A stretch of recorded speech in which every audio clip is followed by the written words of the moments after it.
demonstrations. These are protesters in Shanghai, the nation's largest city with 14 million people. It was a scene repeated in 20 other cities and towns throughout the country as students and workers pressed their demands on the government. The political reforms had been put forward a long time ago. Why don't we have them now? Our slogans give us freedom.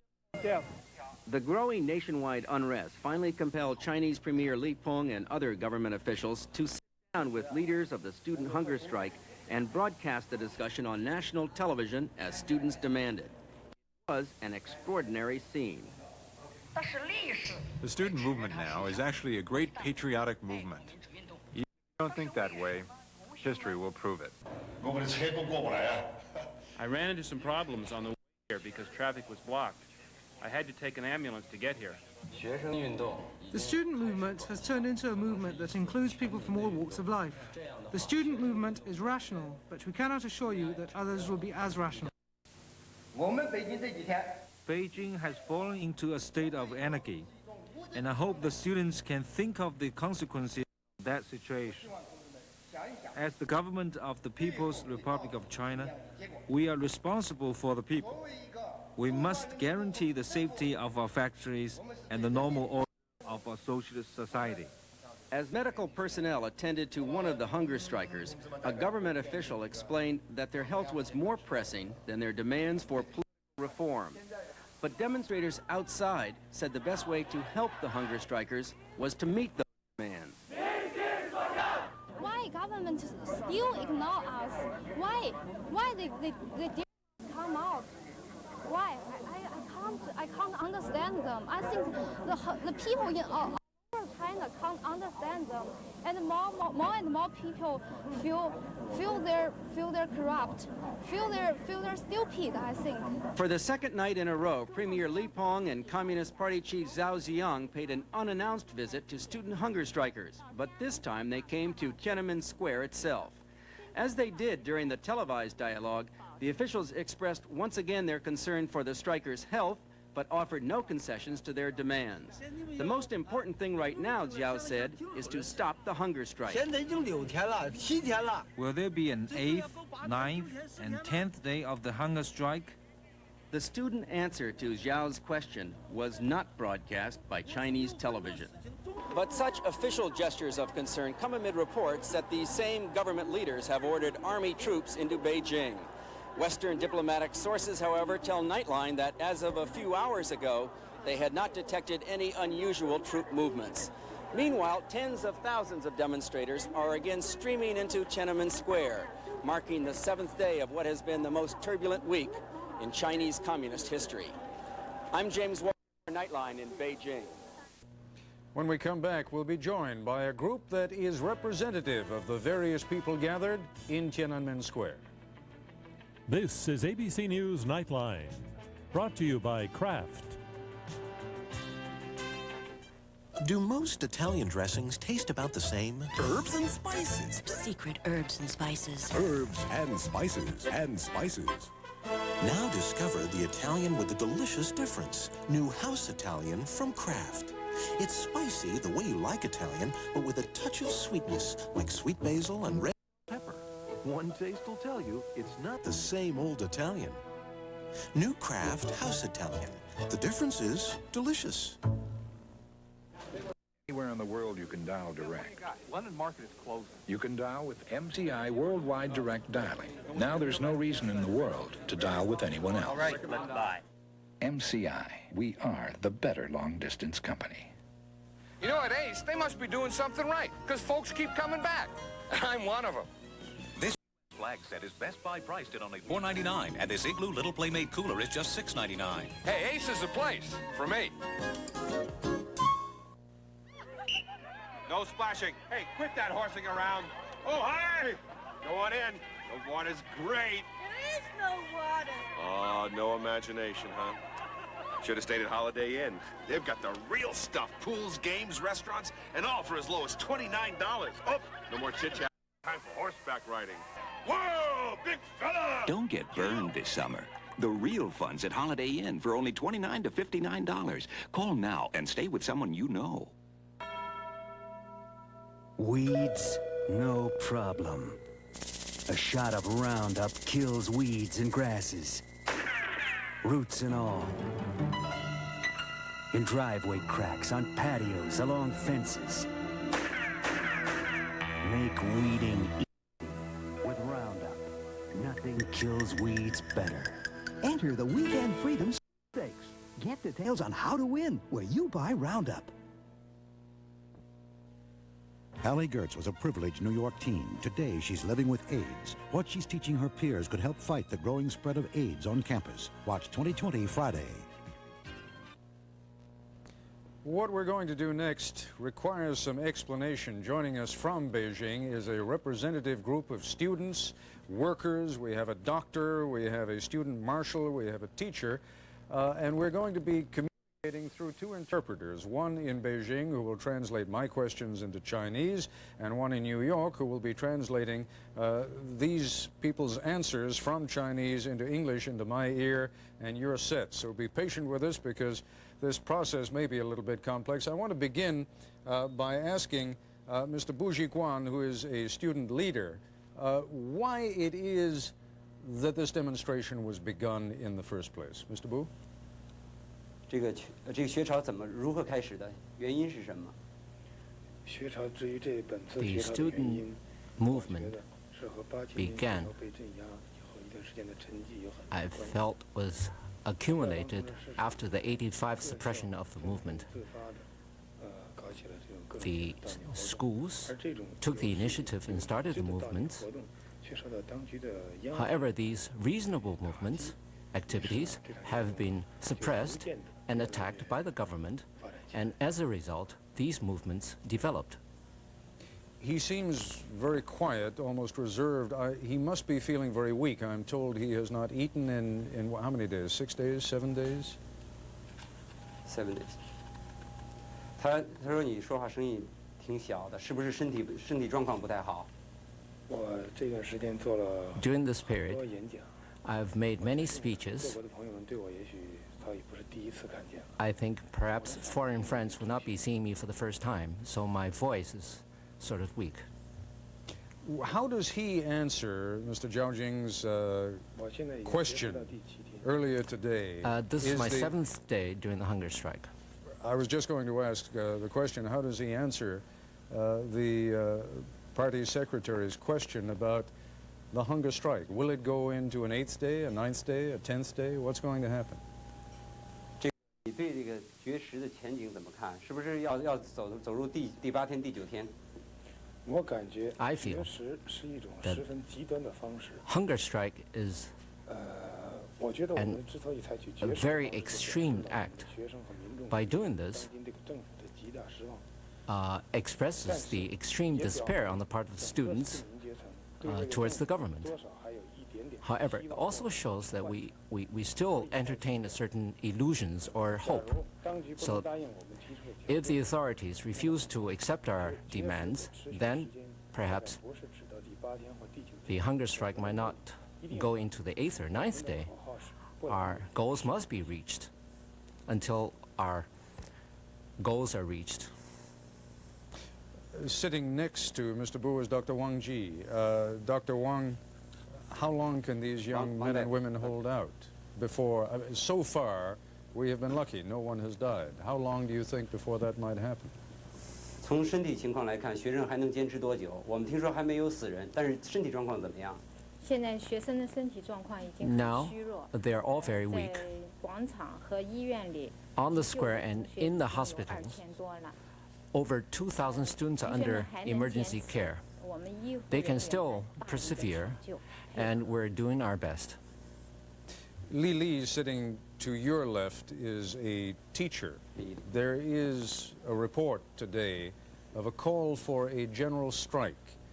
First of all, is that general strike going to happen, do you think? And what will the impact be on the government if there is a general strike? 因为今天听说这个北京市民有许多开始罢工了，是不是会出现全市的罢工？出现了会怎么样？ This morning, I heard this news at the Tiananmen Square. It is not an official organization, but a workers' group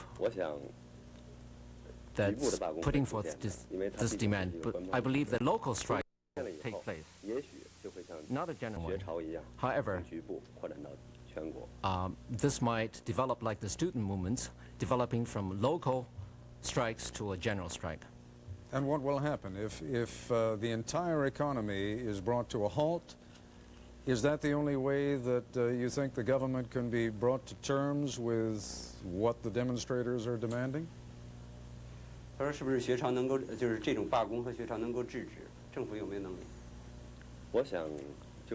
？I feel, as far as the government is concerned now, they can suppress the movement with the army, but I don't believe so, because they will need over millions of troops. And among the soldiers, many of them, and officials, officers, have their own ways of thinking.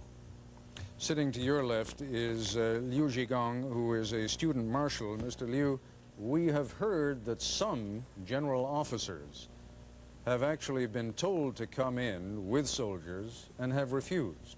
Have you heard those same reports?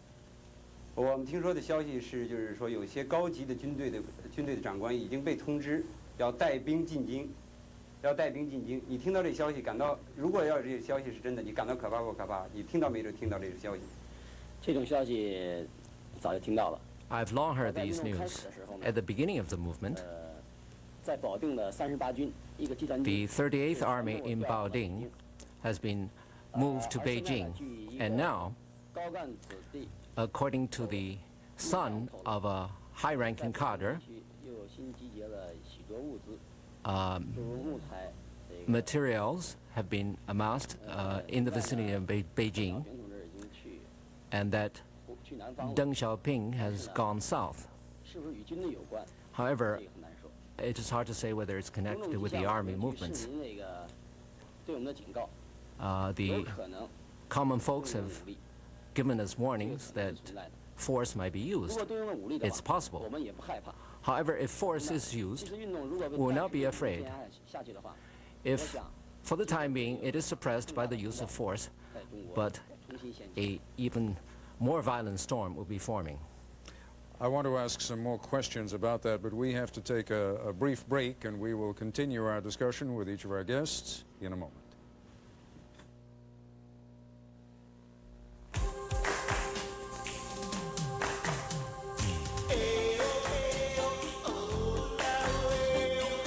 The officers and staff of Royal Caribbean Cruise Line invite you to join them for 7 days of absolute perfection.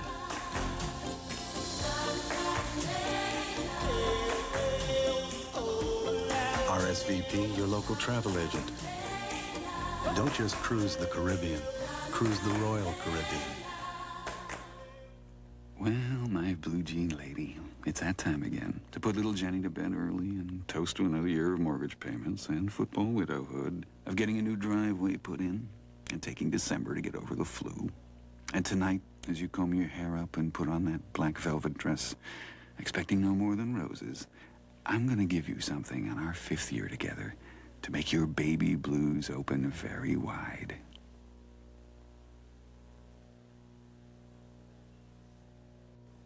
A few years ago, you know what got this little company rolling? A phone call from a bank. A big bank. But this big bank treated my business like a big business. They really understood my dream, where I wanted to take this company and what I needed to get it here. It was just like we were in business together. Now, the name might surprise you. Bank of Boston. Look at this. If you want to go places, go with a bank that's already been there. Welcome aboard the Eagle Premier. We'd like to direct your attention to Premier's advanced styling features. In flight, please feel free to move about the cabin.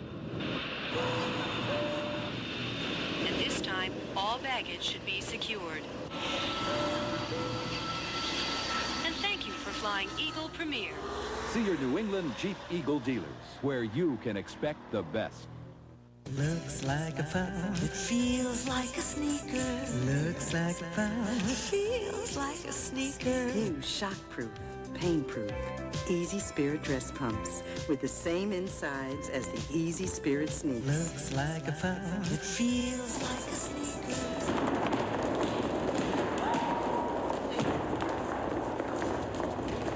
Easy Spirit dress. Shall we walk? Where can I get them? At the Cubby Shop. It sounds like the ultimate job, but it's really a con job that exploits unsuspecting kids. News Center 5 investigates The Hard Sell, Friday at 11.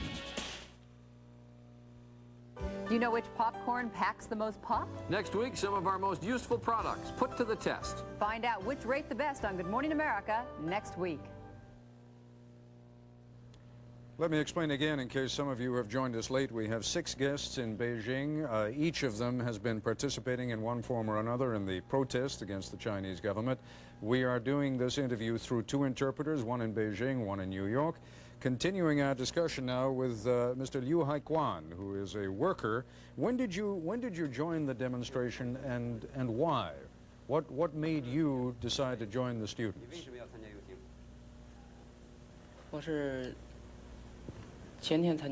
I joined the day before yesterday because I was deeply moved by what I've seen and heard. So I joined others and went to Tiananmen Square. Let me ask Mr. Songxing Shuang, who is also a student and sitting to your left, to pick up on an answer that Mr. Liu was giving a moment ago with regard to the soldiers. You know, a few years ago, there was a similar kind of movement in the Philippines. They called it people power. And the soldiers at that time refused to fire on the people.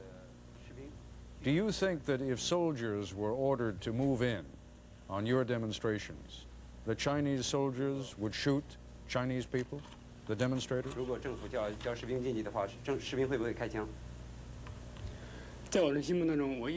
In my mind, I have a very high image of the soldiers. From early education, we've been taught to love the soldiers, the army. It was reported to us what happened to the Philippine army. They come from the people, so they should also serve the people. As for the student movement here, I feel that the Chinese Liberation Army will never shoot the Chinese people. If so, they will be forced to do that. I don't think that would be possible at all. Let's move back to the beginning of the line again, back to Mr. Bu, and the same question. Do you have the same confidence that if Chinese army units are ordered to break up these demonstrations by force, that they will refuse to do it? I feel in China,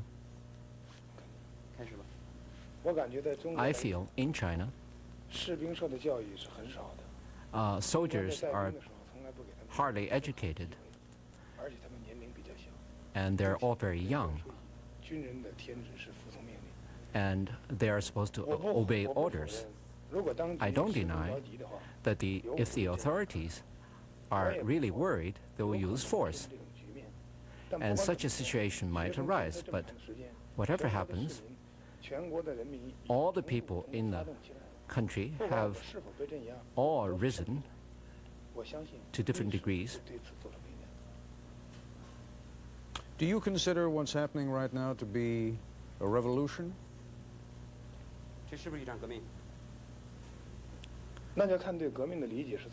It depends on the understanding of what is revolution. I feel it is not a revolution.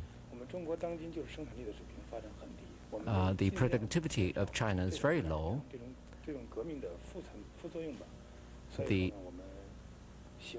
We hope a peaceful solution, and we hope that the government will do the same. Well, let me try and define then in my terms a revolution, and that is the upsetting of the old order, the throwing out of the old order by a new order. Would you accept that as being a definition of your movement, and would you consider that to be a revolution? Yes, we want to change in the old system, but not necessarily overthrowing it. We hope for a Western democracy to limit and to decentralize its powers so that the government will truly serve the people. Dr. Wang, would an American audience be correct in assuming that there was discontent with communism, with socialism, or would that be a mistake?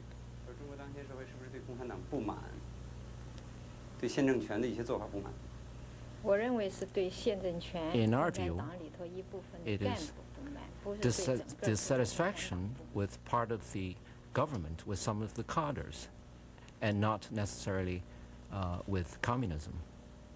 Mr. Lili, will it be enough if a couple of major leaders like Deng Xiaoping step down? Will that be sufficient? Or do there have to be specific changes?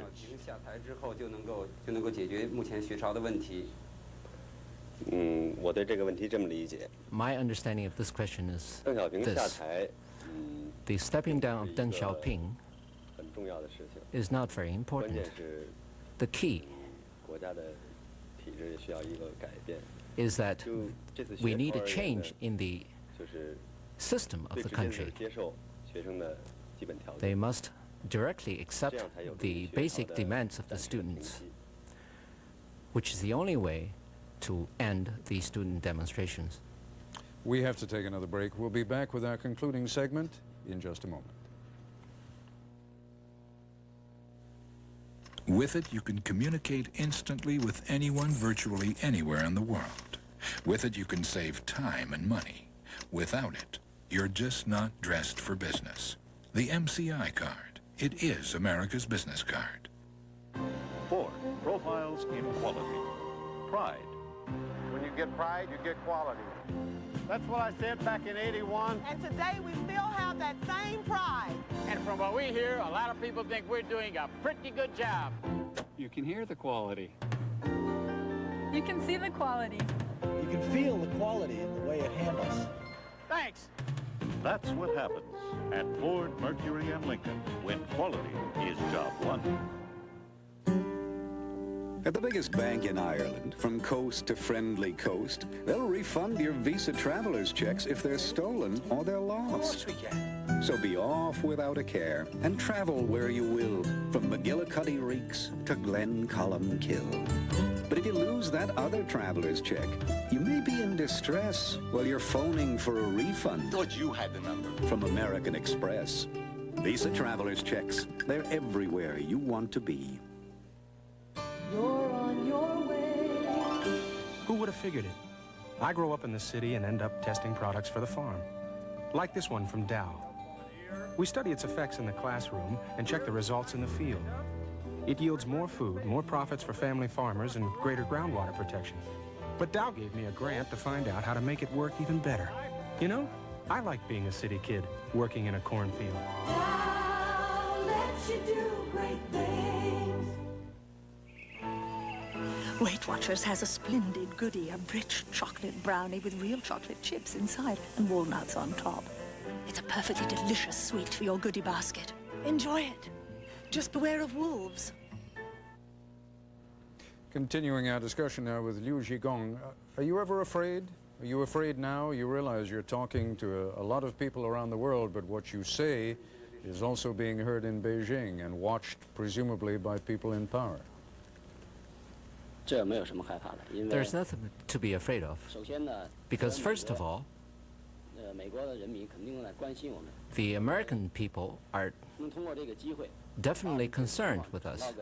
So through this opportunity, I can send our messages to the American people. There's nothing to be afraid of.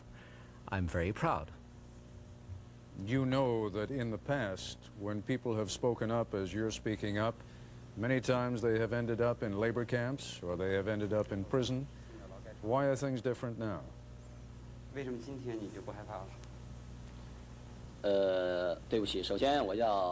I'm sorry. Let me clarify first. In China, It is not necessary that one will be sent to the labor camps after saying something. But of course, such was the case during the Cultural Revolution, but things have changed now. There is greater democracy now, but as the student movements are concerned now, if government resort to the use of force, perhaps such a situation might arise. If so,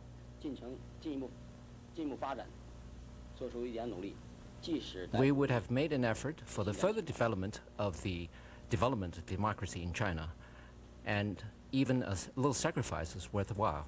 If we could just move down the line to Mr. Liu Haquan, if indeed there is so much more democracy now, why not give the government lots of time and the opportunity to keep changing things? Why is it necessary then to have such a massive demonstration? Because any further delay will create even greater threats. So the quicker the solution, the better. Songxin Shuang, give us a closing comment, if you would. Give us a sense of where you think things are going to be going in the next day or two, and where you would like to see them go in the next day or two.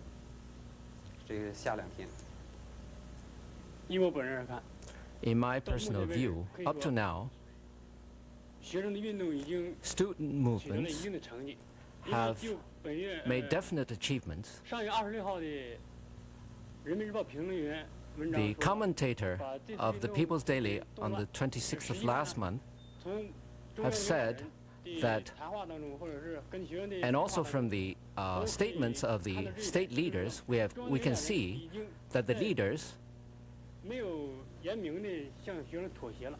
have made tacit compromises towards the student, which is a victory on the part of the students. As for further development, I feel that the patriotic spirit of the student, there is nothing wrong with it. This will become a new beginning, or historical beginning.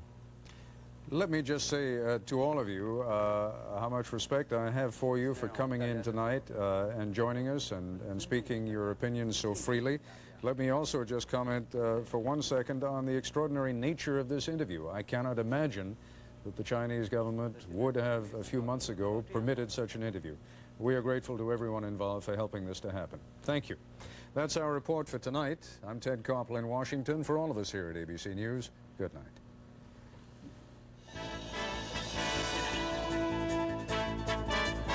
This has been a presentation of ABC News, where more Americans get their news than from any other source. Imagine someone trapped 22 feet underground. Imagine someone trapped for 2.5 days, unable to move, wedged in a hole, exactly 8 inches wide. Now imagine it was your baby. Based on a true story, Everybody's Baby, The Rescue of Jessica McClure, Sunday.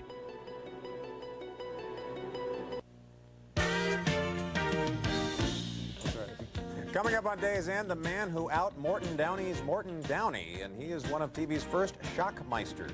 I think you're a nut. Well, just relax. Now, don't touch me, boy, or out you'll go. Talk show host Alan Burke speaks up tonight, and we'll talk with Dick Cavett about his brand new show. Also, Ted Shackelford. It's all ahead as we rewind the day next at Day's End.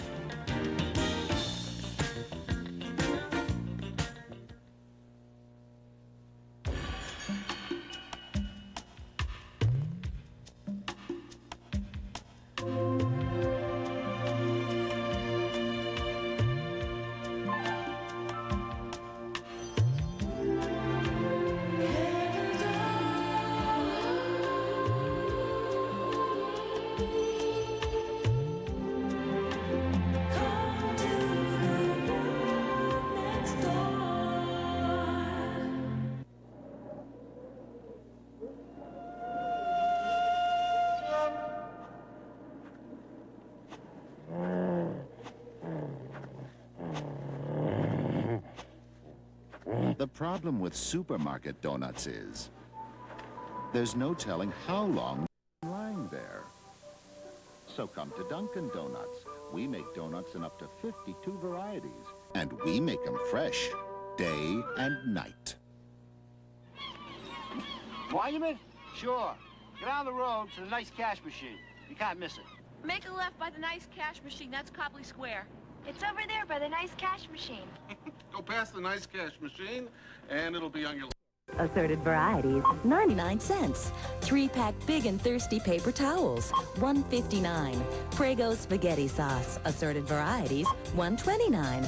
So look for the Stop and Shop circular and throw more of your money in here. It's time to Stop and Shop.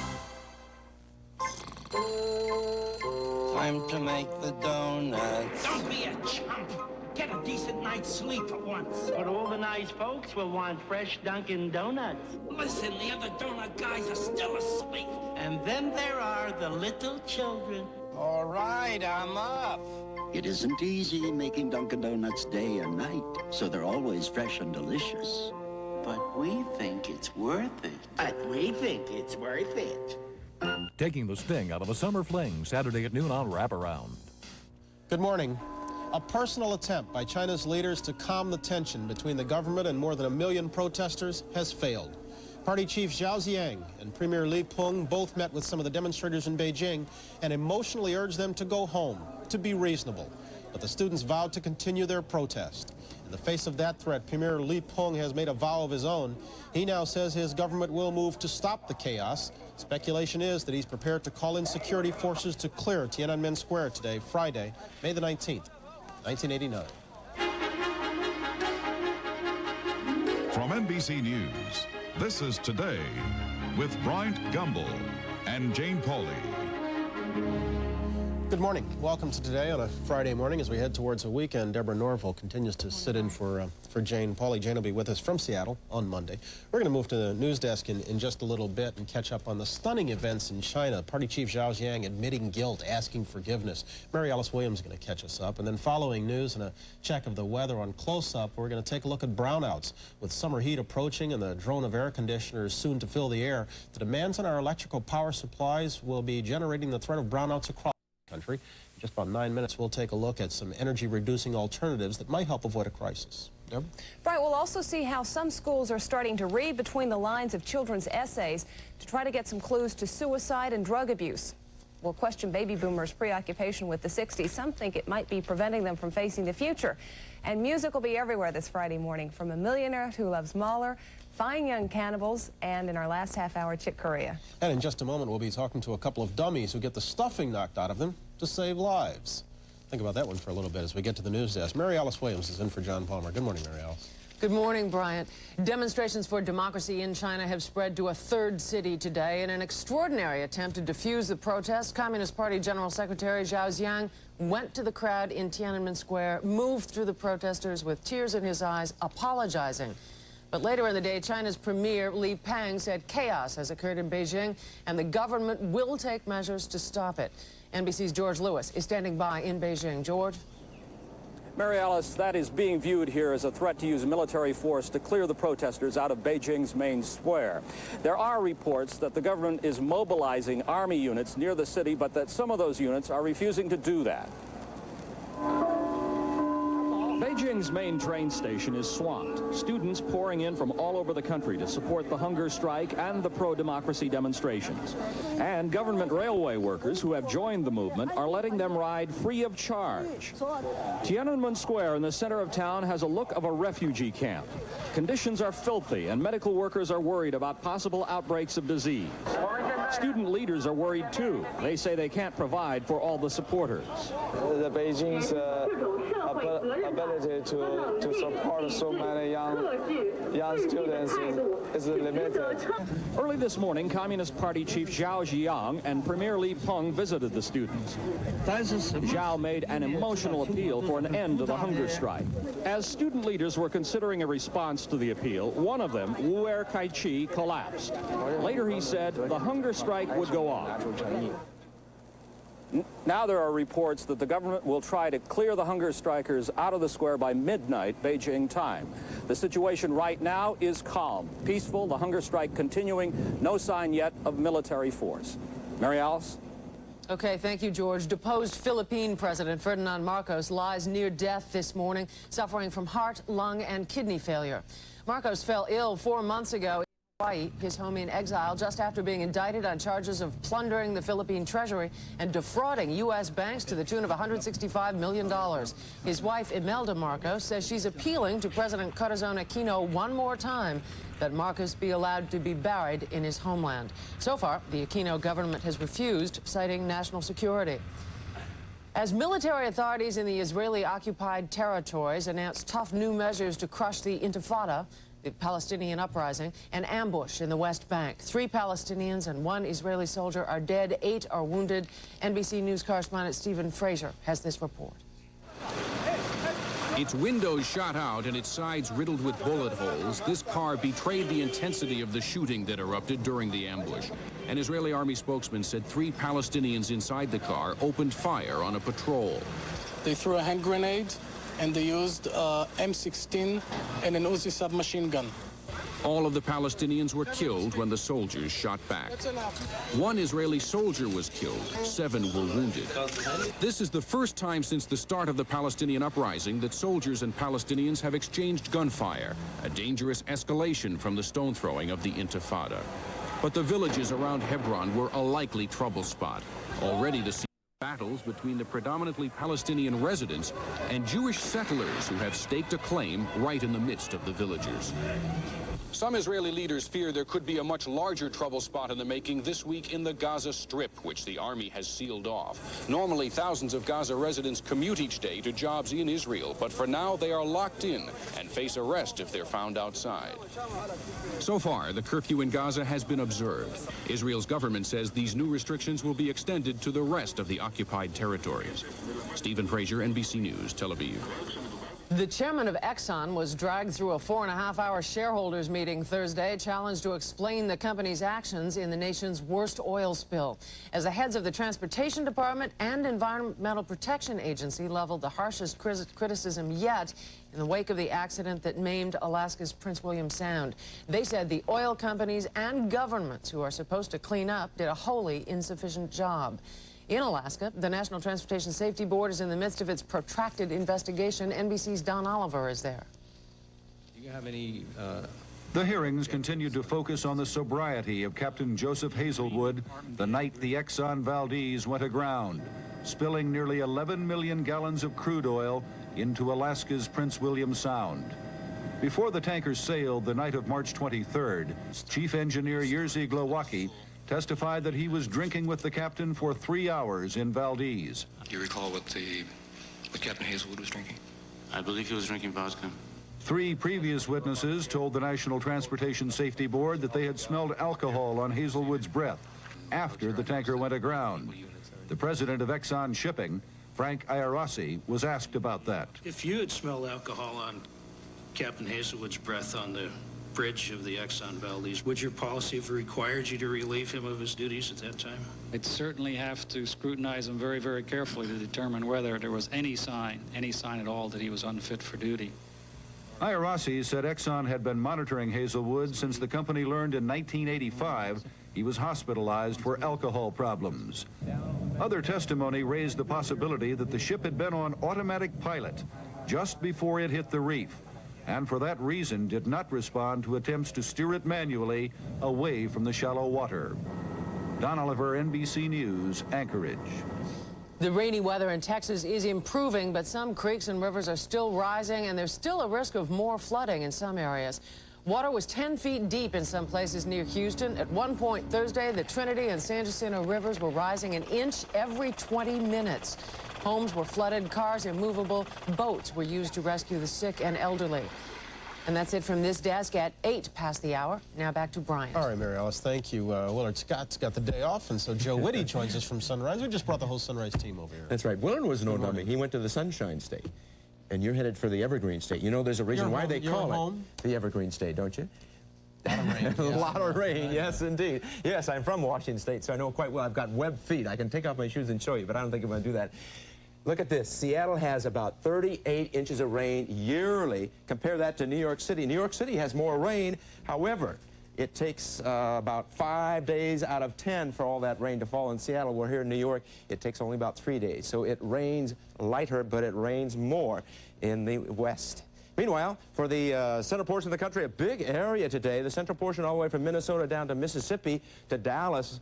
A good chance of some strong thunderstorms, isolated tornadoes. The situation is not quite as drastic or sharp as it has been during the past couple of days, but let's face it, Texas does not need any more rain for sure. Take a look at the East Coast. We're in great shape here. It's going to be like summertime. After 2 weeks of cloudy, rainy weather, we're going to have summer conditions at Boston, Washington, D.C., trying to push towards 90 at 88 degrees. New York will be about 87 degrees. Spring fever busting out everywhere. Florida, a few scattered thunderstorms. Again, strong thunderstorms in the center portion of the country. And the west in pretty good shape, except for the northwest. A chance of some scattered showers in Seattle, Washington. That's my national weather. Now here's what's happening in your neighborhood. Good morning, everybody. I'm Bruce Wagler. We've got beautiful weather coming up for most of this weekend and today as well. High temperatures, 85 to 90 degrees inland, 70s on the coast. Lots more coming up in the next half hour. And now here's Deborah Norville. Thanks, Joe. On Close Up this morning, electricity. As you relax this weekend, think of this. All of the things you take for granted, the air conditioner, the TV and stereo, the lights, could become precious conveniences this summer. There's an increased demand for electricity, but the supply is dwindling, and that could mean brownouts, even blackouts in part of the country this summer. John Sillen is a consultant for the energy industry, and he's in our Washington newsroom this morning. Good morning, sir. Good morning. How bad is the problem? I'd say it's pretty bad. The situation you'll see this summer will be comparable to what happened last summer when you had selected brownouts in the Mid-Atlantic states in New England and in the Midwest as well. But the big issue is it's going to get worse as we move into the 1990s because, as you stated at the outset, we're seeing strong electricity load growth throughout the country. It'll continue into the 1990s, and there's little or no new generating capacity coming online. You say it's going to get worse with some authority. What makes this so inevitable? Because of the strong economy that we've had. Earlier in the show, earlier in today's programs, you talked about the strong stock market, strong indication of future economic growth in the future. And with a strong economy, we have increased demand for electricity. In addition, electricity's price has fallen in recent years, and as a result, it's increased its market share. Where have the utilities been? I mean, this is nothing new. The usage has been increasing. Why haven't they been better prepared? If they're not prepared, as it sounds they're not. Well, the utility industry actually has done a magnificent job the last 2 summers in meeting power demands in this country. The situation is that we've got a tough political situation on our hands. I'd say the utility industry does, in that there are really no incentives for them to make investments in new power plant. I'd say you folks up in New York, the situation on Long Island is a perfect example of that. That's a situation where the Long Island Lighting Company had built a nuclear power plant. There were questions about its safety, and now it's been sold to the state of New York, and the power that was expected is not going to be there. Basically, yes. I mean, the situation is that that company, the Long Island Lighting Company, it will earn a return on its investment in that plant if it doesn't operate it. If it chooses to operate it, it will not earn a return. And there's not very many utilities who are going to build power plants or make investments in generating capacity in that kind of a political environment. We're talking about electricity, but of course there are other ways to generate power. I'm going to ask you to stand by for just a minute, Mr. Sillen, while I introduce Gary Starr, who is president of Solar Electric Engineering, and you've brought some solar power generators with us. You think solar is something that can come back. 15 years ago it was the rage and it never really caught on.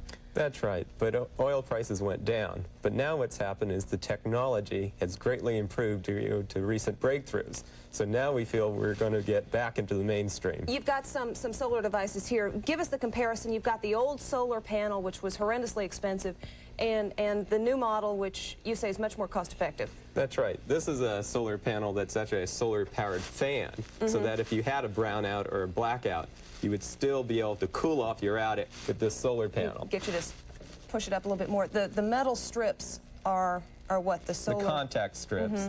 And we create electricity directly from sunlight with this product. So the hotter it is, the cooler your attic can be. So even if you had a brownout and your air conditioner went off, you can still have cooling with this unit. If you're hearing any noise in the background, folks at home, it's I think this radio right here, which is powered from this solar plate right here. That's right. Actually, the This radio is goes one of off the when I touch newer it. type of modules. It's a thin film module, and you can see as the lights shine on it, it produces electricity. Only while the light's shining on it, though? If I close this thing up, is the radio going to go off? Well, what we do for storage, for cloudy days, or Thank during you. periods at Now we can hear nighttime, you. is we do have a battery. So that if you were in your own house, you could have a battery such as this, or a bank of batteries like this, and actually have a bank of solar panels on top of your house. And these panels would then charge up the battery, and you could actually run your entire house off of it. You're from California. I can see we're in a sunny climate. This works well. Mr. Sillen, what's your assessment of solar as a viable alternative for energy today? Well, my position is that we're not only going to need, we need to look at solar, all right? We need solar, and we need to use energy as efficiently as possible. But with the way that the economy is growing and the increases in electricity demand, we're looking at a need to expand the power generating capacity in this country in the 1990s by over 30%, 50% as much as. Now that means that we need to use all our resources, not only solar, but the ways that utilities have generated capacity in the past as well. Something to think about as we enjoy our air conditioners this weekend. John Sillen in Washington, Gary Starr here in New York. Our thanks to you both. We'll be back in just a moment talking about seatbelts. This is Today on NBC.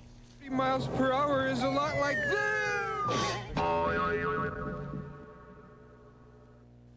DHL presents international shipping. These days, Federal Express and UPS are making a lot of noise about going overseas. But while they're just getting off the ground, DHL has been shipping all over the world for 20 years. By now, DHL offers faster service to more countries than Federal and UPS combined. Because along the way, we've learned a few shortcuts. DHL, the world's express company. There's never been a better time to swing a Jeep Eagle deal. 0% financing on Eagle Premier. 0% financing on Eagle Summit. And 0% financing on select Jeep Cherokees. You're up next at your Jeep Eagle dealer. There's never been a better time to swing a deal. See a New England Jeep Eagle dealer where you can expect the best. Are you asking this bank to grant you a business loan? Yes, sir. $500,000. Is this you in 1968? Well, yes, but... Is this your ACLU card? Sir, that says UCLA. I got my master's there. And you fled to Canada in '69. Sir, it was my honeymoon. Were you ever in Woodstock, New York? For a business loan without the third degree, come to U.S. Trust. We're not your average billion-dollar bank. Cats, the #1 family musical in America. Cats, the world's most thrilling theatrical event. Cats, the magic, the mystery, the memory will live forever. Cats, the 7-time Tony Award winner, the once-in-a-lifetime experience, the most exciting family musical. In a word... Only 5 performances at the Centrum, June 9th through 11th. Call 787-8000.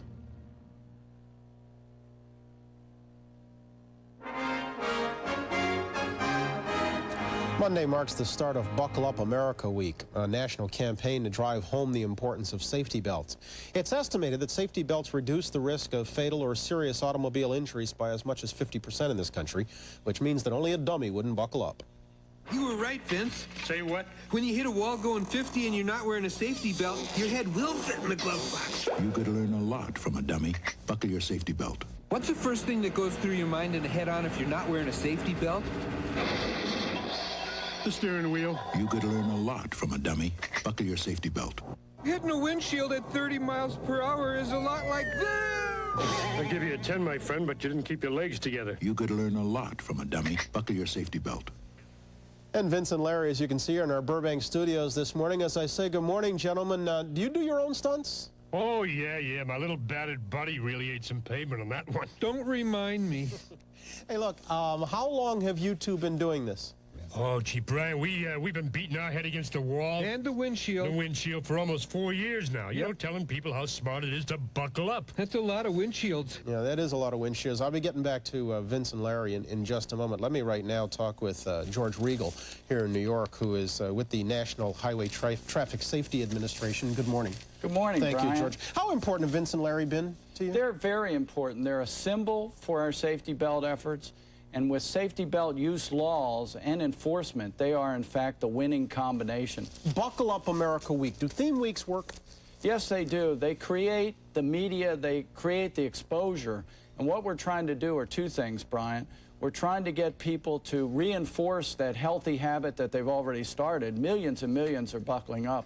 And second, for those people that do it rarely or not at all, we want to make sure this week, today, they begin that healthy habit. Right now we have, what, 33 states that have safety belt laws, plus the District of Columbia. That's What's correct. stopping the other 17? What's the problem? Well, I think there are a lot of things, but the important thing is that 33 states have it, that belt usage has increased from 11% to 47%, and we would expect shortly that all states would have safety belt use laws. Belt usage has gone from 11% as recently as 1982. That's correct. On up to 47%. Have you seen a direct correlation between usage of the belts and the figures of fatalities and injuries? Absolutely. Since '82, it's our estimate that more than 15,000 lives have been saved because of safety belts. Is it necessary that the belts that be used be of the harness variety as opposed to the lap belts? Well, all cars now, the modern cars, are equipped with the three-point belts, and they're the most effective. Are you getting the kind of help you want from Detroit? Oh, absolutely. Detroit has been integrally involved in our safety belt campaign. But don't lap belts represent a different kind of threat than the harnesses? Well, don't they run a threat of doing some internal damage? There have in your been lower some body? studies, not by our agency, by others, who have said that it does present a problem. But we feel, given different kinds of crashes, that everybody should buckle up. Mm-hmm. And you say one of the other things you're trying to teach is proper use of a safety belt. What's proper use consist of? Absolutely. Well, some people are concerned about the slack, and they say, therefore, it doesn't work. I'm not going to wear it. Sometimes they don't wear it low and snug. All of those are very important in a crash. As I say goodbye to you, let me say goodbye to our friends out in Burbank. Vince and Larry? Yo, Brian. This is a pretty busy week coming up. I imagine you guys are going to be out a little bit, have some time for some fun? Oh, sure. Oh, yeah. You know, we're a couple of single guys. We'll probably go cruising around Hollywood, check out the mannequins, you know? Yeah, we passed a couple of cuties in a window at Frederick's of Hollywood. Yeah, I figured as much. Any final thoughts, final words of wisdom? Well, if you don't use your safety belt already, Buckle Up America Week would be a good time to start. And remember, you could learn a lot from a dummy. Buckle your safety belt. Yes, we could. Vince and Larry, thank you. And George, one somber note, how many people are expected to die on the highway this weekend, Memorial Day? Memorial Day weekend. It's one of the largest weekends for killing people, and obviously our message is buckle up, America. I think I saw the figure of 480, 350 to 480. George Regal, thank you. We're going to come back in a moment after a break. This is Today on NBC.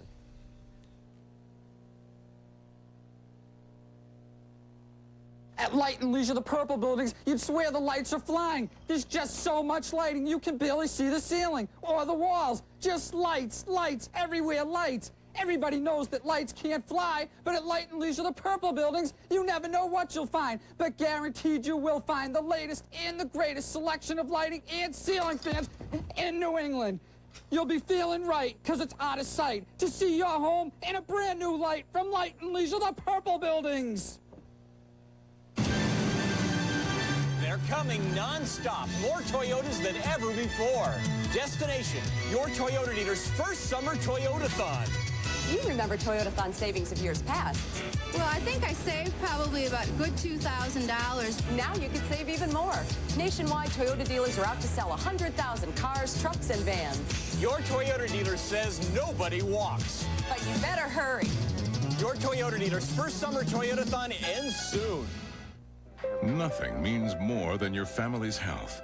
So when you join the Tufts Health Plan, you won't just get great doctors and terrific coverage. You'll get automatic membership in a fitness center. You think you're ready for me? Sure. And membership in a fitness center is a benefit that only the Tufts Health Plan offers. So, you got a game plan? You better watch out. The Tufts Health Plan. No one does more to keep you healthy. Mom, where's Grandma? Something broke. Her hip? Her dishwasher. Dishwasher. Announcing Highland's 3-day sale. Now through Saturday, save on hundreds of items. Mom, where's Daddy? Darling. He wouldn't. He did, to save on a new TV. Oh. Get this RCA programmable VHS video recorder with wireless remote, just $247. At least I know I can always count on you, Mom. Mom? Highland's 3-day sale, now through Saturday.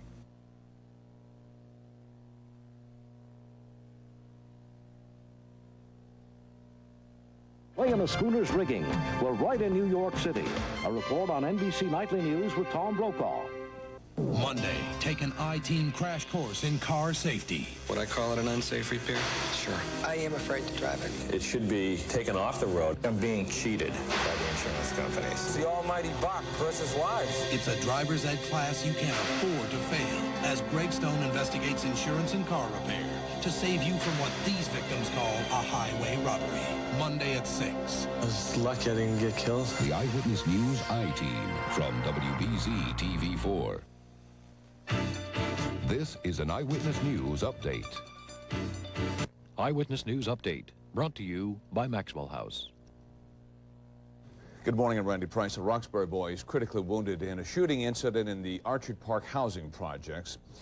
Officials say that incident began at around 5:30 last evening as an argument between two boys. The victim, 15-year-old Jason Collins, had been shot in the neck and is at Boston City Hospital this morning. Doctors say he remains in critical condition.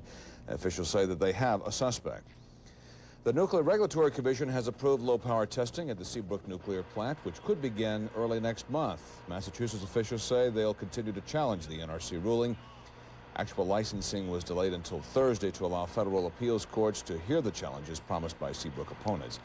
Massachusetts Republicans are more optimistic than ever. They met in Waltham last night to map out strategy for the 1990 gubernatorial campaign. One key issue discussed whether next year's convention should be held in Springfield or here in Boston. Republicans, hoping to unite behind a single candidate months before the November 1990 election, approved a plan where a candidate winning a majority of the state convention would have the full party backing. Now to John Frawley. John. Thank you and good morning. Checking out an accident reported at the Ferncroft Rotary. That's where Route 1 meets 95, right in Danvers area. Reportedly a single car accident somewhere in that rotary system. So if you're just about to head out and use that in the next, half an hour or 40 minutes, just be careful coming through. There might be an accident scene there. Everything else, though, this morning is in great shape. They've cleared all the breakdowns and we're getting back to normal in almost every area. For Eyewitness News, John Frawley, Metro Traffic Control. Okay, John, thank you. The winning daily number in Massachusetts, 4,800. Tri-State 458-1259. In Rhode Island, 1923. In sports, the Red Sox finally managed to win one against the Angels. Marty Barrett getting the Sox going early. His first homer of the year in the first inning made it 1-0, and they went on to win 5-2. Tonight, the Sox are in Oakland. The weekend forecast after this. Hello, I'm Linda Ellerby.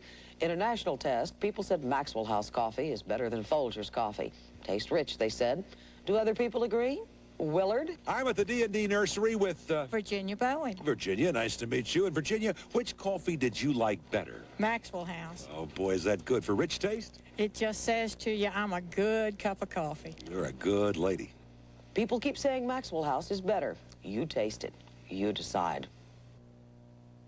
And you know, John, our customers are more educated today than ever about their choices and selection when it comes to leasing or buying a vehicle. And Gene, our customers deserve the best professional service we can provide. Well, we've got to give them also the value and the selection. And most importantly, respect.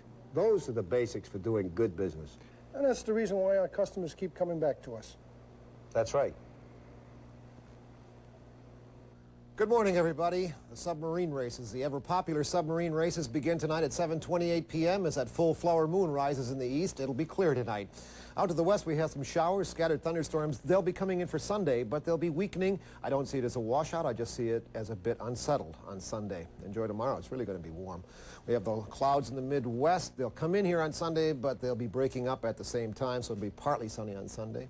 Today and tomorrow will feature sunshine and warm temperatures, especially inland. Tomorrow, southwesterly winds will cool off the south coast. Today we'll have light sea breezes, so all coastal areas, shore roads especially, will be much cooler with that developing sea breeze. Right now it's out of the south, temperatures in the 50s. Boston, westward through Worcester. We have some thick fog moving in through Nantucket, a little cooler there with an easterly wind. Otherwise, the rest of New England generally in the 50s, and it's going to warm up nicely with that bright sun. Here's our forecast for Boston and vicinity. Calling for the sunshine. Temperatures warming to the mid to upper 80s inland, 70s on the coast, Cape Ann through Boston to Cape Cod with the sea breeze. Fine flying and a high tide at midday. And for tonight, we're going to have the clear skies with the big moon coming up out of the sea, and the temperatures holding in the mid to upper 50s. And tomorrow, more sunshine, temperatures near 90 with a southwesterly wind. And we'll have a few scattered thunderstorms here on Sunday and through Monday, but nothing major. Enjoy the weekend. Have a nice one. We'll see you. Eyewitness News Update brought to you by Framingham Chrysler Plymouth and Leasing, Route 9 westbound Framingham. Looks like a phone. It feels like a sneaker. Looks like a phone. It feels like a sneaker. New shockproof, pain-proof, Easy Spirit dress pumps with the same insides as the Easy Spirit sneaks. Looks like a phone. It feels like a sneaker.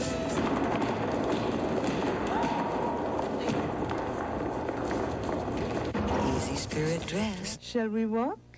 Where can I get them? At the Cubby Shop. Siskel and Ebert, Saturdays at 7 on WBZ TV4. We're back at 7:30 on a strange Friday morning, along with Deborah Norville.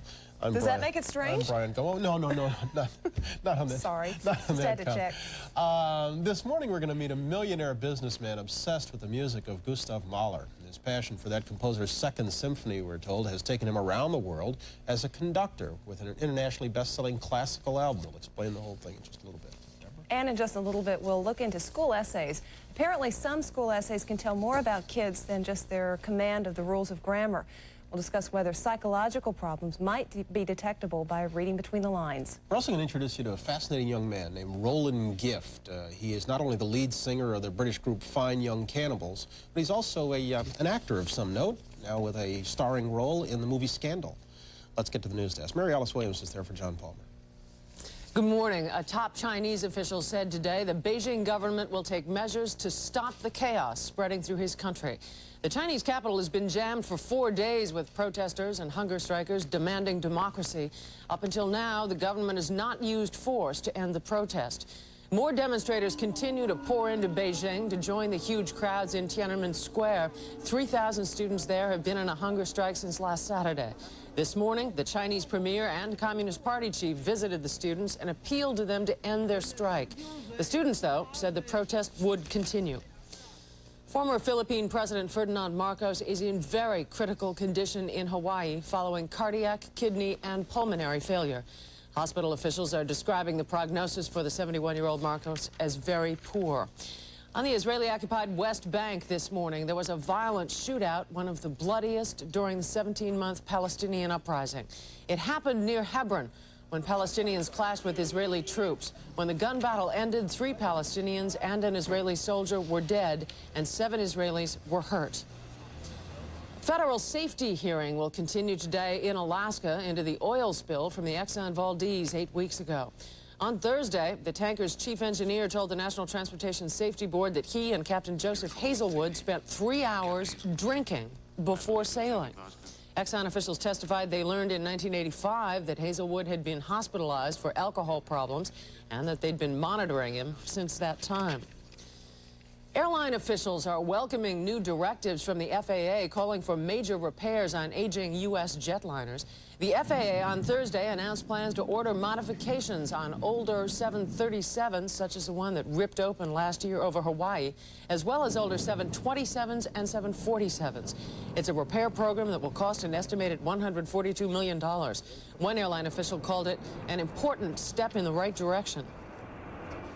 The World Health Organization is predicting a sharp increase in the number of worldwide AIDS cases in the coming years. The group says it fears the number of people infected with AIDS could quadruple by the end of this century. And the head of the group's AIDS program says that a vaccine is not likely to be found soon. Forecasters say that floodwaters in Texas should begin to recede now that the worst of the rain in recent days appears to be over. Around Houston, up to 17 inches of rain fell, flooding streets and homes and forcing the evacuation of some people by boat. Throughout Texas, the severe weather has left at least 6 people dead. Residents say it's the worst flooding in years. Environmentalists in the Pacific Northwest say they expect to appeal after they lost a round in their bid to save a rare spotted owl. They tried to have logging banned in the area where the owls live, something that would have meant thousands of jobs lost in the timber industry. On Thursday, a federal judge ruled against the environmentalists and said the logging could proceed. And that's it from this desk at 734. Back to Brian. All right, Mary Alice, thanks very much. Joe Whitty is taking care of our weather and giving us all kinds of great stories about what to look for in Seattle when we get there. That's right. But the second day, you'll be out of Portland, right? Beautiful city in itself, a little smaller than Seattle, but absolutely gorgeous and great for growing roses. It's called the City of Roses, right? You didn't know that? Well, it is, indeed. And here's one reason why. The growing season there goes for 9 months. During the growing season, they have 22 inches of rain, plenty of rain for roses, and 70% of the available sunshine. So perfect for your rose garden. There's a little rice in that, too. It's not the city, not the city of rice. Oh, I don't know. Anyway, the outlook for Saturday, the first day of the weekend, goes like this. The frontal system moves out of the plains towards the Great Lakes. It should weaken considerably. I expect some strong thunderstorms, but not as severe as we've had for the past 3 days. The East Coast for Saturday ought to be dry and summer-like, highs in the 80s. The West Coast in great shape, except for some showers moving in on the Northwest. Northwest today, only a few scattered showers. Seattle will be in pretty good shape. San Francisco, beautiful today. Sunny skies. All the affiliates are beginning to gather there. NBC affiliates, 76 for a high there. Down to the south, LA's high, 79 degrees. Hot at Phoenix, 100 degrees, and 100 degrees in the southwestern portion of Texas. Hot summertime, starting to dry out, but from Dallas northward towards Lake Michigan, a chance of some strong thunderstorms today, a potential of a twister or two. So keep a weather eye in this general section of the country and a little bit to the east of the Mississippi River Valley. Meanwhile, the East Coast, beautiful today. Summertime has come after 2 weeks of gray, cloudy skies and lots of rain. 88 degrees in Washington, D.C. New York will go up to 87 degrees, and it looks like this good weather is going to last through much of the weekend. That's the national weather. Now here's what's happening in your part of the world. Hi, everybody. I'm Bruce Wagner. We got that full flower moon coming up tonight. It's going to look down on a spring like New England. Temperatures today under the sunny skies moving to the mid to upper 80s, 70s on the coast. And lots more coming up in the next half hour of the complete weekend forecast. In fact, time now 7:36, and the Jensen account is sponsored by IBM, the people, products, and resources to help you find the right solution. Here's Brian. All right, Joe, thank you. Mike Jensen, our chief financial correspondent, is here this morning with the story of a businessman who has a very unusual obsession. Good morning, Mike. Good morning, Brian. This is the story of Mahler and the Millionaire. Gustav Mahler is a composer who wrote a brilliant symphony 100 years ago, and Gilbert Kaplan is a millionaire who is obsessed with that symphony.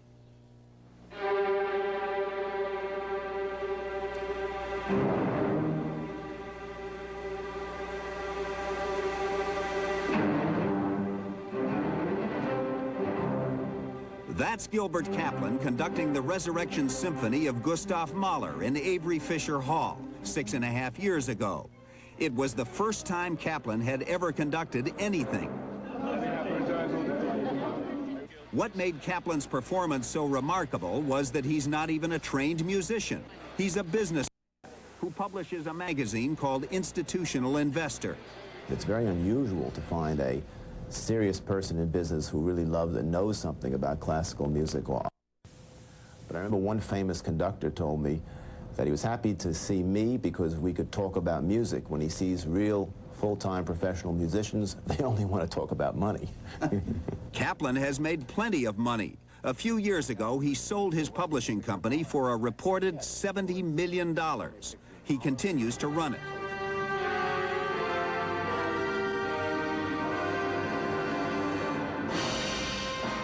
But that's only one part of his life. The other is his 20-year obsession with Gustav Mahler and his Second Symphony. To play out that obsession, Kaplan decided 7 years ago that he wanted to conduct Mahler's Second. So he hired a professional conductor to train him. Om en liten stund ska Gilbert Kaplan göra entré här i Stockholms konserthus. Now the student has become the master. Kaplan has conducted Mahler's Second all over the world. The King of Sweden came to see him in Stockholm. When Mahler conducted the symphony the first time, he said, the music sounds like it's coming from some other world, and there's no way to escape its power. I have conducted it 15 times, and there is no way to escape its power.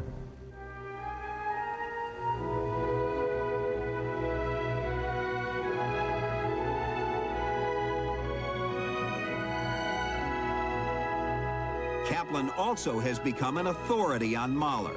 He bought the composer's baton and the original score of the Second Symphony, which he studied for nuances, notations in the handwriting of Mahler himself. This is the softest entrance in choral music. And Mahler writes 3 Ps. 1 P is soft, 2 Ps is soft, the 3 Ps is pianissimo. And you see the size of those Ps, you know he really meant it.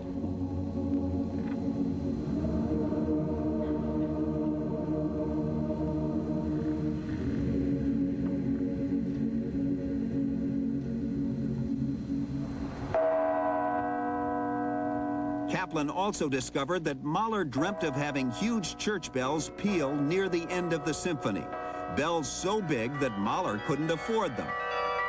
So Kaplan made Mahler's dream come true.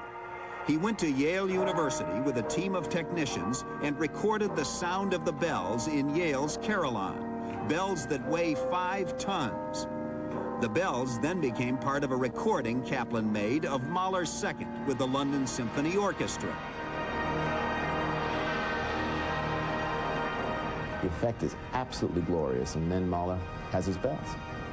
The recording has become a bestseller in the U.S. and overseas. It's #1 in London, even though Gilbert Kaplan is not exactly a household name to the people who buy classical music.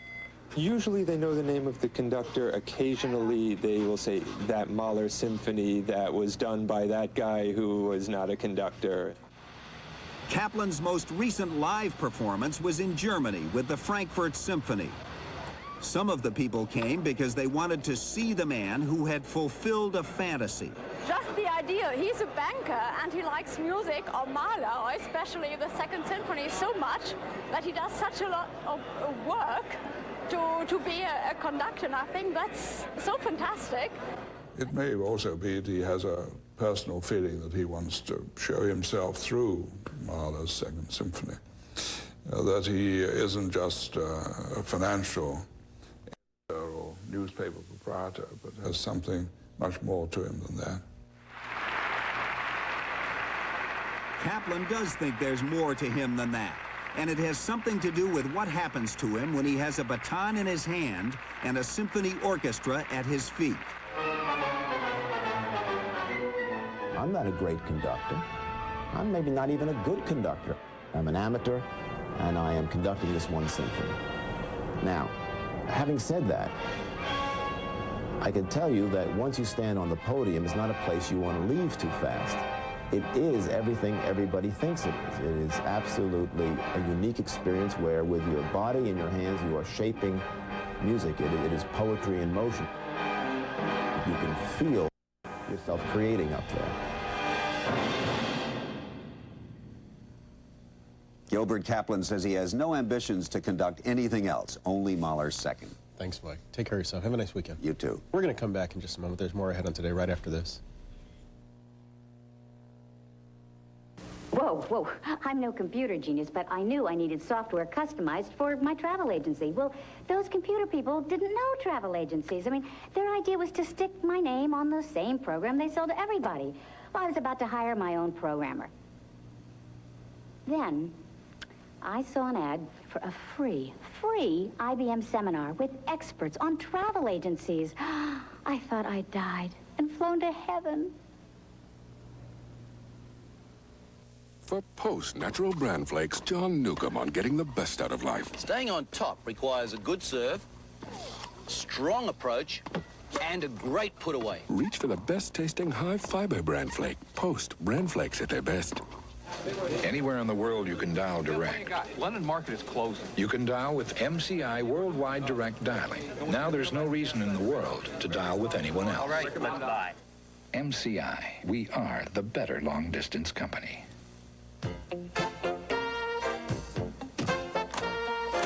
Have you ever wondered what a baggage handler might take on vacation?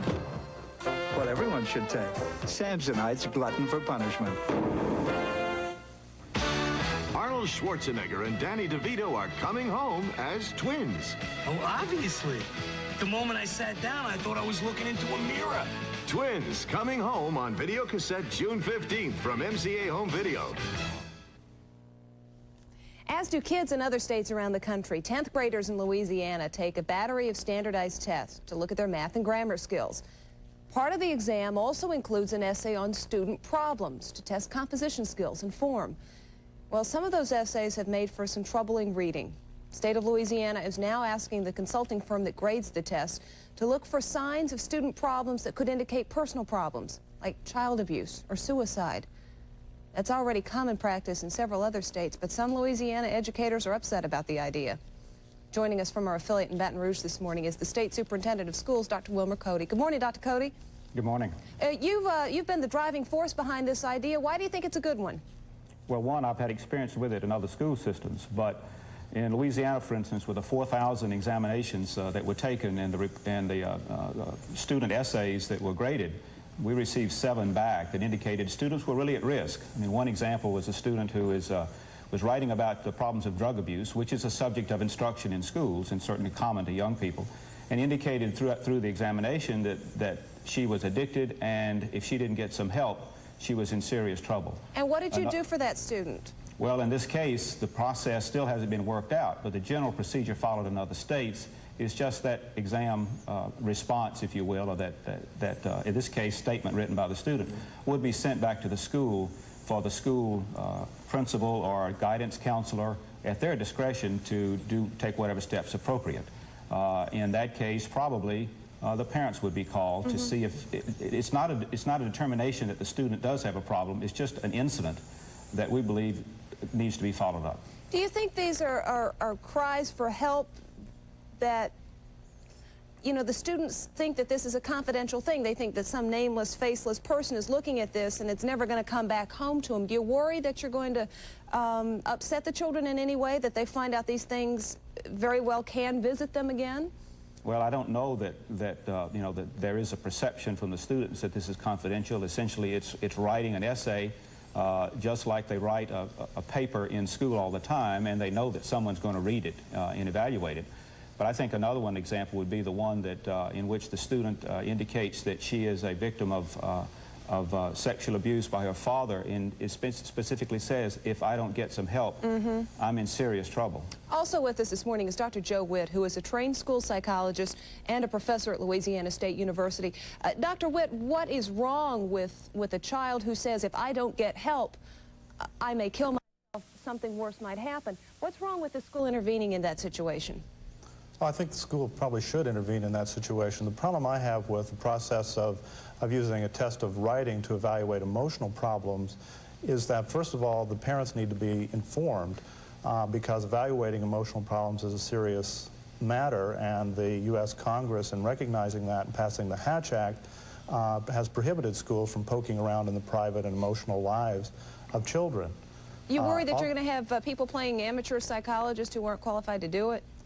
Yes, it's my impression that the people evaluating the tests are people who are trained in English and education, and that they do not have the proper experience or background to recognize emotional problems. Dr. Cody, what about this whole issue of prior consent and confidentiality?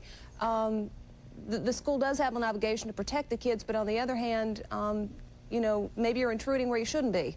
Well, let me make 2 comments. One, I would agree with Dr. Witt if we were asking English teachers to make an emotional diagnosis on the basis of a writing exam, but that in fact is not what's taking place. I mean, there's no subtle diagnosis. It's just the determination that when a sort of a blatant and clear statement of call for help has been made by students, that ought to be followed up on. But in terms of the prior consent, I'm familiar with and respect those laws that require that under many circumstances, but this essentially is just an academic exercise. You know, it's not a psychological test. It's not intended to be that. It's an exercise in writing a composition. In this case, by the way, a letter to the editor talking about problems that young people have today. The prior consent for that kind of activity would, if carried forth, would essentially have to apply to everything every teacher does in a school. And I would draw the analogy of the teacher who assigns a Friday essay, you know, on a topic of the student's choice. And one of the students writes about some serious personal problem and asking for help. And it alleges in the document that they are a victim of some kind of physical or some kind of abuse. Let me let Dr. Witt respond to that if we can, sir. Yeah. Well, under most states, by the way, there is a law requiring that school authorities do something about that situation. Dr. Witt? I have absolutely no problem with that. I think that is a good idea. If you recognize a cry for help, then you are mandated to respond to that. And if you get a direct statement saying, I'm being abused or I'm using drugs, then it's incumbent on the school to respond to that. Louisiana law requires it. Right. Well, as you said, Dr. Cody, out of the 4,000 essays, only 7 kids had given those kinds of cries for help, so we'll hope it's a small problem, and we appreciate you both being with us to talk about it this morning. Thank you. Thank you. We'll be back with more on Today in just a moment. Coming up on 10 minutes before the hour. This is Today on NBC.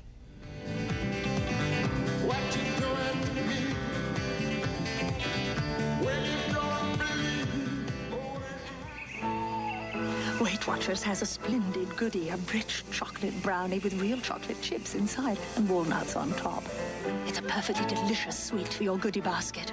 Enjoy it. Just beware of wolves. When you grip a Delta faucet, you get more than just water. You get a chance to express yourself. Do it right now, and Delta will foot part of the bill. Up to $35 toward installation costs. Call toll-free by May 31st for rebate details and our free brochure, because now's the time to grab the phone and a great deal when you get a grip on yourself with Delta.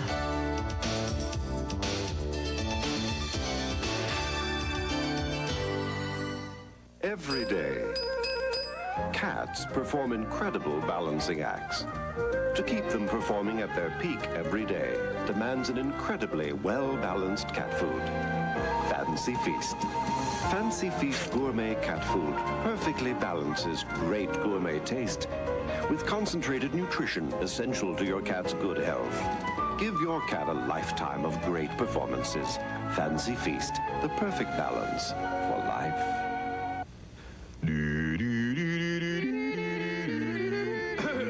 A musical lesson in refreshment. Ocean Spray Cranapple. Ah, so tangy, so crisp, so cool. Ocean Spray. Taste refreshing Ocean Spray Cranapple. This is so good. It's music to your mouth. Ah. It can be very confusing trying to find a hay fever product that relieves all your symptoms without making you drowsy. See your doctor.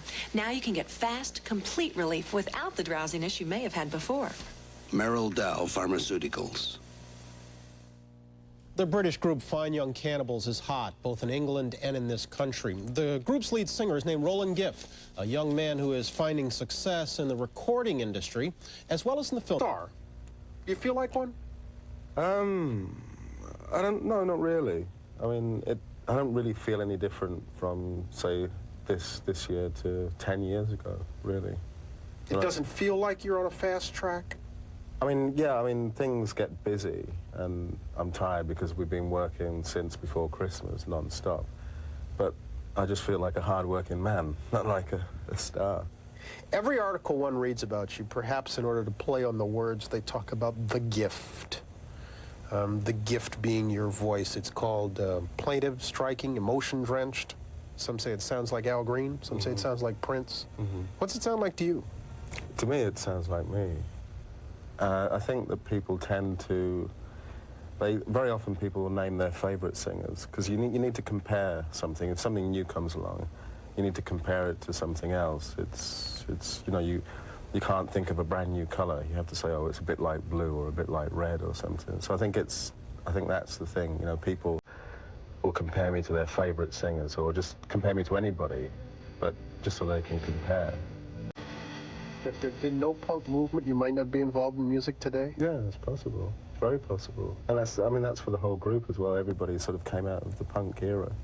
Why can't I see you as a punk rocker? I suppose I got a bit sophisticated in my old age. Do you look back on those years with some degree of embarrassment? No. In some ways, I'm proud of those years.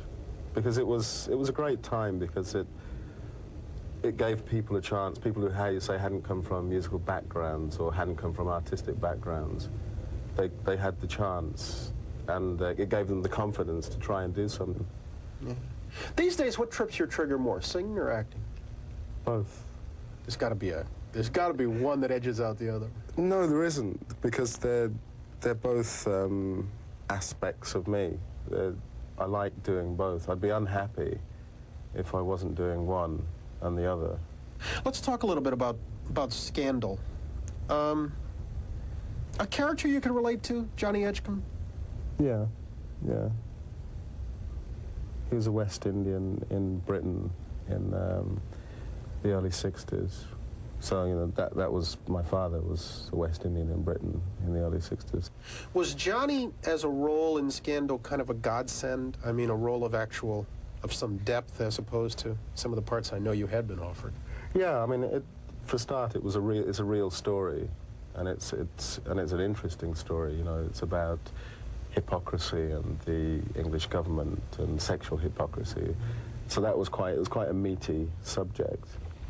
And I'm very fortunate because I'm in a position where, you see, most actors, they need any kind of acting job that they can get because they've got to get their profile up and they've got to eat. Whereas I'm in this luxurious position where I'm in a group that's quite popular at the moment, and also because of that I get an income and a profile, so I can wait until the good roles come up. So it helps. It's cozy. Yeah. If we did this 10 years from now, will you be a household name? Who knows? That's not for me, you see. That's out of my hands. Is it important to you that you are? It's important to me that I do good work, really. That's the most important thing. Along with the group Fine Young Cannibals, Roland Gift's second album, The Raw and the Cook, came out in February. It's already at the top of the charts, and yes, it has gone platinum. And yes, we'll be back in just a moment right after this.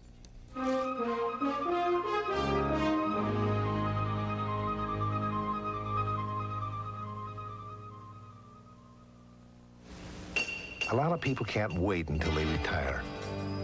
But I always liked my work. It worried me that when I turned 65, I'd have to leave. Rules are rules, and that was company policy. Then AARP helped get mandatory retirement eliminated.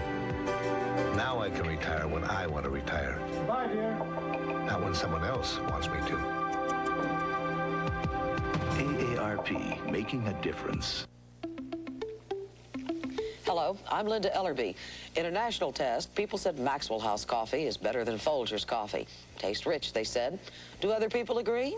Willard? I'm at the D&D nursery with... Virginia Bowen. Virginia, nice to meet you. And Virginia, which coffee did you like better? Maxwell House. Oh, boy, is that good. For rich taste? It just says to you, I'm a good cup of coffee. You're a good lady. People keep saying Maxwell House is better. You taste it. You decide. Now that you're 40, would it kill you to eat 40-plus bran flakes? Dad, this is healthy stuff. After 40, that's no better than kid stuff. Kellogg's 40-plus bran flakes. For you, after 40. Because if you need it, it's got the maximum fiber plus iron in one cereal. So, I hate it when you're right. I waited 40 years to hear that. Kellogg's 40-plus bran flakes. After 40, everything else is just kid stuff. Nice young man, Roland Gift. Yes? Very impressive, yeah. He is a very impressive kid. He's only, I think, 25 years old. Got a big role in Scandal, getting a lot of other parts. Going to hear a lot more of him. We're going to come back in just a moment. Another hour ahead after a station break. They've been two unforgettable heroes. Now they say goodbye, and they've saved their best for last. The final movie, Sunday. I love the taste of Waste Watcher Diet Soda. The money I save on Waste Watcher, I use to buy other things. Have you heard the news? The New England Women's Show is coming to the Bayside Exposition Center. See hundreds of exhibits, spectacular fashion shows, cooking demonstrations by King Arthur Flour, and more. Meet State Representative Marjorie Clapprood, guest of the Oprah Winfrey Show, Friday at 6 p.m. Register to win a brand new Pontiac Grand Am at the show or at your local New England Pontiac dealer. Don't miss the news this weekend at Bayside, Friday and Saturday 11 to 9, Sunday 11 to 6. Can I have some more CVS, you're a grandmother's best friend. Your CVS picture place makes it so easy to show off my grandchildren. While they're shopping, the kids just drop off their film, choose single or double prints, and next time they're shopping, even the next day, they pick up their pictures. It's so convenient, so easy. No wonder it's getting so popular. CVS. The Remarkable Recovery of James Brady, Friday at 7:30. Back at 8 o'clock, it's a getaway morning, Friday morning, 19th morning of May of '89. And straight ahead in this hour, we're going to turn back the clock and take a look at the 60s as represented by that film, The Big Chill. Here, some tell it we do that too much already, that the 60s memories are overstated and overrated. We'll get into that on After 8. And the fear of falling. Dr. Art Ulean reports that complications from falls, the 6th leading cause of death for those over 65. He'll have a report. Back inside Studio 3B, it's a Friday morning. I'm Brian Gumble here with Deborah Norville. Deborah's been with us, I guess the better part of the week. Half the week. Yeah, well, Jane's taking a couple of days off. Our top news story, of course, comes from China. Those student protests continue. We'll get to the news desk in just a moment. Deborah? Comedian Bob Hope celebrates birthday number 86 with a special that'll be on NBC next week. Jim Brown will take us behind the scenes of the shooting. And then we'll have the remarkable story of a boy who was kidnapped for 7 years and then reunited with his family. We'll hear about his efforts to put his life back together, and we'll hear about the new miniseries that will be on NBC next week, the story of Stephen Stainer. 8:01, let's get to the news desk. Mary Alice Williams, pinch hitting for John Palmer. Mary Alice? Thank you, Brian. Good morning. The Chinese government this morning warned it will take strong measures to stop student protests and halt the chaos that has spread through much of the country. Following that, student protest leaders said they will consider ending their hunger strike. The Chinese capital has been jammed for days with protesters and hunger strikers demanding democratic reforms, and thousands more poured into the capital today from outlying areas. The scene has been similar in other major Chinese cities, as Keith Miller reports from Shanghai. The insignia of communist China was eclipsed today by the symbol of American-style democracy. Tired and poor, the Shanghai students on a hunger strike huddled around the styrofoam replica of liberty. The symbols of freedom must be borrowed here, since these people have no experience with it. Just to be or not to be is an expression of freedom to them. The famous man of the Hamlet. 19-year-old Bai Shui is only a freshman at college, but already a veteran demonstrator. She knows what she wants. Just to change the system of our country, the political system. It has some perhaps shortcomings here.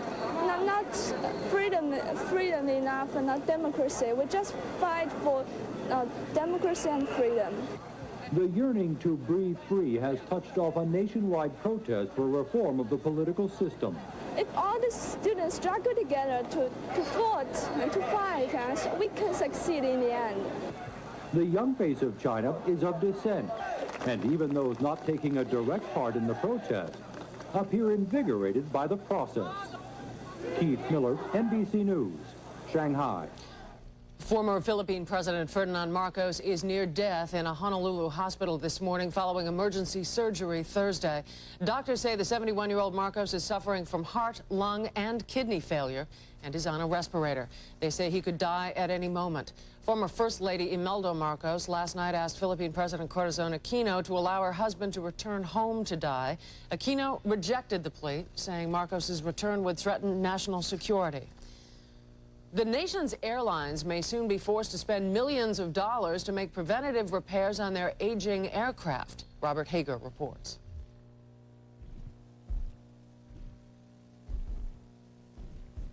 An old Aloha Airlines 737. 8 months later, last December, a hole started to open in the top of an old Eastern 727 over West Virginia. Amid general concern about the condition of aging aircraft, the FAA has announced plans to require airlines to make preventive repairs in advance of problems on aircraft generally as they approach the age of 20. Initially, this would affect 115 Boeing planes and cost $142 million. For instance, on older 727s, 45 vulnerable points in the fuselage will require reinforcement, 12 points on the wings, and the landing gear must be strengthened. That may require 1.5 months' work on each plane. On older 747s, 40 days' work just to strengthen the front of each plane will be required. This after cracks began appearing in that area 3 years ago. Previously, aviation engineers had believed it was enough to simply inspect older planes more frequently. But the Aloha accident changed all that, according to Boeing's Richard Johnson. It shocked the industry. I don't think anybody expected that an airplane would fail on that catastrophic a scale. And so the FAA says its new rules on preventive repairs represent a fundamental change in government philosophy. Robert Hager, NBC News, Washington. Dry, hot weather returns to the Houston area today after days of torrential rains and tornadoes, but for many, the cleanup is still days away. Here's Roger O'Neill. Up to 17 inches of rain fell in the Houston area. Most of the water drained into Lake Houston, north of the city, and there wasn't enough room to hold it. It's never been flooded here before. We've been here 15 years, and it's never been this high. As much as 10 feet of water flooded neighborhoods. Inverness Forest along Cypress Creek has flooded before, but never this bad. The water was up to my knees when I left, and that was before I opened the door. This 90-year-old woman was rescued by her grandson. A young boy confined to a wheelchair was scared, but safe. In Spring, Texas, there was school, but it ended early when the rain didn't end. Along the Trinity and San Jacinto rivers, the water was rising an inch every 20 minutes for a while. Anything that's not up on stilts right now, in the next half hour or so, they're in trouble. The rain has stopped in Houston, and the weather today, like in Dallas, will be better. But for several more days, the lakes and big rivers here will stay above flood stage. Roger O'Neill, NBC News, Houston. And for the last 3 years, a German shepherd named Lyric has been helping Karen Friedrichs around law school at the University of Illinois. And tomorrow, her seeing eye dog will also be helping her through graduation in a special way. Lyric will be the only 8-year-old German shepherd there, wearing a specially designed cap and gown. That's the news from this desk. Now back to Brian. Okay. Maybe smarter than some who've worn it. Don't worry about it. Let's take a check of the weather. And How does he throw it up in the air? That's a good question. That's a good question. Somebody flips it like that, he runs along and jumps and catches it. That's it, like a Frisbee. Well, next, Wednesday, you're in San Francisco for the show, Today's show? Is that right? Anyway, midweek next week, you're in San Francisco. And it looks like typical San Francisco weather, where it's hot in the inland valleys. How can you tell me 6 days in advance what it's going to be in San Francisco? You're guessing. No, well, to some extent I am, but typically in San Francisco, oh, you're on to us now. We guess all the time. No, typically for California, the storm track is way up north. For Washington, Seattle, and San Francisco has the heat, and the inland valleys, Sacramento, 93 degrees. That rises, and the cool air comes in from the ocean, puts San Francisco in the mid-60s, maybe mid-70s sometimes. That's what it'll be today. So that's my guess. You heard it right here, just now. In any event, let's take a look at the weekend forecast. This is my educated guess. Scattered showers and thunderstorms from the Great Lakes down to the Gulf. East Coast in great shape. Summertime conditions. A few showers from the northwest. And on Sunday, it looks like we're going to have some rain for Seattle, Tacoma, and Portland. And gusty winds over the northern plains, but most of the plains dry and sunny. And the rain should just stay to the west of the East Coast, which means finally we get a decent weekend here. Today, 77 in Boston, 88 degrees in Washington, D.C., and 87 in New York. But a risk today of strong thunderstorms, not as strong as they have been, but there could be some local downpours from about Dallas northward to the lower portion of Lake Michigan, and also Minnesota is going to have some good storms today, strong storms. So keep a weather eye here. A few scattered showers down by Atlanta, 84 degrees. Miami, 91. A few afternoon showers down there. In the west, beautiful, hot. Phoenix, 100 degrees. Parts of West Texas, that is, going above 100 degrees. And in the Pacific Northwest, partly cloudy skies at Seattle today with a high of 58 degrees and a slight chance of a sprinkle, though the frontal system is now moving over the Rockies. And for some of the mountains in Montana, we're going to see a snowflake on top of some of the hills. That's my latest, and now here's what's going on in your part of the world. Good morning, everybody. I'm Bruce Wagler. We've got beautiful weather coming up for most of this weekend and today as well. High temperatures 85 to 90 degrees inland, 70s on the coast. Much more coming up later. And once again, here's Brian. Okay, Joe. Before we take a break here, let's give you an update on a story that we did a few weeks ago on our After 8 segment. That time we looked at the dramatic decision made by Mr. Rudy Linares of Chicago. You might remember he disconnected his brain-damaged, comatose son from a life support system and held hospital workers at bay at gunpoint until the boy died. Well, on Thursday, a Cook County grand jury decided not to indict Linares for the murder of his 15-month-old son.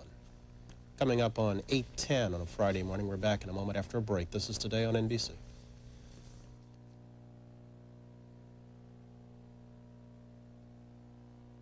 They're coming by train. They're coming by truck to the Mazda Gallery on Route 1 Norwood. The sale continues for 2 more weeks. Mazda Motors shipped over 200 1989 models. Every car must be sold in 2 weeks. When they're gone, they're gone. Don't miss this once-in-a-lifetime sale. Tremendous savings on 323s, MX-6s, 626s, 929s, MPVs, and trucks. Don't miss the car event of the year at Mazda Gallery, Route 1 in Norwood. TJ Maxx. Over 10,000 brand name summer fashions arrive at TJ Maxx every week, so it's never the same place twice. No, it's never, ever the same place twice. Yesterday, next week, next Saturday night, you get the max for the minimum price, and it's never, ever the same place twice. TJ Maxx. Okay, listen up.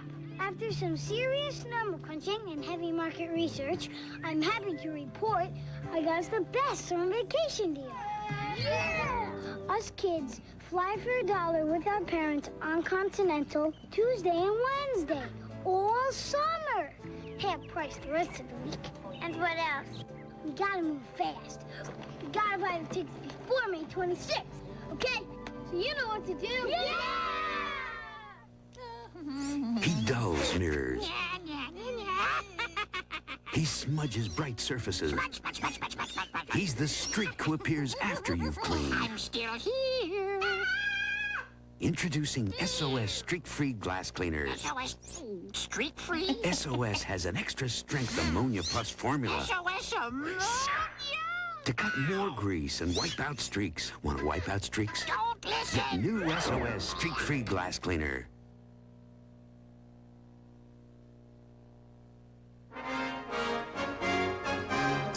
On After 8 this morning, drugs, sex, and rock and roll. They're the terms that define the 60s. Problem is, some say, our memories of that time often preserve the pleasure and forget.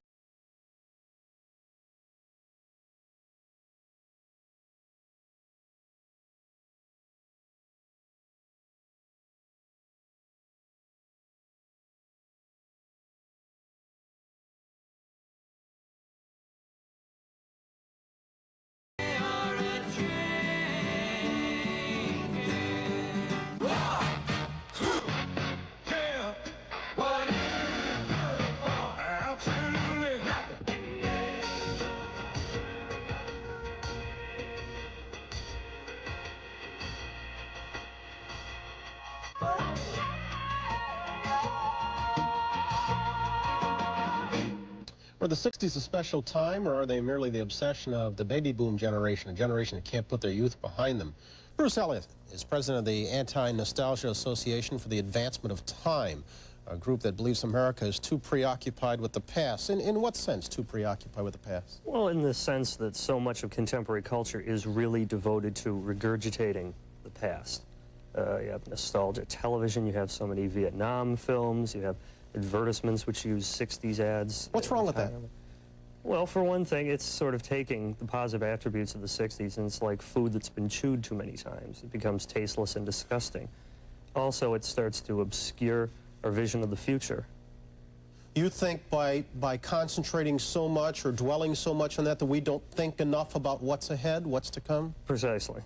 Let's get a second opinion. Also joining us out in Burbank this morning is Paul Krasner. He is co-founder of the Yippies, as you know, a 60s radical group, also publisher of the satirical magazine The Realist. Good morning, Mr. Krasner. I'm not hearing you. I'm sorry. Can we try that again? Mr. Krasner, can you hear me? Yes, I can hear you. Can you hear me now? Yes, thank you very much. What do you think of what Bruce just said? Are we too preoccupied with the past? No, I think it's kind of sour grapes, you know, that that happened to be a very exciting decade, and you'd think that he would find something to be excited about in this decade rather than trashing 20 years ago. But what about his point that if we're preoccupied with that decade, we can't look ahead to the next one? Well, you know, it's on a continuum. You can understand what has been happening in Nicaragua because of what happened in Vietnam.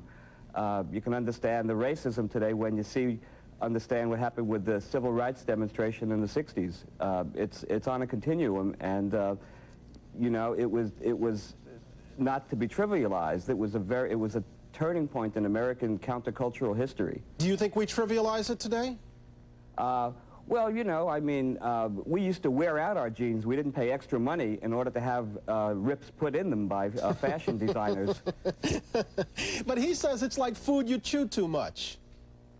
Well, you know, that's his vision, that's his taste. The irony is that by choosing this as his cause, as say contrasted to the inspiration of the Chinese students, he's spending more time thinking about the 60s than a lot of people who went through that period. Well, actually, you draw the analogy to Nicaragua. We can't understand what's happening in China if we insist on comparing it to our own 1960s. It's a different situation. You know, the times are still changing. But what's wrong with Houston? Bruce, I must say that it seems there's a great deal of envy here, that you're envious of the 60s, that what's happened in the 80s can't compare, that certainly what happened in the 50s can't compare. We have never said that anything of the 80s is inferior in any way to the 60s. We believe in the promotion of contemporary values and concepts and those of the future over that of just rehashing the 60s, rehashing the past in general. But like, do you resent the commercials that borrow 60s tunes? Let me run one of them in right here. It's the one everybody's familiar with by now. It's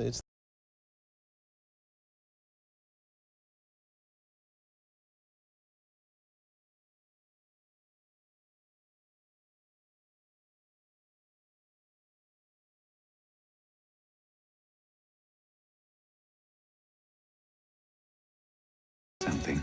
The minute I punched that up, you gave me a half smirk, half snarl. Why? Yeah, well, I've sort of been seeing that one as it's another sign of the creeping trend of nostalgia. I mean, why couldn't they have their own song for that? Why couldn't they use a new song or something else? But it's this placating to one single group of people. But that group of people represents a considerable percentage of America that they're obviously playing to, and those people have some affection for those times. Oh, it's a big commercial thing, but what does, you know, to say people my age, people younger, people even a little older, Be My Baby, it's like, what are they using this old song for?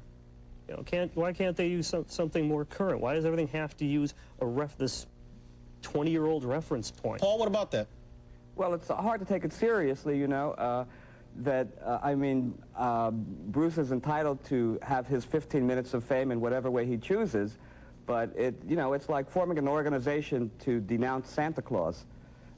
It just doesn't seem to me to, you know, it's a fad, actually, trying to trivialize the 60s into a fad when actually it was, you know, it represented a spiritual revolution, a social revolution. We're not the ones trivializing the 60s. That's one of the things that upsets us about it. History is something which places the 60s in its place. Nostalgia is what trivializes them. This is what upsets us. 20 years from now, you don't think you'll be infatuated with your teen years, your 20s? You don't think you'll be humming songs of the 70s? I doubt that. Unlike the baby boom, we've never considered ourselves to be something special and outside of time. Check back with us in about 10, 15 years. Bruce, thank you. Paul Krasner, thank you. 8:18, we're back in a moment. This is Today on NBC.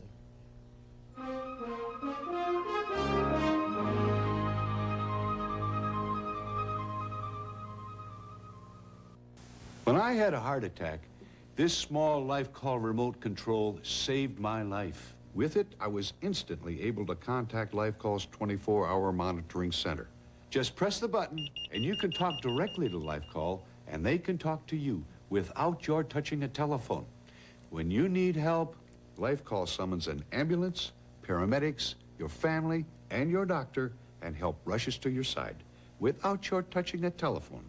So if you're elderly, live alone, are disabled or suffer from any medical condition, protect yourself. Get free information by mail about LifeCall. It's the affordable medical emergency response system that brings help to you at the touch of a button. Call to get full details by mail now. There's absolutely no obligation.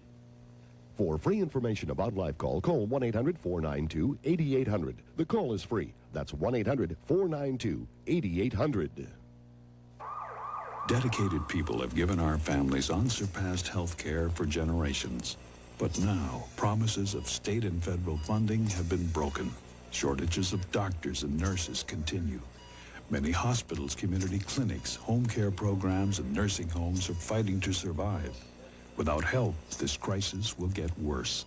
In fact, some providers may have to shut their doors to us forever. Dial 1-800-225-5800 extension 222.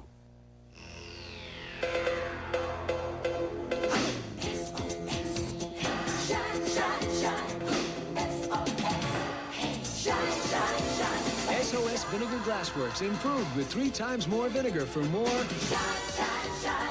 You get the cleaning power of SOS and the shine of real vinegar.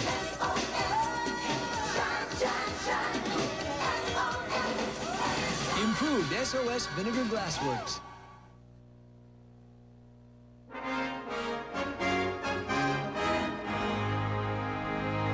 On America's Vital Signs this morning, the elderly and falls.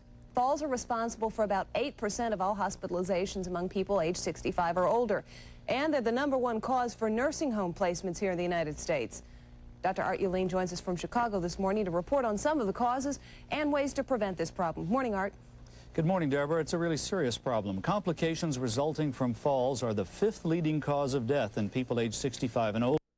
But that toll could be significantly reduced. With proper attention to the medical and environmental causes of falls, most of them could probably be prevented.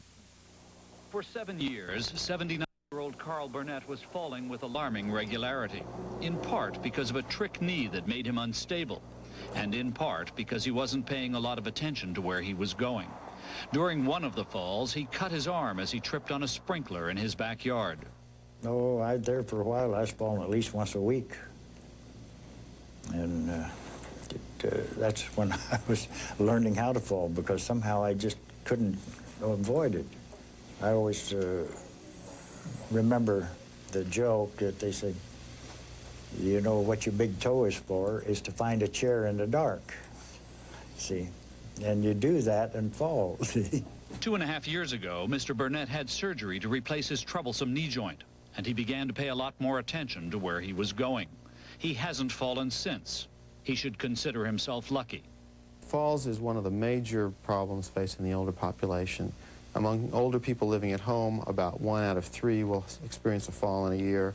Among older people living in institutions, about 2 out of every 3 will have a fall in a given year. Among the people who fall, about 5% will have a serious injury. About half of those will have a hip fracture. Hip fractures can be devastating. About half of the people with a hip fracture do not survive 1 year. Nearly 2/3 of the falls due to environmental hazards could be eliminated with simple modifications at home. Diana Fabacher, a coordinator for the home assessment program at the Sepulveda Veterans Hospital, showed us how. She visited Mr. Burnett's home and found some common but easily remedied problems. It's important to make sure that this floor covering is properly secured to the floor. If you notice this edge, you can see whereby you could easily slip in it if it weren't secured properly. The risk of falling can be reduced by paying attention to loose electrical cords, installing rails or handles in tricky or hard-to-reach places, putting an adhesive bath mat in the bathtub, adding a chair for support in the shower, making sure that footstools are solidly resting on 4 legs and that they have a rail to hold on to, putting adhesive on throw rugs or removing them altogether, and making sure that areas are well lit. These actions will reduce the risk of falling due to environmental hazards, but the medical causes of falling must be considered also. From a medical standpoint, there are a number of predisposing medical conditions that increase the risk of falling, such as being on medications, such as recovering from an acute illness, such as having blood pressure conditions, blood pressure that falls on standing. It's called postural hypotension. Cardiac arrhythmias can contribute to falls. Visual problems and hearing problems both can contribute significantly to falls. Many of these things are treatable from a medical standpoint, with medications, with rehabilitation, with surgery. Whenever an older person suffers an unexplained fall, a thorough examination should be done to see if an underlying medical problem is responsible. Deborah? All right, Art, thanks. Back after a station break. Saturday, for the first time together on stage, three of the biggest musical stars team up for a once-in-a-lifetime superstar summit. Kenny, Dolly, and Willie. He resented the fact that 7 years was taken away from him. His incredible story is told in an upcoming NBC movie, What Was Life Like for Kidnap Victim Steve Stainer. Got pretty tough. Then, after a remarkable recovery, former press secretary James Brady is back in the news. If I don't make a difference, it won't be for lack of trying, I'll tell you that. See how he's fighting for the rights of the disabled as Evening Goes to Washington, Friday at 7:30 on WBZ TV4. This is an Eyewitness News update. This Eyewitness News update brought to you by Purdue Farms Incorporated. Good morning, I'm Randy Price. A Roxbury boy is critically wounded in a shooting incident in the Orchard Park housing project in the city. Officials say that incident began at around 5:30 last evening as an argument between two young people. The victim, 15-year-old Jason Collins, had been shot in the neck. He's at Boston City Hospital this morning. Doctors say he remains in critical condition. Officials say they do have a suspect. The Nuclear Regulatory Commission has approved low-power testing at the Seabrook Nuclear Power Plant, which now could begin early next month. Massachusetts officials said they will challenge the NRC ruling. Actual licensing was delayed until Thursday to allow federal appeals courts to hear the challenges promised by Seabrook opponents. In Massachusetts, Republicans are more optimistic than ever now. They met in Waltham last night to map out strategy for the 1990 gubernatorial campaign. And one key issue discussed, whether next year's convention should be held here in Boston or in Springfield. Republicans, hoping to unite behind a single candidate months before the November 1990 election, approved a plan where a candidate winning a majority at the state convention would have the full party backing. John Frawley has an update on traffic. John? Thanks, Randy, and good morning. Let's take a look at the downtown area if you're trying to make it in from the north. Pretty kind of a heavy ride on the Tobin Bridge inbound, well back beyond the tolls. Also, the Sumner Tunnel is back on the McClellan Highway carrying pretty heavy volumes.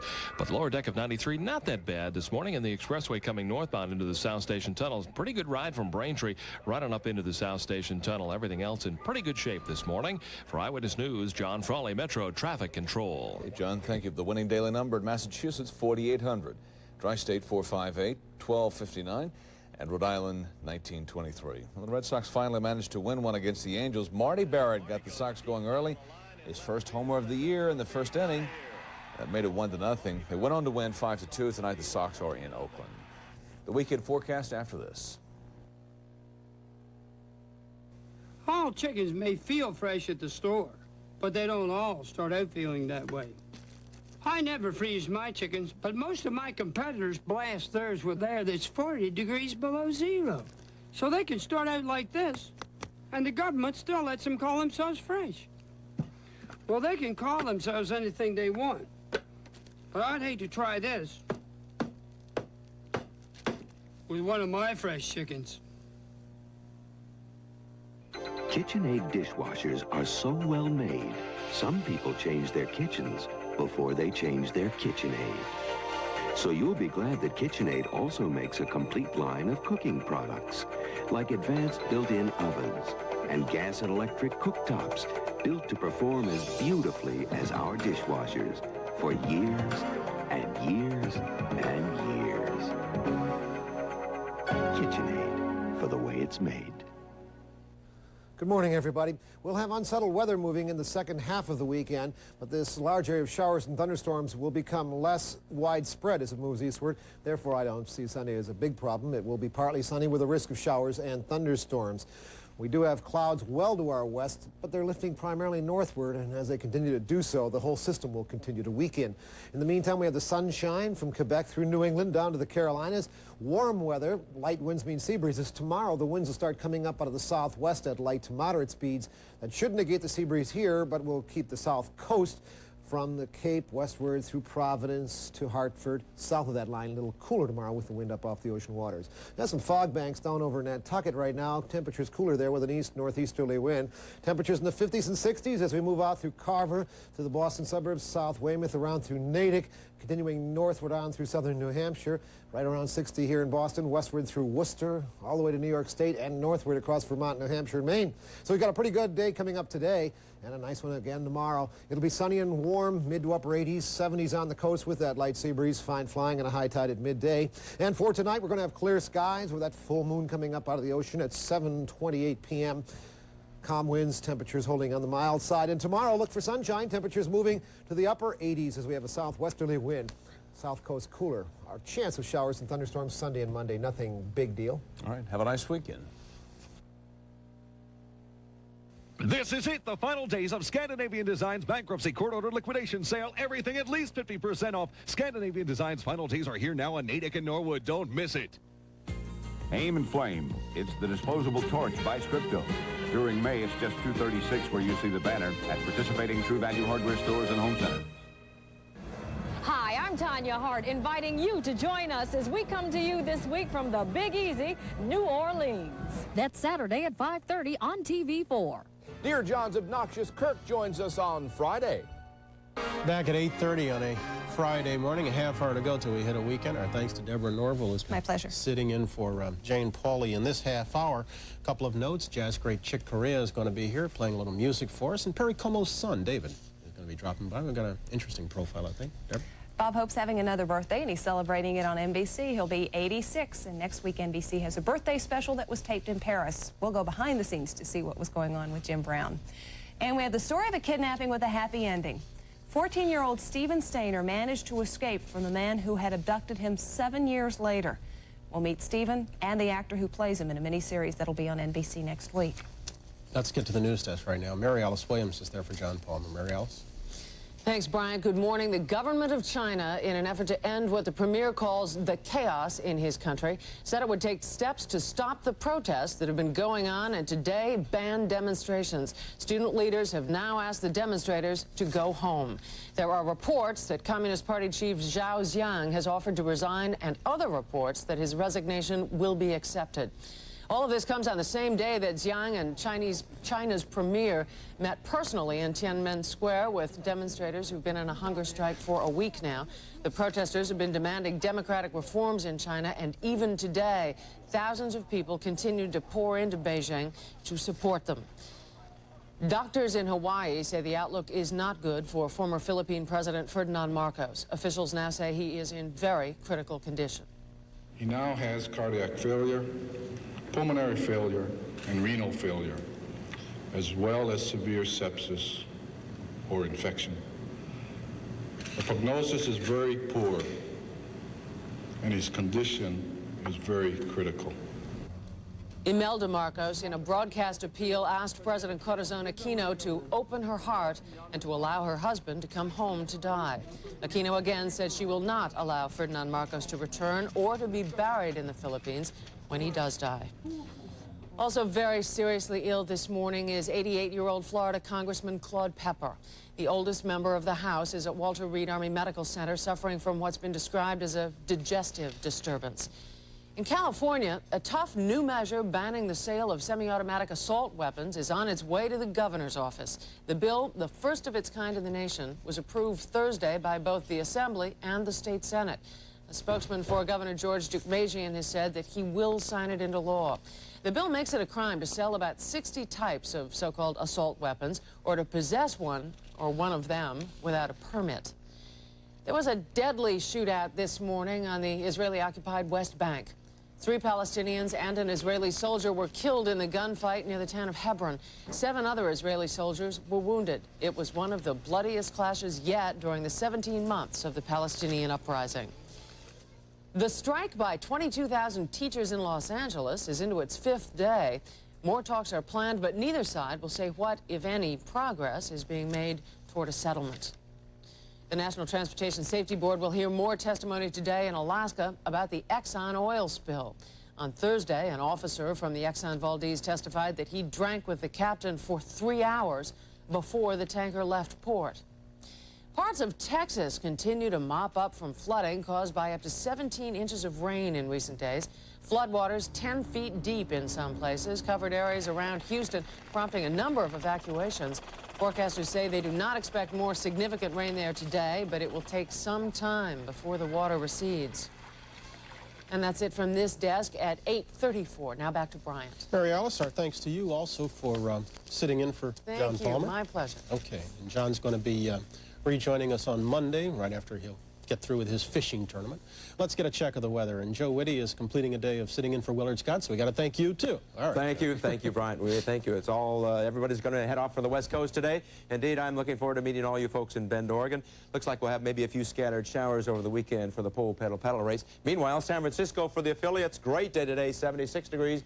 Typical morning fog, afternoon sunshine. Beautiful. Hot down in Phoenix, 100 degrees. West Yellowstone, past hour, 21 degrees. Yes, 21 degrees. There'll be a touch of snow in the high mountains of Montana today. But again, severe storms, but not as many as we've had for the past couple of days along the central portion from the Lake Michigan area down through about Dallas-Fort Worth.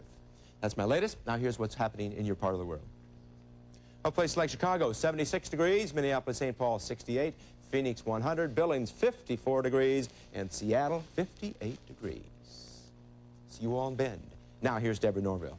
All right, Joe, thanks. Bob Hope celebrates his 86th birthday with a 2-hour special next Wednesday on NBC.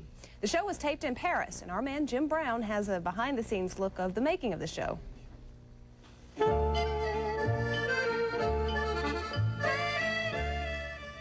It is only fitting that a living legend like Bob Hope celebrate his birthday in a legendary setting like Paris, also marking its birthday.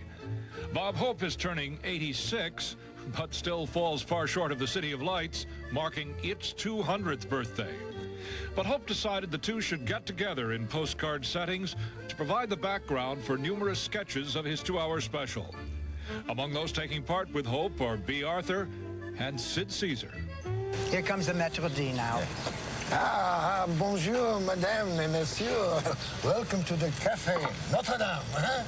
I am your maître d', the only celebrity maître d' in all of Paris. My name is Croiset. We heard. Didn't you used to be the bell ringer up in Notre Dame, eh? Oui. Why did you give it up, Croiset? Well, you see, madame, Croiset got queasy. The bells, there they go again. The ding-a-long, ding-a-long-a-long. What is it that made you decide to become a bell ringer? Pardon, I couldn't hear. There's a ringing in my ears. I said, what made you decide to become a bell ringer? Oh, I see. You see, my tap dancing got rejected on Star Search. When you're shooting on the banks of the Seine River in a Paris populated with tourists, it's only natural you attract an audience, even if some spectators are not sure which comedian is the star of what they're watching. Is this a Golden Girls special, or is it? No. We're just lucky to be with us. Now that we're doing, this is our birthday special. Oh, really? We do every year. Yeah. A 2-hour show that will go on May the 24th. Fantastic. All right. I spotted you from up there. No kidding. Yeah. I guessed, actually. I was kidding. And you walked across the water. Yeah, that's right. Yeah. Well, did you see me? That was me. Nice to see you. Yeah. Thank you. Others in Hope's special include John Forsythe, Linda Evans, Anne Gillian, and the French designer Givenchy. The Bob Hope special airs next Wednesday night on NBC. For today, Jim Brown, NBC News, Hollywood. And Brian will be back in just a moment with Perry Como's son, David, after these messages. Feel your oats with Post Oat Flakes. Feel your oats with Post Oat Flakes. Golden toasted flakes with whole grain oat nutrition and a crunchy oat taste. Feel your oats with Post Oat Flakes. The aliens have landed, and there's something about them we don't know. No! Now the trouble is about to begin. My partner is dead. Alien Nation, coming to video cassette. You know, a lot of people like to talk while they drive. Well, let me give you a tip. It's a lot easier with a unit-end cellular phone.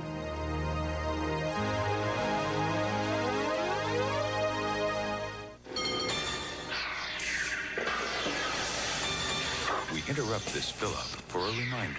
That'll be a charge? The Discover card actually pays you cash back for every charge. Well, we're on our way. It pays to Discover. If I were going to create the perfect place, I'd start with the north. I would carve out rivers and rolling hills, then ride the moon south and warm the skies with a tropical sun. I would dot the west with little hometowns and fill the east with excitement. Right in the middle, I'd put a great big playground. I would surround it all with water from coast to coast to coast, and I'd give it a name, Florida. When it comes to lawns, some folks say too much work, too much time, too much money. Now, if that's you, I've got the answer that'll make folks like us look like experts. Stern's Miracle Grow Lawn Food and this amazing Miracle Grow no-clog feeder. So easy, just drop in and spray on. It's so fast, you'll feed your whole lawn in minutes. You'll see healthy green growth in days. Miracle Grow Lawn Food and the Miracle Grow no-clog feeder. Beautiful lawns for folks like us. We're talking this week, too, and about children of famous stars who chose not to follow in their parents' footsteps and are doing well in something other than show business. Thursday, we talked to David Niven's son, Jamie. This morning, it's David Como, the younger son of Perry Como. An older generation of Perry Como fans will remember him as the Bobby Sox idol of the 40s, crooning an awful lot of favorites.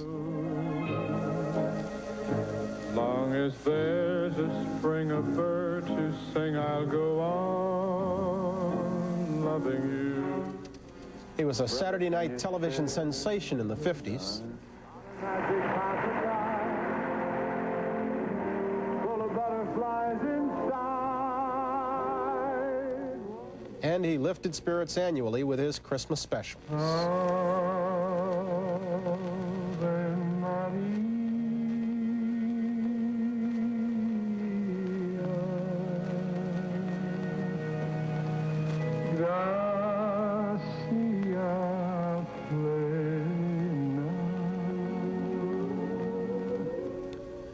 Through it all, Perry Como was simply dad to his son David, who today is with a money management firm here in Manhattan. Good morning. How are you? How are you? Good, thank you. And were you always aware that your dad was famous, was somehow special? Not really. It kind of came to me when I was about 13, 14, 15, when I was at a couple of appearances that he had. And one was in Las Vegas in particular. And there was at least 2,000 people in the room. And when all of a sudden he finished and I saw them all get up, I had this, feeling. I said, oh my God, I can't believe this. Everybody loves this man. This is incredible. Yeah. But he was just a father to me before that. And then I started thinking about it, and that's when I realized. Was his fame ever an obstacle to the relationship or a hurdle? Did it require any special considerations? A small problem in school, because a lot of kids would say to me, oh, you're a famous entertainer's son, and, they would maybe think, I always thought that they thought maybe different of me than other kids. So it was a little bit of a problem. I mean, I remember that I used to, not deny it, but I would not, say, oh, I'm Perry Como's son. I'd never say that. It's very funny, I do that today because everyone says, oh, you must be Governor Cuomo's son. I said, oh, no, I see. They don't check out the spelling. We've got some pictures of you as a child, and I note that you were adopted at the age of 4. Now, that's an age when generally it's a difficult time for a youngster to be adopted. What do you remember? What do your folks told you about the circumstances? Well, I remember it quite well because I remember the nuns at the Angel Guardian Home sort of ushering me off when my mother came in to look at the babies to adopt, and my mother saw me and she said, oh, I'd like to see that boy. And the nun said, oh, no, he's 4 years old and he remembers too much of his foster families and things. My mother said, no, I'd like to see him. I had a little sailor outfit. I came up to her and I looked up to her and I said, are you my mother? And that was it. It was a wonderful time, and she and my Uncle D took me to the house, and I met my father for the first time, and I looked at him and I said, are you my father? He says, I don't know, I think so, because he didn't know what my mother had done. Yeah.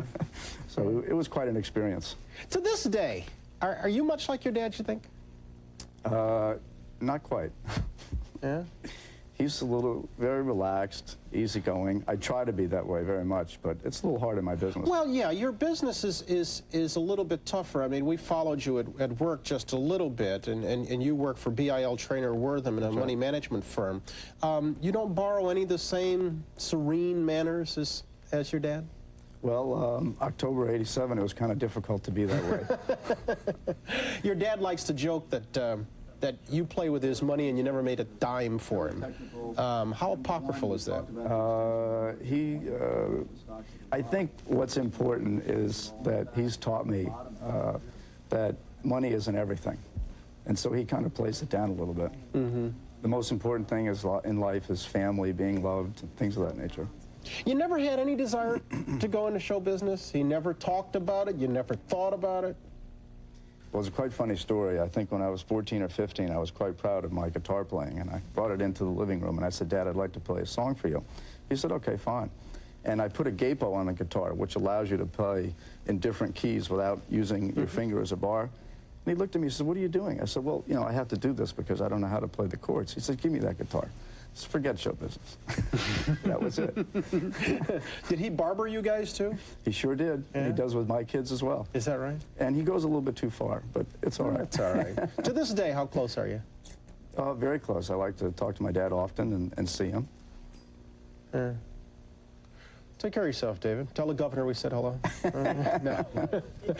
David Como, thanks very much. Thank you. We're going to come back. And you want to wish Dad a happy birthday, right? Yes, I sure do. His birthday is on the 18th. Okay. All right.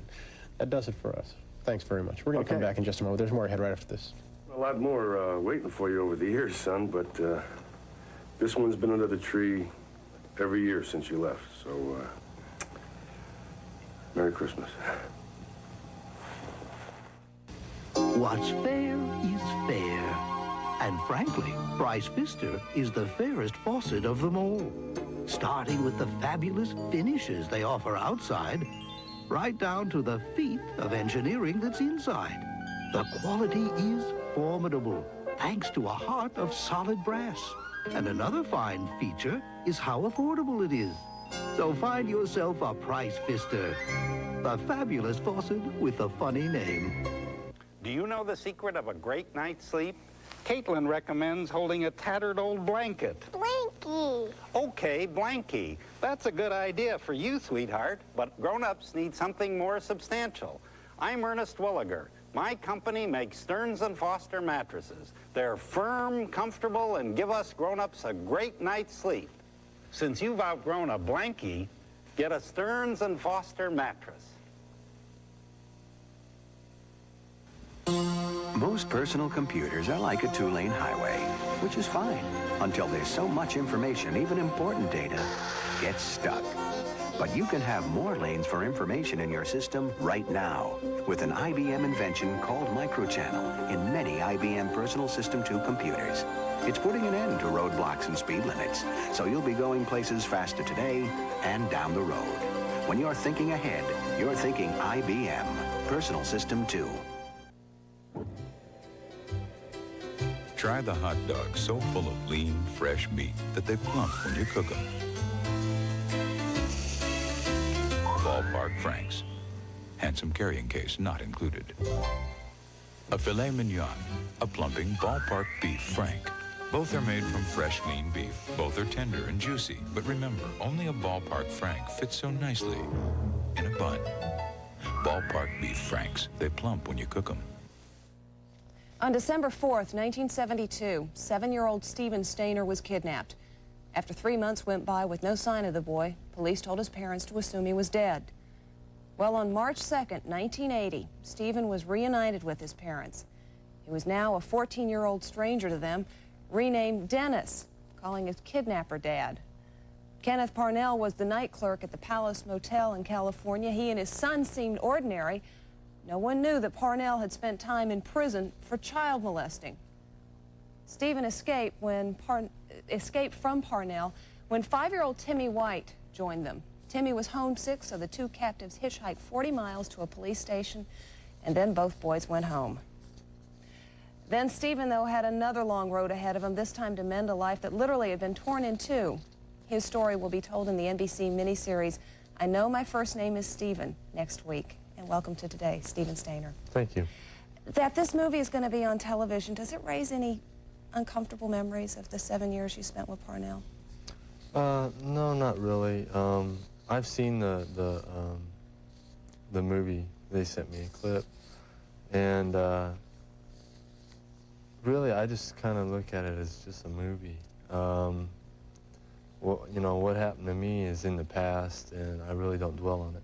Yeah, I think if someone had written a script with all of the elements of your story, it probably would be rejected because it's so incredible that you would come back after 7 years. What was the hardest part of your journey back? Probably the readjustment, you know, after getting back and everything. Getting to know my families and become like a brother, you know, to all my sisters. Mm-hmm. And having to follow the rules of a family. Yeah. Hard. The movie is going to be on NBC on Monday and Tuesday night, and you probably were able to give a little help to the young man who plays your role in that movie. It's Corky Nemec. He's with us this morning. Did Stephen give you any pointers or any tips about, you know, what he was going through at different stages that as you were playing the role? I met Stephen about the last 2 weeks of the film, and basically I talked to him a little bit about the homecoming, which was all I really had a chance to talk to him about. Mm-hmm. But even that was help, you know, even though we had finished most of it. But I wish I could have talked to him earlier, but I wasn't sure how or if I should, or, you know, I wasn't sure about my decisions because I basically made a decision on the role. On how you were going to play things. And what would you have told Corky if you'd had the chance? Well, with the way the film turned out, it's the character of me that they created was more, I don't know. He was rude in a lot of ways. You know, he talked back to his parents, which I wouldn't do. Yeah. I would never. You know, I just it's not me. Yeah.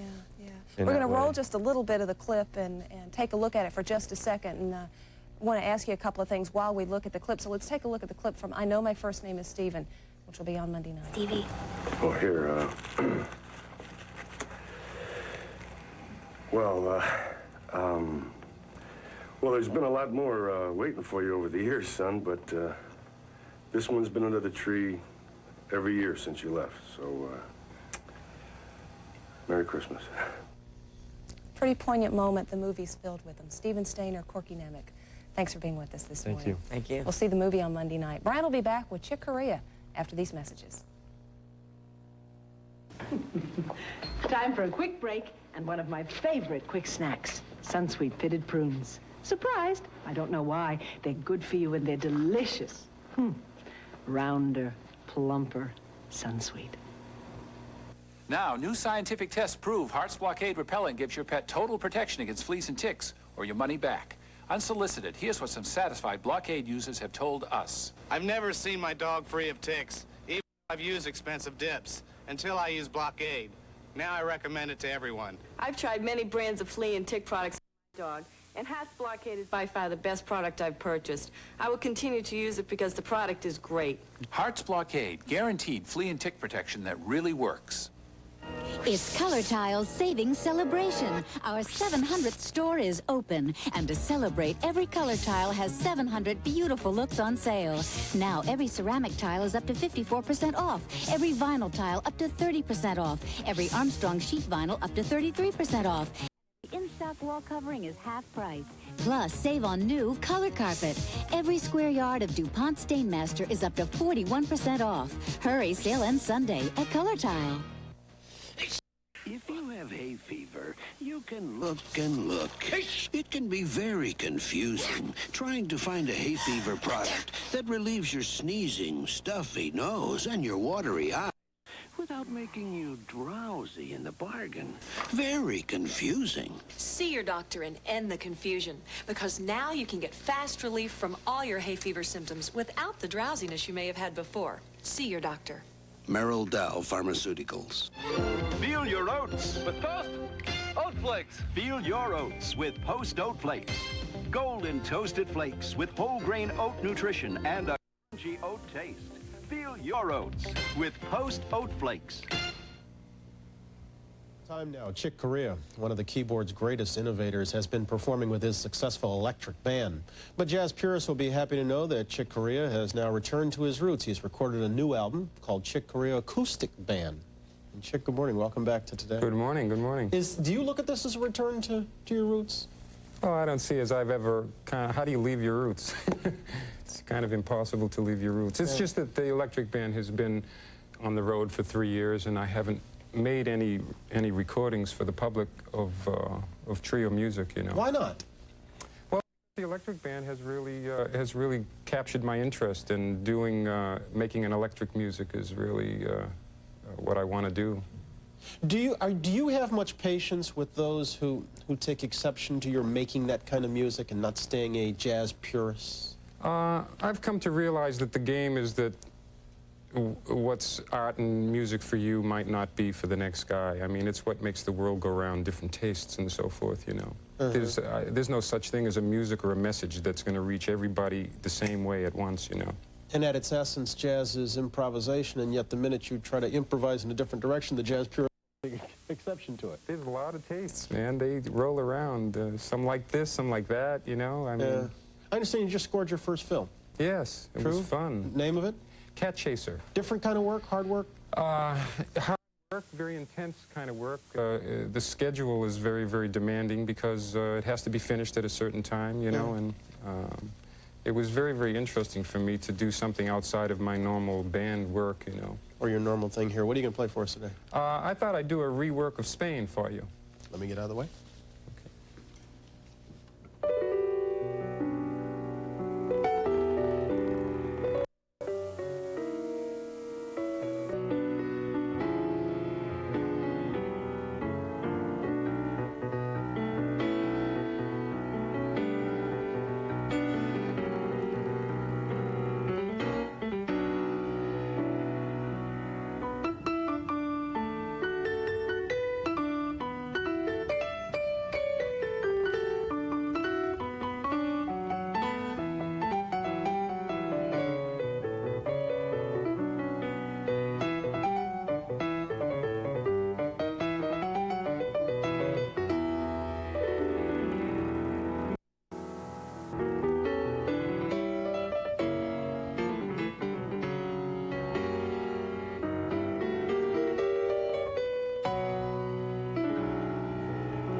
Can I say the album once again?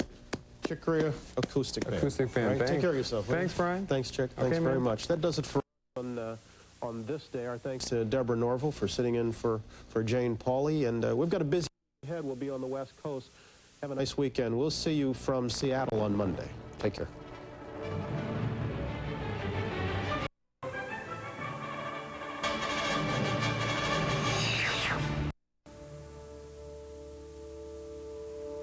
Two families, 3 lifetimes, black and white in color. So we'll talk about that this morning, too. Join us for a wonderful edition of Good Day. One way to save money, avoid those fancy hair salons. A better way to save, 2-liter varieties of Coke and Sprite, 88 cents. This week at Star. Pilot to co-pilot. Grab your goggles and take to the skies with Chronicles Ace of Adventure Chuck Kramer. Strap yourself in as our fearless ace continues his coast-to-coast whirlwind tour. But you'd better hold on tight as Chuck takes you down to the deck for a cockpit view of the aerial art of crop dusting. Plus, see a side of the Smoky Mountains and the Big Apple you've never seen before. The sky's the limit on Chronicle, tonight at 7:30. Church or cult? News Center 5 reports, Monday at 6.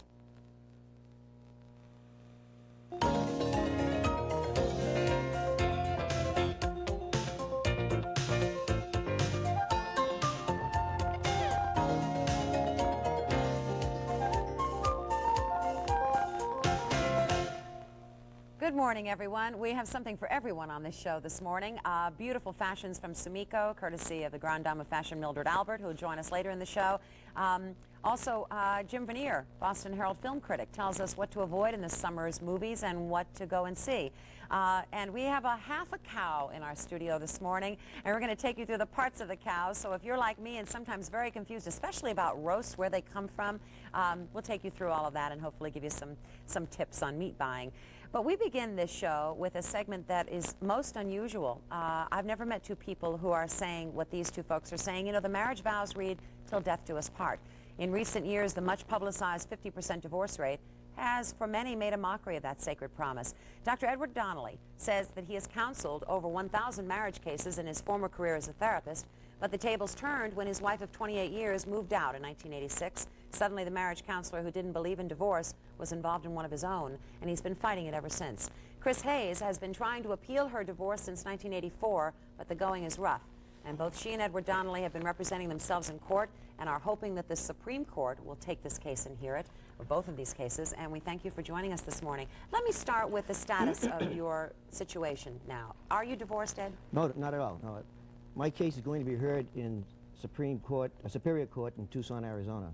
Okay, and for you, Chris, the courts have said the divorce is final. Is that right? The lower courts have granted a judgment in ISI in 1984, but I have appealed it, and I'm going to the Supreme Court with it. You both represent yourselves in court.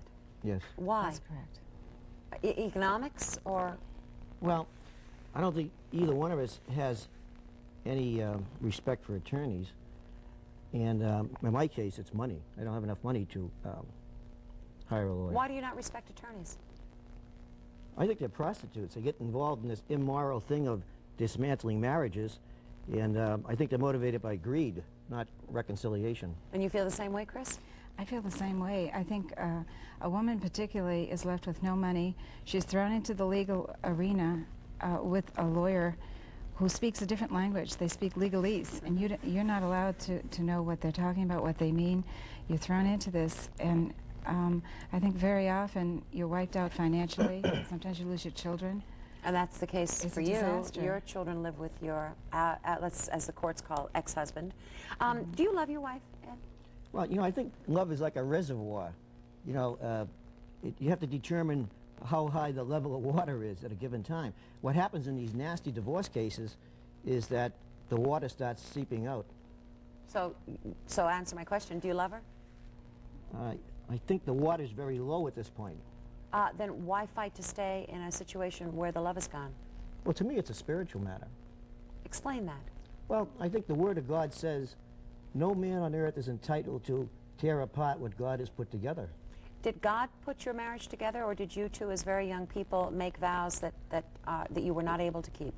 Well, I think God, we put it together. put it together, and God endorsed it. God endorsed it as a witness to that marriage. But she doesn't want to be married to you anymore. So how far do you push this? And even if, you know, most would say it's unlikely that the Supreme Court would hear something that is so entangled in religion, because therefore separation of religion, church and state. But even if the Supreme Court said, okay, you're still married, you can't force her to live with you. No, but perhaps some reconciliation can take place. I saw over 1,000 couples in marriage therapy. And some of those cases were put back together. Some of those couples were put back together. I remember a case, a well-known case in the South Shore of Boston, where a person was separated 3 years from his wife. They're together today. But you're a marriage counselor. How come you didn't go into therapy long before this happened, or sense that there were problems? I don't have much hope in the kind of therapy that other people practice. It was the kind of marriage counseling that I was doing that was successful. My wife will not enter into counseling. My wife has made up her mind. Okay, but why was yours so successful when others failed? Well, I think we were combining psychological principles in Christianity. For you, Chris, what if there are some who say you're hanging on because you're a woman scorned, your husband wanted this divorce, and you're hurt, and this is the way that you're holding on to this? Well, this is just not true. It's not the issue at all. I'm going to the Supreme Court in defense of the marital vows. This was a contract. The precise wording was "until death do us part." It was for better, for worse. And I have, you know, always realized that there was no option. There was no way out of that. We went into it with that understanding. It was a contract. And I think all I'm doing is, and I have to go back to the separation of church and state. Our Constitution does not have a separation of church and state. That is in the Russian Constitution. It's not in ours. In our First Amendment, what it does state is that we are entitled under the Constitution to the free exercise of religion. What we are saying is not that we're not interfering in the religious issue is not interfering into the civil court. The civil court is interfering in a religious matter. My religion says that this marriage is indissoluble, that we entered into an irreversible moral, legal contract. You're putting all of your money that you have now into this defense of this case. No money. No I money. have no money. I guess, though, my question, I'm going somewhere with this. Your children, you don't have them because economically you can't afford to raise them, so they're living with your ex-husband. Why not put those dollars into being able to support your children? You know what I'm saying? Well, 3 of them are over 18. 1 is married. How old's the youngest youngest? child is just 14. She is living with my husband. My son left last summer when the electricity was shut off, and he was 18, and he couldn't live in a house like that. My husband is very wealthy. You tried to stop your husband from living with a woman. I did. And were turned down. I mean, the courts did not I went acknowledge. before the courts pro se with a motion to remove the cohabiting woman while the children were present in the home. You know, I wasn't going in per se on the moral issue, although that is very important to me. It was because they were living there. And I asked that the adult female be removed from the premises while the children are living there. And it didn't happen. It was denied by the judge. Interesting and I that up in appealed it. Rhode Island, that Same the thing. opposite happened. Well, she was told that she couldn't have a man live with her while the children were present. Isn't And that right? makes it a sexist issue rather than a moral issue. Or, It is interesting Are to we compare taking the care two. of the children, or is it all right for a man to do it and not all right for a woman to do it? Yeah, the last conversation you had with your wife was not all that pleasant, was it, Ed? No, it was an abbreviated conversation. I was on a national talk show, the Donahue Show, April 6th. It was live here in the East, but it was aired in Tucson, Arizona the next day. I called her in the morning, April 7th, and told her that I had the opportunity to talk to the country about how I felt about her and how I felt about what was happening. She freaked out. She got very upset. And, kind of understandable. After I didn't say anything nasty. I said some very positive things. I talked about the permanency of marriage, the sacred nature of vows and things like that. But she felt I betrayed her. Yeah. I betrayed her by going on national television, yet she doesn't see that she betrayed me by going before a pagan court, given the fact you were married in a Christian church. Doesn't sound like there's a lot of hope for the two of you. Don't know your relationship real well, but do you really honestly believe down deep inside that no matter what happens here, that you two could reconcile? Do you? Oh, positively. You really It's not believe going that? to happen. Okay. I think what happens in many of these cases, and Chris can talk about this, and Chris has gone through 6 attorneys. I think attorneys get involved in these things. They complicate it, they convolute it, they Well, I think we exacerbate get, it, I think they we twist get this that. thing around. I think we get your point there. But what about two people who entered into the vows and then didn't take care of the marriage? I mean, it's one thing to get to this point and believe all of this at this end of the marriage. But what about the very early days of your marriage? Yeah. Who got everything convoluted then? I mean, I think things were pretty well. We had 7 children. This wasn't exactly a casual relationship. We had 7 kids, 2 sets but of is that twins. a measure of love Well, it's a measure. Everything went well for all those years. The kids grew up. I think what happens to a lot of people, they start asking at a certain age in their life, what else is there in this world? What else is there? Why am I saddled with this guy? I ought to be pursuing my career in fashion design or teaching at university level or something. What do you hope to gain here, though, except for some national recognition on speaking out on an issue that, and in a very unusual way? What do you hope to gain for your own life? I'd like to make a statement. God doesn't need any help, but I'd like to make a statement that we get married in a Christian church, whether we believe it or not, we do take those vows. But you would like to see us then in a country where we are forced to stay in a marriage that doesn't work. I mean, we know there are countries in this world where that is the case, and there are many unhappy relationships because of it. No, I'd like to live in a country where problems can be addressed and resolved. Your husband left, Chris, and you feel it was a midlife crisis? It was definitely a midlife crisis. Explain. I mean, what were you seeing in him that all of a sudden one day he woke up and things weren't right with the marriage? It was very sudden. He had been a wonderful husband and father, had worked hard for the children, always put the children, we both put the children first and put each other first, which I think is wonderful. All of a sudden he said he was too old and he wanted to have some fun. And he began staying out. It was a very sudden thing. He lives locally. You're from Natick. He does. Is he watching? I don't know. I'm sure he is. What would you hope to gain by this, ultimately? Can't force him to live with you. You can't force anyone. He does have a right to live apart. I've said that all along. You cannot force 2 people to live together. On the other hand, if we don't uphold this sacred vow that people take, then it's not just the death of 2 marriages you're seeing here, it's the death of marriage as an institution, as a sacrament. My 3 girls, I wouldn't want to advise them, you know, go into this, you know, marry this man. What if your and it will daughter be was in for an life. abusive situation? Would you still say she had to stay there if she was married to a man abusing her? If she had married in the Catholic Church. You would say stay? And no. And the man was abusing her, and they took sacred vows, knew what they were doing, and had children, I would say they would have to go to someone like Dr. Donnelly to straighten out the abuse problem. But Dr. Donnelly says there aren't very many people who can do that. Most therapists can't really do that. Well, that's They're not true. good He enough. is unique. But there are Christian therapists, or there are therapists who will look at the problem. I'm not saying any woman should stay in an abusive Has the church situation. supported you? The church has not been supportive at all. I asked the tribunal to provide me with a letter documenting that my marriage is still in effect.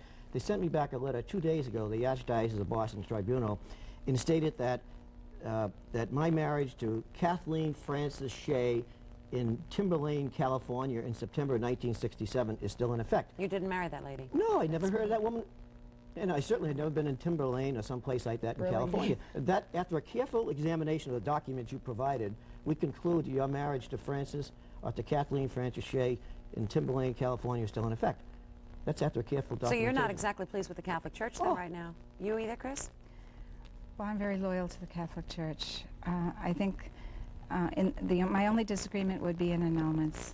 You don't agree with annulments? I don't agree with annulments. I think an annulment is a lie because most couples do, on that wedding day, realize what they're getting into. They make You think these people, vows. young people of age, how old were you when you got married? 26. How about you, Ed? 28. Okay, older, weren't you? Well, we knew what we were doing. It was a contract. All right, I thank you both for sharing your opinions with us this morning, Thank and you. we wish you luck. Thank you. When we come back, summer movie preview. Jim Vernier joins us, Boston Herald film critic. What's hot and what's not? Jim will tell us. Mister.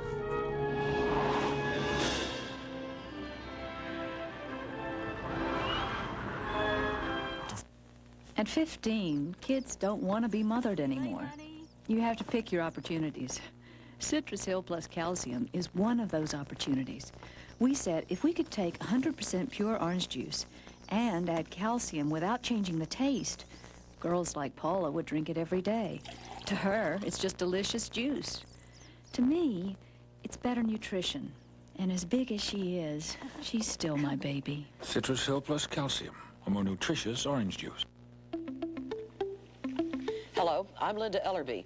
In a national test, people said Maxwell House coffee is better than Folgers coffee. Tastes rich, they said. Do other people agree?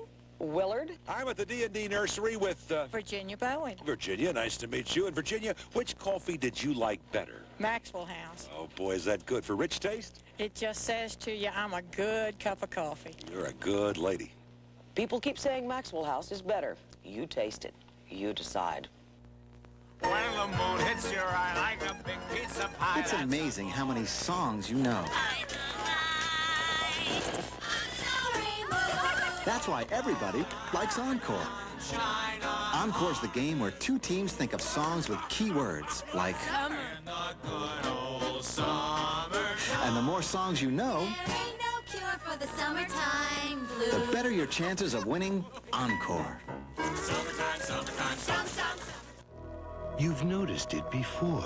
Something missing in your margarine. Taste, flavor, richness. Now, Land O'Lakes has found what you've been missing. The taste of sweet cream. In new Land O'Lakes spread with sweet cream. Just enough sweet cream to make it sweet. Creamy, buttery, yet each serving is cholesterol-free. New Land O'Lakes spread with sweet cream. The taste you've been missing.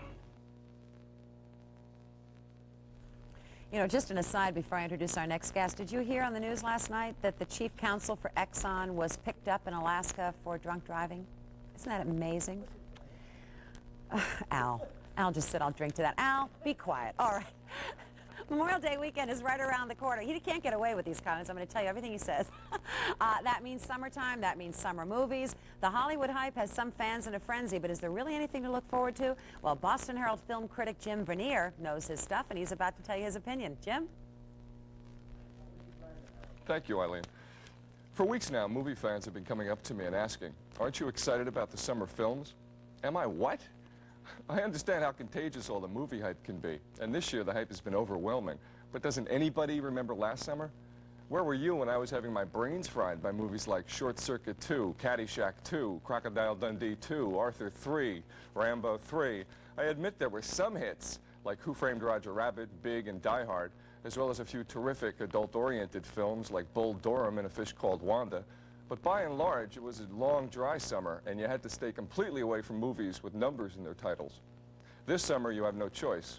Almost every major release coming our way is a sequel to a blockbuster. The season kicks off on Memorial Day weekend with the release of Steven Spielberg's Indiana Jones and the Last Crusade.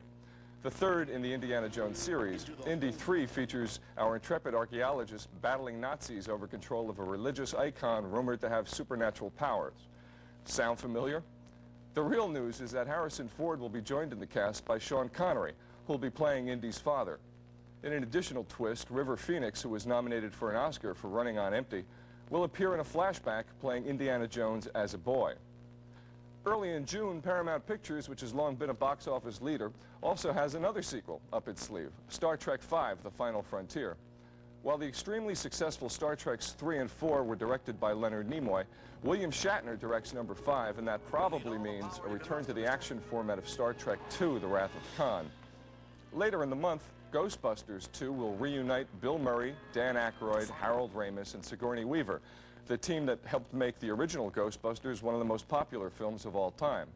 Special effects expert Richard Edlund will once again provide the dazzles. Undoubtedly, though, the most talked about and original film of the summer of '89 is going to be Batman, a live-action $40 million crime thriller from Warner Brothers. It stars Michael Keaton as the Caped Crusader, Jack Nicholson as his archenemy the Joker, and Kim Basinger as the film's femme fatale. Batman, which has been in development for almost 10 years, has been making news for months. Directed by Tim Burton and filmed at Britain's Pinewood Studios, where a Gotham City set was constructed, the film has generated protests from Batman purists who feel that it will be just another send-up in the style of the TV series of the 60s. Apparently, the casting of Keaton, best known for comic performances in films like Beetlejuice and Mr. Mom, added fuel to the flames. But Warner Brothers and Burton have assured fans that the film will be a moodily atmospheric rendering of the Batman legend and not a send-up. Meanwhile, Batman's 2 and 3 are in the planning stages. After all, what's a film studio to do with 3 fully operational Batmobiles? Later, the sequels make a comeback with Columbia's Karate Kid 3 and Warner Brothers' Lethal Weapon 2, and James Bond's license is renewed for the 16th time in MGM's License to Kill. 20th Century Fox, which scored last summer with Big and Die Hard, is placing all its bets on an underwater adventure called The Abyss. Produced by the filmmaking team of Gail Ann Hurd and James Cameron, the people responsible for the Terminator and Aliens, The Abyss is, according to insiders, an action-adventure with mystical New Age elements, and it should be a very strong summer contender. Director Brian De Palma, whose last effort was The Untouchables, is the man behind Casualties of War, a Vietnam drama starring Sean Penn and Michael J. Fox. And finally, are you ready for the sequels from hell? You'd better be, because this summer will bring us not only Ernest 3 and Nightmare on Elm Street 5, but also Friday the 13th Part 8. Just when you thought it was safe to go back to the movies. Eileen? Thank you, Jim. Good job. Jim Veneer, Boston Herald film critic. When we come back, the most beautiful fashions, all the fabrics straight from the Orient, courtesy of Mildred Albert. She shows us Sumiko's fashions this morning. We'll be right back.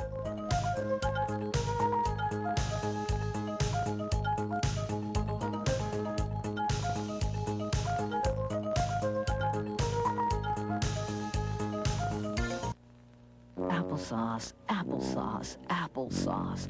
New Dole pineapple sauce. The delicious, fresh-cut taste of pineapple that's anything but boring. Try New Dole pineapple sauce, chunky or smooth. Life's a little fresher with Dole. I love waking up to paradise. Yeah, new Paradise fruits from Dole. They're 100% natural tropical juices. Why settle for the ordinary when you can have paradise? I ask myself that every day. Life's a little fresher with Dole. Hey, honey, where's my red screwdriver? Well, where did you leave it? Oh. Did you check your toolbox? No, it's not in my toolbox. Hey, kids, pardon me. Have you seen my red screwdriver anywhere? No. You know? You seen it? You? Hey, Dad, remember when you lost your glasses and they were just sitting there right on your face? Very funny. We plan for everything in life. Buying our first home, our children's education.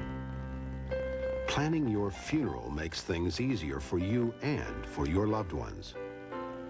Trust 100 Funeral Homes help you plan ahead before the need arises. It just makes sense to plan ahead. Call your Trust 100 family-owned funeral home today to ask about prepayment and no-payment options. Will your salt perch on a pepper? Wrap onto a radish? It will if it's Diamond Crystal. Diamond Crystal. It's really worth its salt.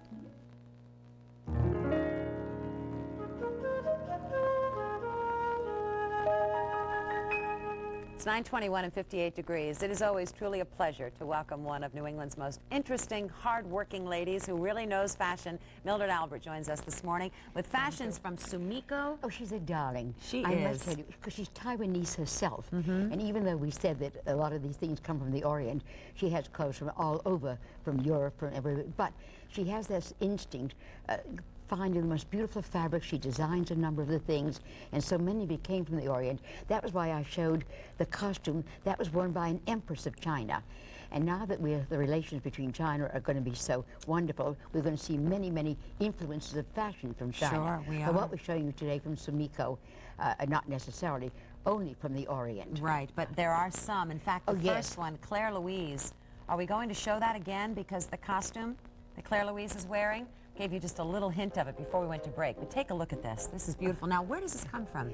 She has had that, she's ordered that and has it in her collection. She's collecting wonderful clothes from the old dynasties. This was one by an empress. Evidently, they've shown it before, and we're not going to see it again.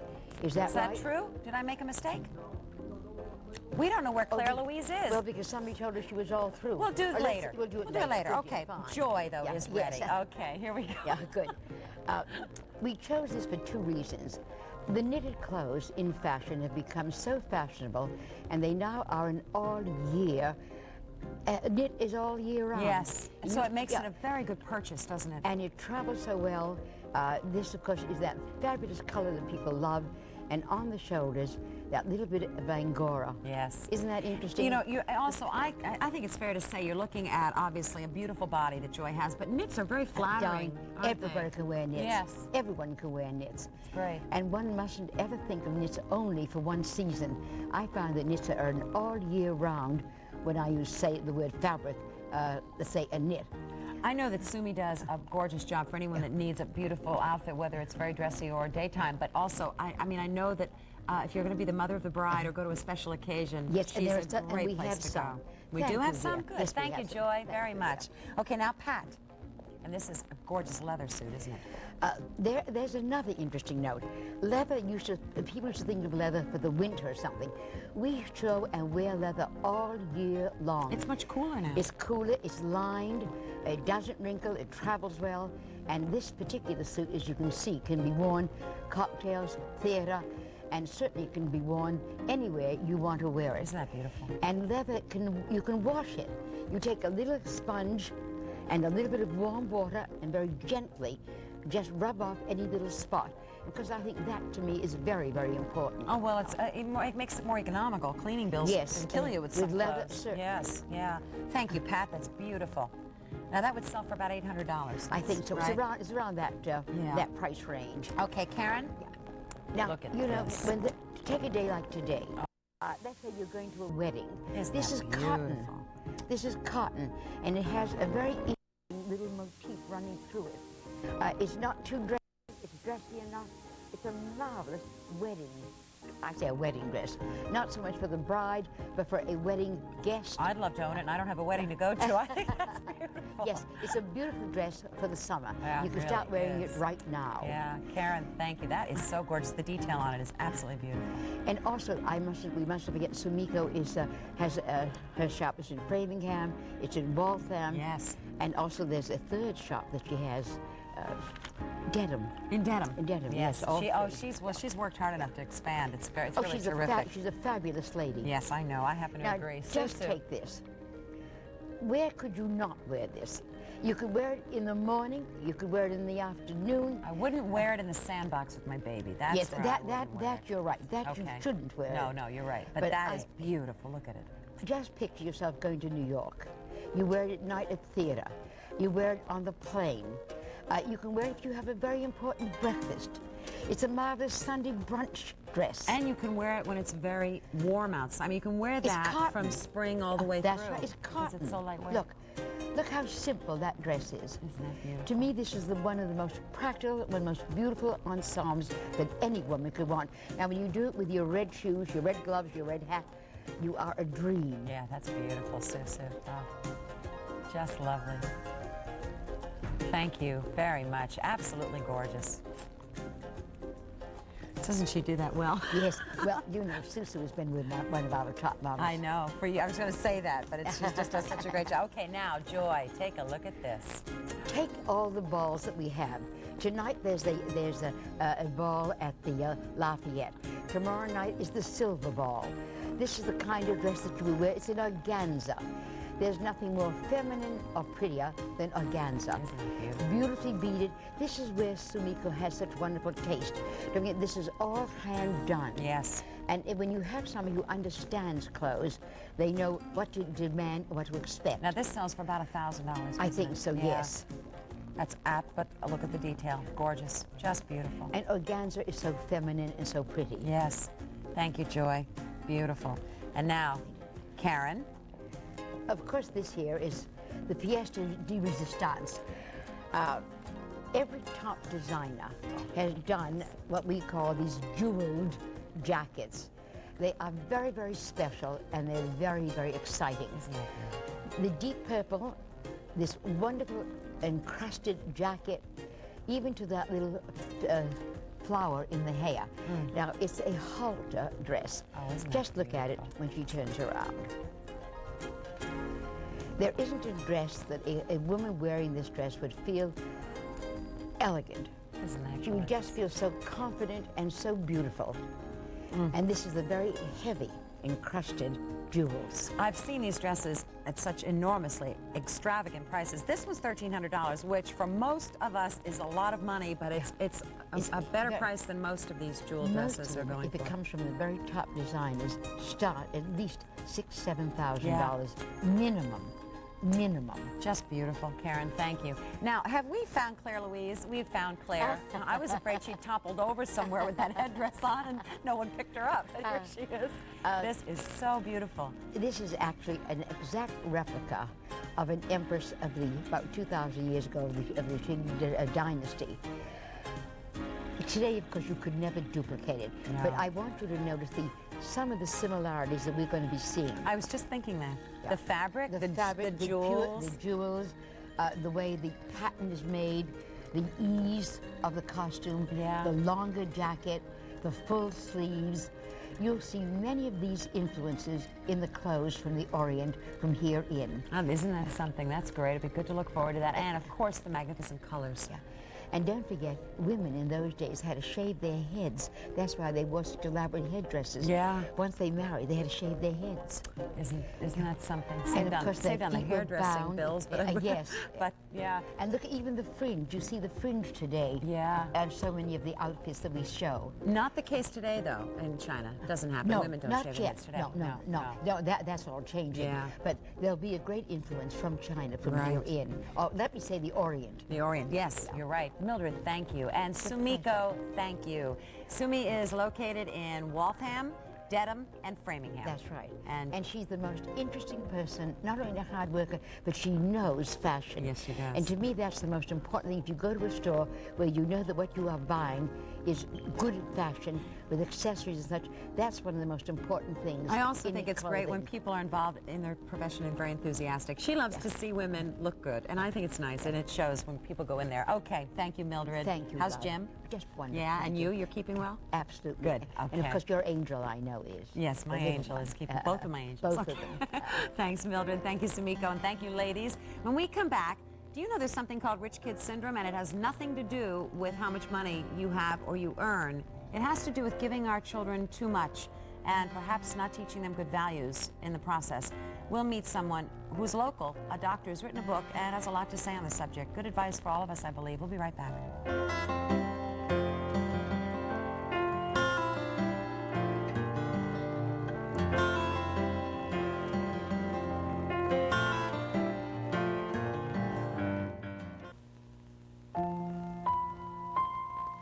This place stirs up some memories.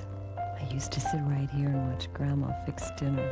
Big roast, fresh corn. Jeannie, could you reach the lucky leaf? She used to keep it right here. Now, don't be telling it's not homemade. We had 'em all fooled. Now that's applesauce. Stir up a happy memory with the rich, thick, homemade taste of Lucky Leaf applesauce. None of us will forget that morning. I joined my chums as I, too, was jolted by the news. Mr. Thomas had moved his bake shop to America. What's going on, Jack? No more would we have his English muffins with nooks and crannies and melted butter to sustain us through our dreary day. University without nooks and crannies? It was yet another cross for England to bear. Thomas's English muffins. For over 100 years, England's breakfast tradition in America's hands. Busy bees go up. Busy bees go down. Busy bees go round and round and round. At Play School, we know the simplest busy toys are sometimes the best, so we made Sesame Street Busy Beads. Ernie is on red. Big Bird's on blue. Look out, Cookie Monster, here's purple for you. Play School Busy Beads come in 3 fun sizes for all sizes of kids. Busy bees go slow. Busy bees go fast. Busy bees are the kind of fun that lasts and lasts. Here's Big Bird. Busy bees go up. Busy bees go down. Busy bees go round and round and round. If you love the taste of fresh squeezed orange juice, now you have a choice. It's Minute Maid Premium Choice, the nut from concentrate orange juice. Pure, fresh tasting, and our special carton protects every ounce of 100% Florida orange juice. Now isn't this the best choice you've ever tasted? Minute Maid Premium Choice. For juice that tastes fresher, you'll have to squeeze it yourself. Do your children have too many activities outside of school, too many toys, too much freedom? Have you found that you sacrificed everything to give your child the best, and yet your children seem to be less than appreciative? Well, if you feel this way, you're not alone. Listen up, because according to Dr. Ralph Manier, your kids may be suffering from rich kid syndrome, and this syndrome has very little to do with the economic bracket you're in. Dr. Manier is a pediatrician at Mass General and the unit chief of pediatrics at Bunker Hill Health Center, and has written a book, and is a parent. You're a parent. You have a son. Yes. What's the bottom line? What's encapsulate it for us so we can go from there? What are you saying? I think I'm saying that what you need to do is to spend time with your child. You need to teach values that are appropriate. Don't look for an easy solution. Don't use money. Don't use freedom. Don't use information in an excess amount to answer what needs to happen between you and your child. Not much different from advice that I got from my grandmother and my mother, and I'm sure many of us got in terms of child rearing. Where do we get off track? We get off track by trying to do too much. What we decide in economical circumstances as exists now, well, why don't we spend more and more money? Why don't we give them advantages that they didn't have before, that we didn't have? What's wrong with that? Well, it's like having too much of anything. Too much sweet, too much sour, too much, it distorts you. All right, ABC did a special last night on what life will be like 50 years from now in the year 2039. It was fascinating, and in terms of competitive and competition and computers, it was amazing. I mean, don't we need to give our children educational advantages and advantages in being competitive today? Where do we go overboard? By focusing on what the end result is, instead of let's enjoy what we're doing, let's be prepared. You don't want every child to be a computer genius. You want them to know something about computers. The same about, you don't want everybody to value money over how you use money, how you relate to people. Are you saying that if you get a red flag, you're sensing your child isn't enjoying the school they're in, the activities that they're doing, you might want to think about your own motives here? Yes. Maybe they're serving you and making you feel better about yourself? Yes, yes. Is that a red flag you should watch for? Yes, yes. What are some symptoms you might see in children that are overloaded? Oftentimes you find them getting too tired. They are disinterested. They're complaining of headaches. Many of the stress symptoms that you see in adults. A child will maybe wet the bed, may have headaches, nausea, not want to get up in the morning, don't want to go to school, cling to you when you're leaving, wrap themselves around you. Well, but all parents go through that. That just seems to be a stage in development long before a child realizes they have too much. Yes. So, I mean, that's not always the case, is it? No. Okay. Toys. I mean, it's nice to be able to give your children toys.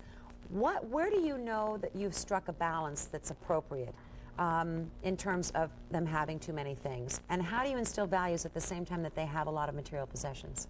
Well, I think what you do is you look at the child's room. You look at where the toys are. How often does a child play with something? How long is it used? Is something at the bottom of the toy box and is not missed? Are things not put away? Are they just everywhere? Does a child aimlessly wander around looking at all the toys? I think what you need to do is sometimes take some of the toys away, put them in the closet, reissue them at another special occasion. Just what you're looking for is this distraction of the child sort of looking around, oh my goodness, I'm overwhelmed, I'm bored. Does this set up a child that might not value things because they, is that what you're saying? Yes. What happens in essence is, well, it's here today, gone tomorrow, I'll get another one. It'll come from somebody else, it'll come from somewhere. I don't have any responsibility for it. I'm not involved with it. In this day and age, grandparents, if children are lucky enough to have them, sometimes shower our children with things. How do you draw the line in a sensitive way so that you don't hurt feelings? And can it be that too many people are spoiling this child? Yes.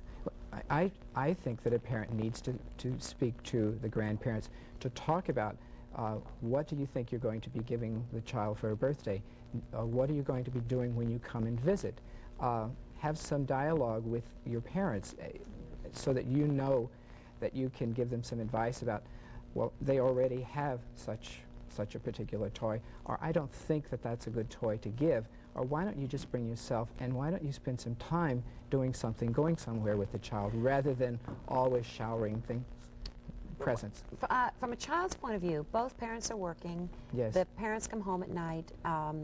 they are tired.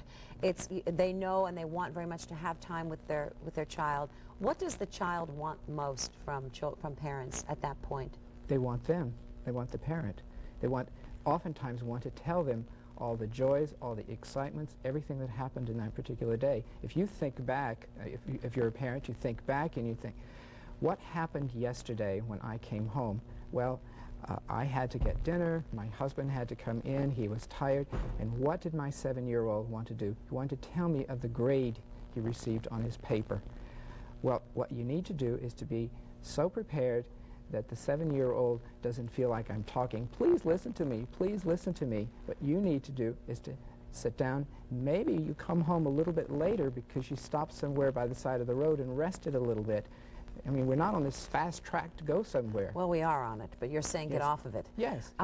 You cited an example of a child that says to his mommy, please look at me when I'm talking to you, Mommy. Yes, I mean, children need that. They need to know that you're looking in their eyes and that you're really there with them. What about if you have very little time? Is it enough to have quality time, or do you also say you must have quantity? I don't like the discussion of quality. I think every time that you're with your child, even if you can call, maybe your child wants to call you at work. You can have that happen. You can talk to your child. How is it going today? What's going on? The same thing can happen when, for example, as a father who needs to put gasoline in the automobile, maybe you take your son or your daughter with you. This is a wonderful opportunity to talk and share. I mean, to you, it's just a chore, but it's a wonderful opportunity to spend some time with your child, to talk, let them tell you what's going on. You ask, you know, what are you thinking about these days? What's happening? What are your values? In your practice, how do you see excesses manifesting themselves? Give us some worst-case scenarios. I see a parent who's really out of control with a child. The child is, and a younger child, the child's having a temper tantrum. Every time the mother wants to leave the office, she wants to do anything, she speaks to me and says, this child is really having terrible temper tantrums. But the child is trying to tell the parents something. Is that what you see? Yes. Do we also set our children up for manipulation by certain excesses? Sure we do. I mean, how many of you know of someone who's taken a child to perhaps 2 museums or to 2 activities in a day? Or how many of us have been in such a circumstance and see a parent with a child and the child is really crying and the parent is saying, we're going forward, we're going forward. The child, in their own way, is saying, I've had enough, please, I'm tired. You and I would say, I'm tired, I'm exhausted. But what does the child do? He cries, or he acts up. He does silly things. It's something we need to read more of. We have a condition I was saying yesterday at the end of the show in this country called entitlement, where our kids are beginning to believe they're entitled to everything, and they've forgotten someone worked real hard to get us here, and they need to have the same kind of hard work in their lives. Okay, here you go. This is Dr. Manier's book, Kids Who Have Too Much. Does Your Child Really Need the Best of Everything? It's good reading, and I thank you for being here. Thanks. All right, thanks for taking care of so many young little children the way you do. I think pediatrics is a great profession. When we come back, half a cow has arrived in our studio. You might have heard a little noise. Well, that was the cow coming in. We're going to show you different cuts of beef, where they come from in the cow. So when you go into the grocery store, you're not as confused as I often am about roasts and those kinds of things. So a little lesson in beef right after this.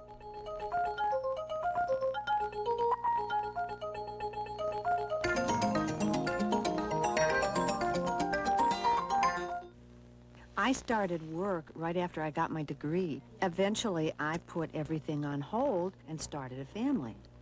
Ask my daughter what I do, and she'll say, Mom makes orange juice. That's not so easy. This is 100% pure juice. We don't add sugar. We don't add preservatives. We don't add anything. And that's what being select is. It's not just some name on a box. I wouldn't let it be. Kathy Brown makes Citrusil Select for your family and for hers. I want it. I just can't resist. I got everything I wanted. So did he. At 50% off at Telos for women and men. 3 days only. Take 50% off selected items. I couldn't resist. Can you? 50% off Thursday, Friday, and Saturday. Only at Telos. Even round here, when folks started worrying about cholesterol, breakfast got kinda lean. But now the rich, hearty breakfast is back. Folks are pouring on a fresh, creamy taste with no cholesterol. Now there's Farm Rich non-dairy breakfast creamer. Farm Rich tastes fantastic on flakes, beautiful on berries, creamy in coffee with no cholesterol. Farm Rich non-dairy breakfast creamer. A fresh, creamy taste with no cholesterol. This is Chuck Kramer flying coast to coast in a 1940s biplane. Join me on Barnstorming Back to Boston, tonight, 7:30 on Chronicle. Klan Grand Wizard turned State Representative David Duke, next Donahue.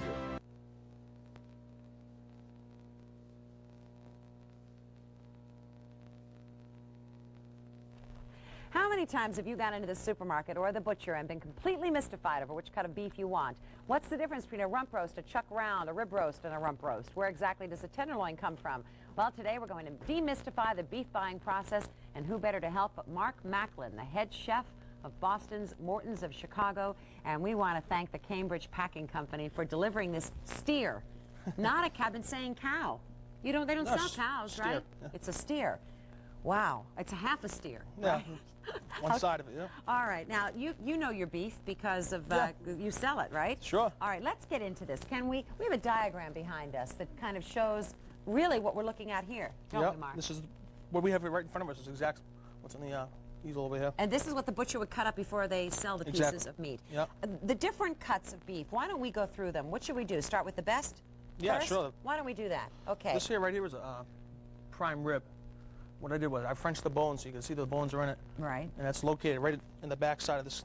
Right over here? Yeah. Okay, so if I took this over here, it would be this right the rib, here, yes. huh? Yes, okay. Now, what do we get off of this rib other than the prime rib roast, which I think most people know is expensive and delicious? You get these ribeye steaks, which is a prime rib steak off the bone. Okay. Real flavorful. I didn't know that a ribeye came off. Yeah. Isn't that okay? All There right. you go. And this, at this is the end? New York sirloin. That comes from the other end? Yes, ma'am. The less tender end? Less yeah. expensive end? No, this is more expensive this end. This is more expensive Yeah, on this you bet. end. Which end is this here? Guide me.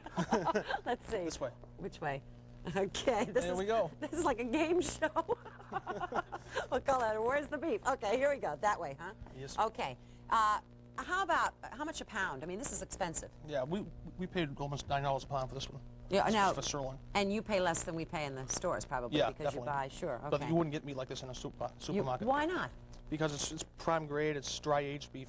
What's the difference in USA Choice and Prime? Prime is a higher quality of meat, and the choice is just, the standard cut. But all this meat that we have right in front of here is all dry aged, which it's in a controlled environment. It's tempered for a couple of days. Any difference in what the steer is fed? In terms yeah, of the sure. quality? That Yeah, has a lot to do with it. You get more fat and more marbleizing in a Exactly. prime Yep. piece. So it's more tender and more flavorful, Yep. people say? But there is good choice meat. I mean, choice you is bet. also very good. Now, this is Top around obviously the roast. filet. Filet mignon, yeah. Where this came off the long tenderloin. Tenderloin, yeah. And that's from where? Right here. inside the ribs. It protects the inside of the rib. Right You under can't- you here. can't see it in here, no. But it's, Look at the size of this. What is this? This is fat or bone? That's just fat. That's just, holy cow. Oh, okay, this would be from where then here?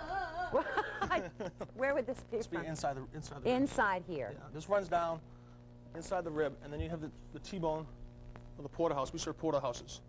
Yeah, Okay. right. Now we're blocking this from right here, from this end, Yeah, right? it comes down inside here. Okay. So you're saying that underneath these bones and this is where the tenderloin comes from?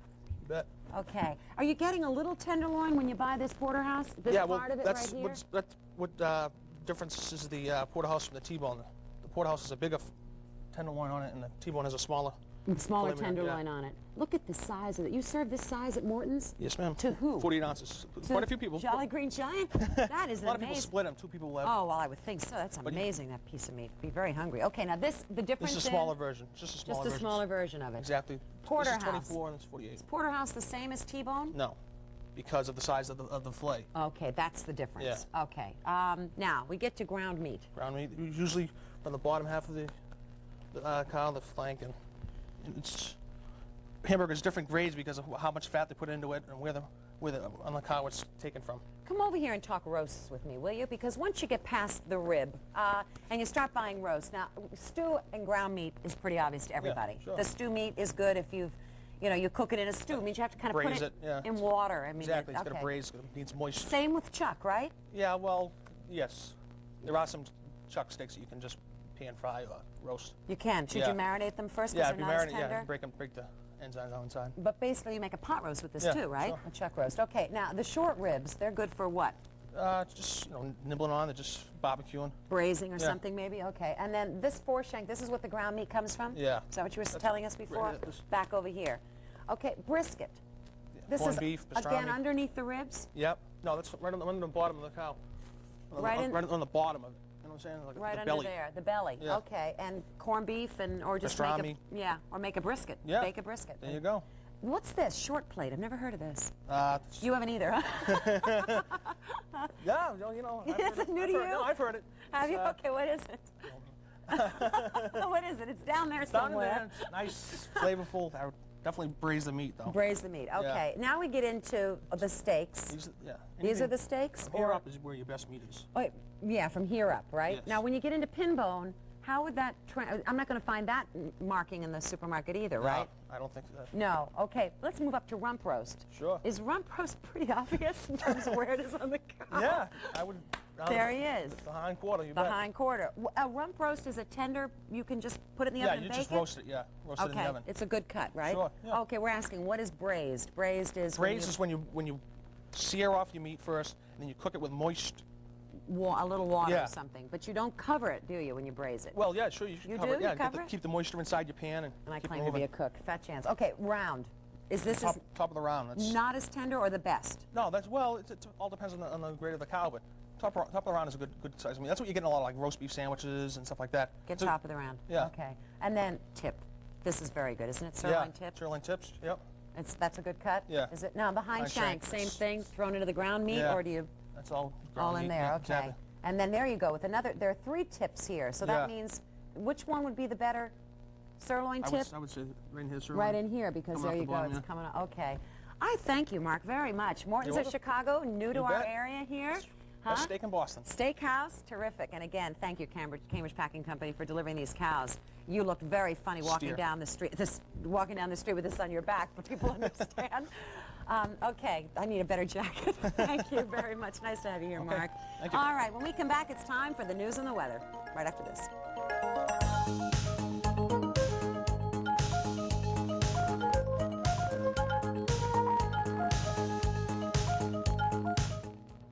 Good Day is brought to you in part by General Foods Corporation. Hello, I'm Linda Ellerby. In a national test, people said Maxwell House coffee is better than Folgers coffee. Tastes rich, they said. Do other people agree? Willard? I'm at the D&D nursery with Virginia Bowen. Virginia. Nice to meet you. And Virginia, which coffee did you like better? Maxwell House. Oh, boy, is that good. For rich taste? It just says to you, I'm a good cup of coffee. You're a good lady. People keep saying Maxwell House is better. You taste it. You decide. Shop at Star Market and save on more than food. You'll find hundreds of shampoos, conditioners, and sprays at prices that'll surprise you. Everything you need, no matter how wild your hair may be. Save at Star Market on more than food. Save on hundreds of pain relievers at prices that'll make you feel good. Everything you need, even if you have a splitting headache.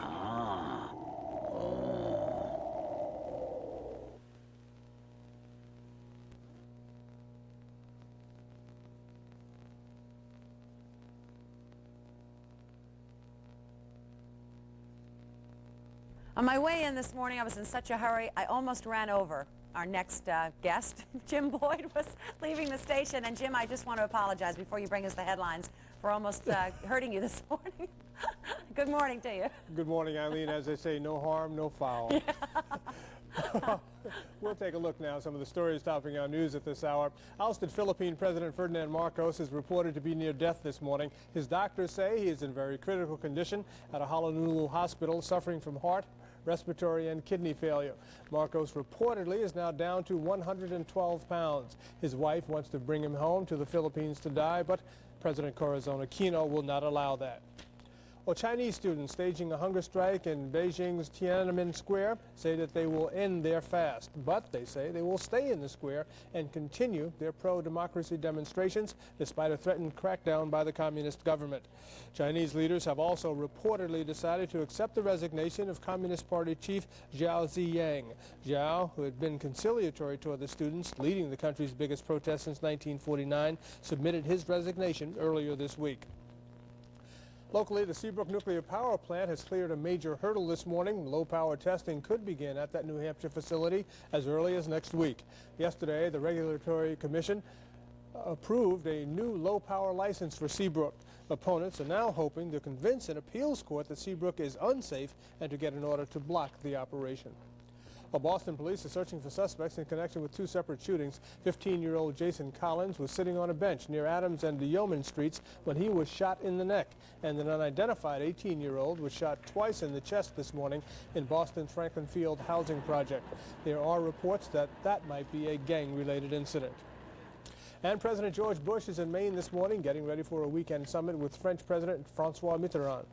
Both leaders will speak and receive honorary degrees at Boston University's commencement ceremonies on Sunday. And that's a look at some of the stories topping our news at this hour. Susan Warnick and I'll be back to update all of the day's stories for you right here on News Center 5 at midday. And now we get the details of what could be the best story of the day. Here's meteorologist Bob Copeland. Robert? Thank you, Jim. We certainly hope so. Here's a storm system out in the Midwest, though, has been causing lots of trouble in Texas. Finally, it's cleared out of there, but heavy thunderstorms now in the Mississippi Valley, spreading into the southeast and on up toward the Great Lakes. The storm system itself is weakening slowly, though, and will continue to weaken as it heads toward New England. Right now, we're under this high pressure ridge giving us some very fine weather. Although along the coast, we've been noticing a huge fog bank that has come into parts of Cape Cod around Chatham and Nantucket and seems to be getting close to Cape Ann, so we hope that holds off. The rest of New England looking pretty good. The forecast indeed calling for mostly sunny skies today. Temperatures heading for about 70 on the coast, except 60s to 70 on the Cape, and about 85 to 90 inland. Clear sky tonight, 54 to 60, and tomorrow, hazy sunshine, beautiful day, 80 to 90 degrees. That's our weather watch for today. Have a great weekend. More of Good Day coming right up.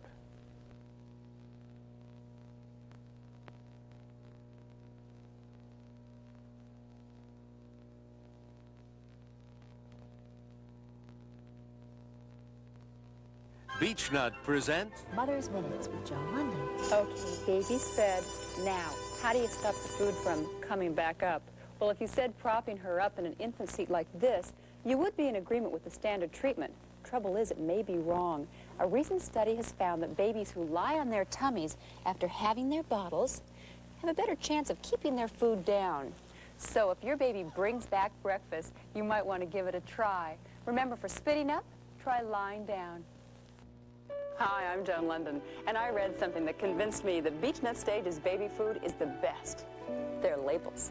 I became a BeechNut mother because only BeechNut Stages has unique quality ingredients like Chiquita bananas and Regal Imperial carrots. I wanted only the very best for our daughter, and no modified tapioca starch like you'll find in other leading brands. So give your baby BeechNut Stages, the right food at the right stage.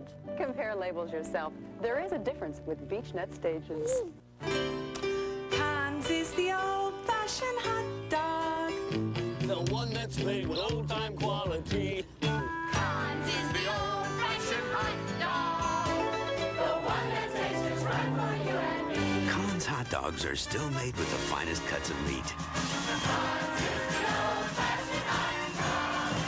The one that's made with old-time quality. Hans is the old-fashioned hot dog. How does it taste?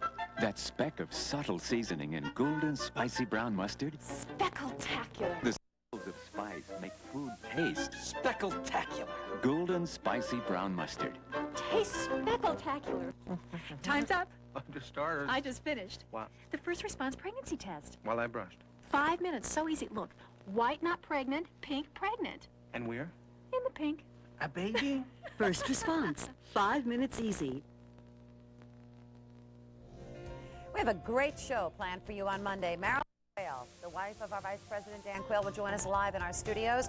How is she coping with her role of national prominence? How did she cope with some criticisms levied during the campaign against her husband, and perhaps some of those even continue? And why has she taken disaster relief on as an issue? We'll find out as we meet and greet Marilyn Quayle. And also, Eileen Ford, the head of the famous Ford Modeling Agency, will pick the semifinalists and the finalists and ultimately the winner of the Supermodel of New England contest on the show. And remember Father Mulcahy from MASH?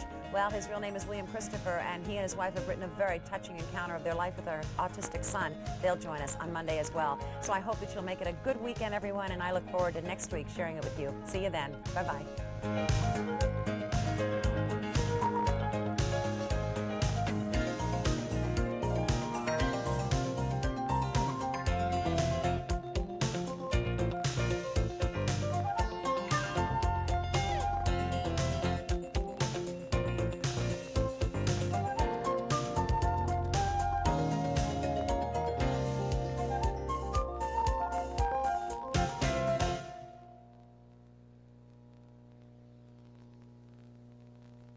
This is WCVB-TV, Boston.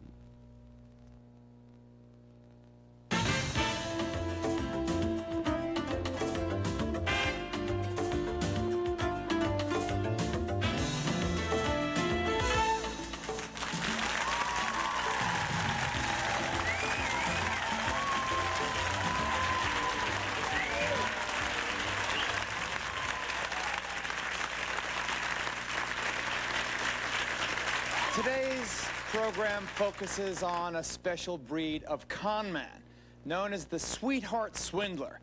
Now, these guys are parasites who live off innocent, vulnerable women. They trick these women into falling in love with them and even marrying them.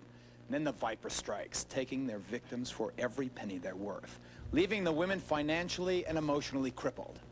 Raphael Sarno was a single, successful, self-made millionaire when she met this guy. He said his name was Anthony LaMonica. Anthony claimed he was a millionaire also, the owner of a controlling interest in a casino, and he had the connections to back up his story. Take a look at these pictures of Anthony and Raphael with Frank Sinatra, with Steve Wynn of the Golden Nugget Casino, and with Dallas stars Larry Hagman and Linda Gray. Anthony was, in fact, a smooth-talking con man. Raphael married him after only 4 weeks after they met. It was, for her, a costly mistake. In fact, it cost Raphael and her friends over $10 million. Sharon Clark married this man after knowing him for just a few months.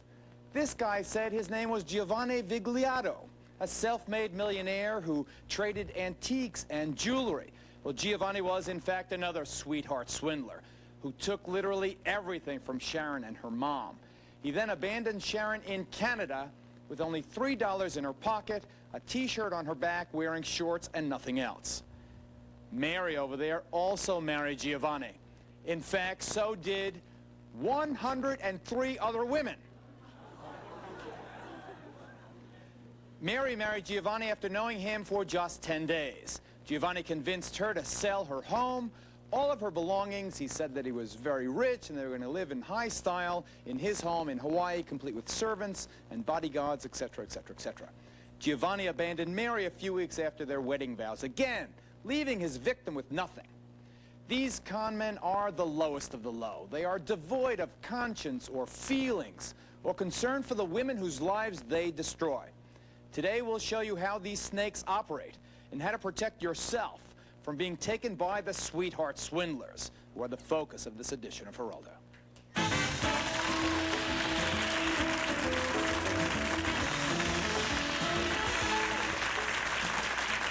I want you to take a look at this list. This is a list of all the 105 women that Giovanni Vigliato married during his 30-year career as a sweetheart swindler. Let me give you a couple of them. There was Audrey Vigliato of Tulsa, Oklahoma in 1967. There was Barbara Hill of Reno, Nevada in 67. There was Joan Bills of Seoul, Korea in 49. I guess he traveled. Dorothy Black of Miami Beach, Florida in 51. Margie Lang, Houston, Texas, 52. It goes on and on. There are 105 of them. He took these ladies for millions. He left them emotional wrecks. In fact, we know that one victim of these swindlers actually committed suicide shortly after she was abandoned. Another is to this very day in a mental institution. How do they do it? Well, these men are chameleons. They change their names, their identities to fit their victims. Anthony LaMonica, for example, the man who swindled Raphael here, and her friends out of the $10 million, he had many, many different identities. For example, he was known as Peter Dominici, the cosmetics king, Franklin Rossi, the multimillionaire diamond mogul, Charles Moloff, a Lebanese land baron, and my personal favorite, he was also known as Ali Ben Ali, a member of the Kuwaiti royal family. But to Raphael, he was just Anthony LaMonica, Tony, the high-rolling casino owner. Did he sweep you off your feet, Raphael? Yes, in the beginning he did. How did he manage that? You know, to become a successful businesswoman, you must have had the kind of reasonable sensibility that successful business people have. How did he fool you? Well, he was Prince Charming. He came across as very considerate,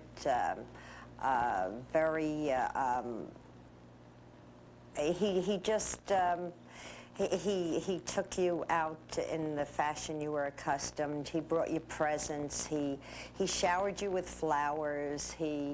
I mean, he did everything a woman would want a man to do. If you said to a woman, what kind of a man would you like to marry, or what is your idea of having the perfect man, they would describe Tony LaMonica.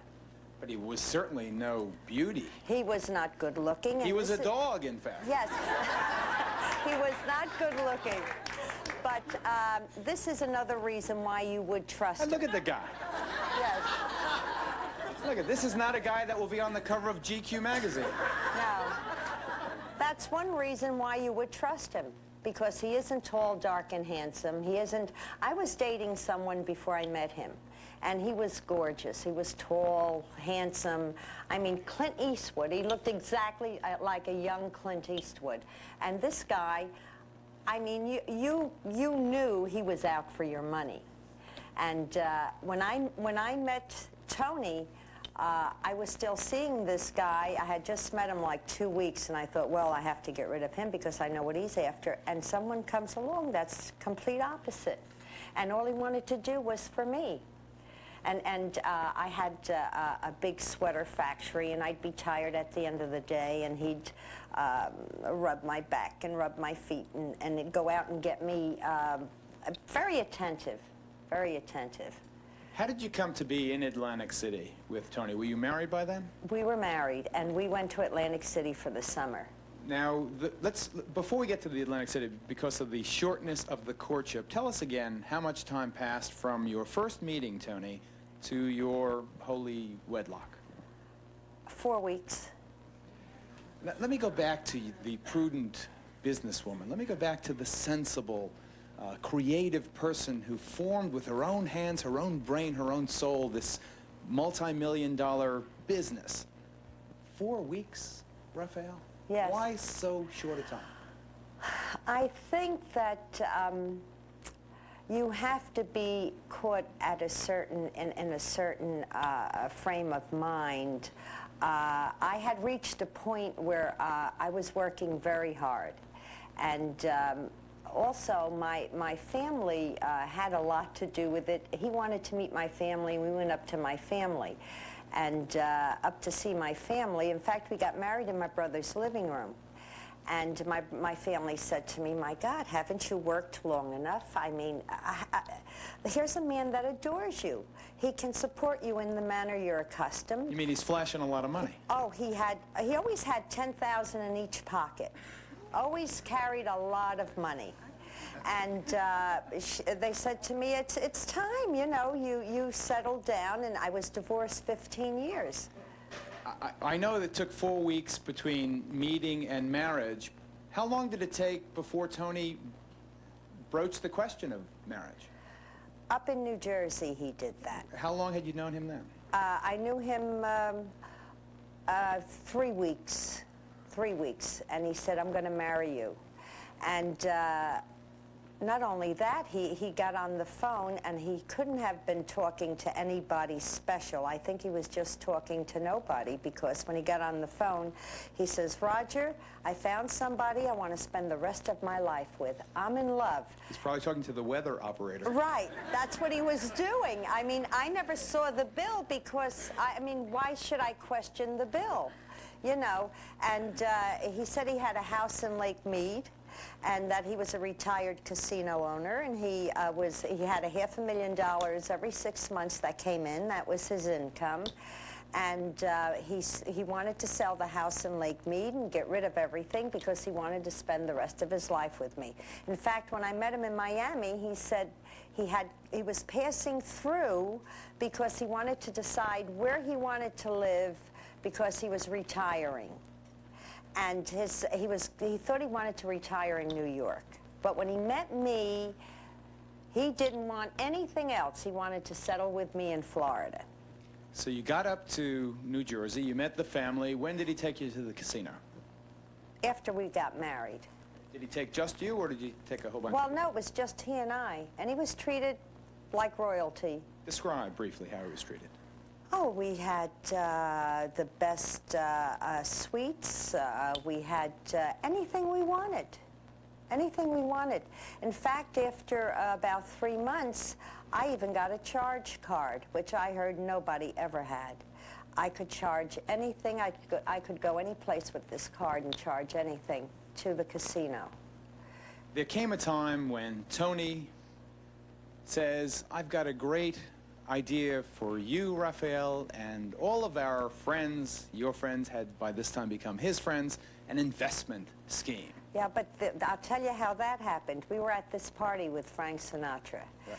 And he was introduced to Frank Sinatra, where there were 10 couples at this table that were friends of ours that he had invited to the party. Now, this was a private party, and you feel, well, if he can invite all these people, he had to have something to do with the casino. So he was introduced to Frank Sinatra as the biggest stockholder in the casino. Who made that introduction? I'm not. You don't have to say. Okay. I can't but say. You see, here's Frank. Uh-huh. There he is, our lover boy. This is you in the lower right-hand corner. These and are is this Steve Wynn of the Golden That's Steve Nugget? Wynn, okay, yeah. Who you see in the commercials with Frank all the time. Uh-huh. And the room is These are filled my with friends here. all buddies of yours, like high rollers themselves to a certain extent. No. They never gambled a dime. Never. I mean, they would just gamble very lightly. And what's the scheme? What did he tell your friends he had in mind for them to invest in? That he owned a lot of stock in the casino. Mm-hmm. In the Golden Nugget? Yes. Mm-hmm. And that he would like to sell some of it because he had so much of it that he'd like to share it with my friends. But not sell it on the market, not sell it at the traded price. Sell them some of his stock. At a bargain. At a bargain. A discount. Right. And that they would get 3 times their money back in 6 months. Well, Golden Nugget has proven a good investment to those who purchased it in the legitimate channels. But to your friends, how much money was raised? Close to 10 million. How much of your money was involved? I never said. And you're not going to say now? A lot. It was a lot, though. It was more than quite your a allowance bit. for Bloomingdale's. You're right. $10 million gets raised by the man who is your husband. Did the purchasers, your dear friends, ever get any of the stocks? Nothing. Nothing. I signed notes. He made me sign notes, and he signed a note for $2 million, another one for $500,000, another one for $250,000. And he said to me, the stock is there, sign the note. They want us to sign a note, sign the note. So this is my husband. What would you do? You sign the note. I mean, you do what your husband tells you to do, like a good wife. Now I want you... She's been hurt bad enough. Give her a break. Come on. I want you to stop here, and as they say in the movie business, I want you to jump cut to the day the son of a gun splits. How did you At what point did you realize Tony was gone?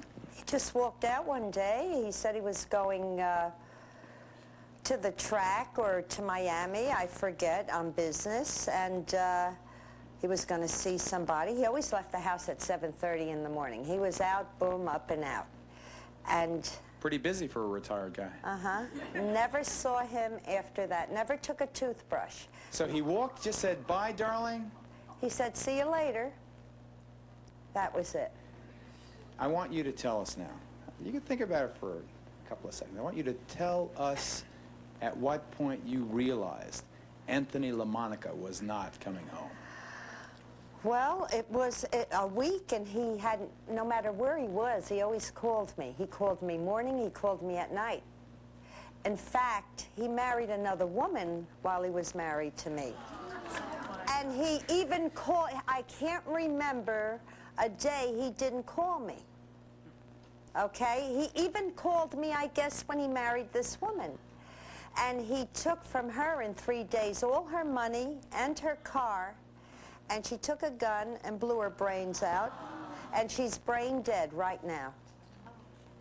So he even called me when he had done this. So he called me all the time, but then he didn't call me. It was a week went by, and all of a sudden the bank started to call me. I was overdrawn in my checking account, and checks were bouncing, and I said, how could this be? There was a lot of money, and there should have been at least $85,000 in this checking account to take care of, I mean, checks that were written and things, and the woman wouldn't speak to me at the bank.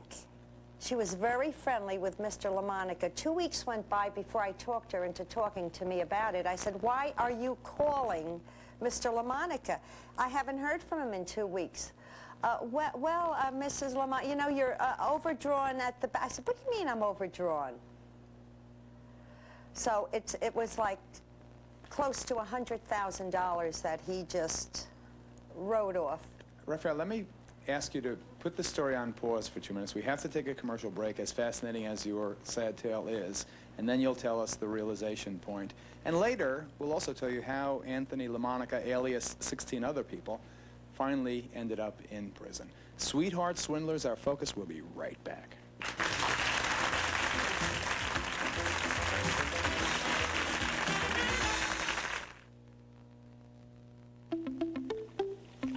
Hello, I'm Linda Ellerby. In a national test, people said Maxwell House coffee is better than Folgers coffee. Tastes rich, they said. Do other people agree? Willard? I'm at the D&D nursery with, Virginia Bowen. Virginia, nice to meet you. And Virginia, which coffee did you like better? Maxwell House. Oh, boy, is that good. For rich taste? It just says to you, I'm a good cup of coffee. You're a good lady. People keep saying Maxwell House is better. You taste it. You decide. Just give me honest work at honest pay. Honest sweat from honest play. And when I'm through, that's when I'll say, I want my clean as real as ivory. It's gotta be 99.44. I want my clean as real as ivory. Nothing less, nothing more. No deodorants, no heavy perfumes. That's a real clean. That's ivory. It's gotta be pure, that's for sure. I want my clean as real as ivory. After 2 decades judging the Westchester Dog Show, I am about to bestow the highest honor I have ever bestowed upon a dog. Yummy, yummy, yummy. Old Neighborhood hot dogs. Judge for yourself. Not every Polish tradition has caught on in America, but there is one. Old Neighborhood kielbasa. You'll like this Polish tradition so much, you might want to try others. Old Neighborhood. It's meaty, not mushy. No matter where you've been, there's nothing like the feeling of coming home. Unless you're the victim of a burglary. It's traumatizing to lose sentimental objects as well as your valuables. You feel violated, vulnerable. You've lost your peace of mind. That's why ADT, the leader in home security, developed SafeWatch, a unique security system that helps give you 24-hour protection. For a small monthly fee and a one-time installation charge, your home can be linked to an ADT alarm center. It's so easy to get the affordable security of SafeWatch. Isn't your peace of mind worth a simple phone call? Call this toll-free number today so that all your homecomings can be good ones. ADT, we're home even when you're not. ADT SafeWatch, only $19.95 per month. Call right now, 1-800-ADT-INFO. Major credit cards accepted.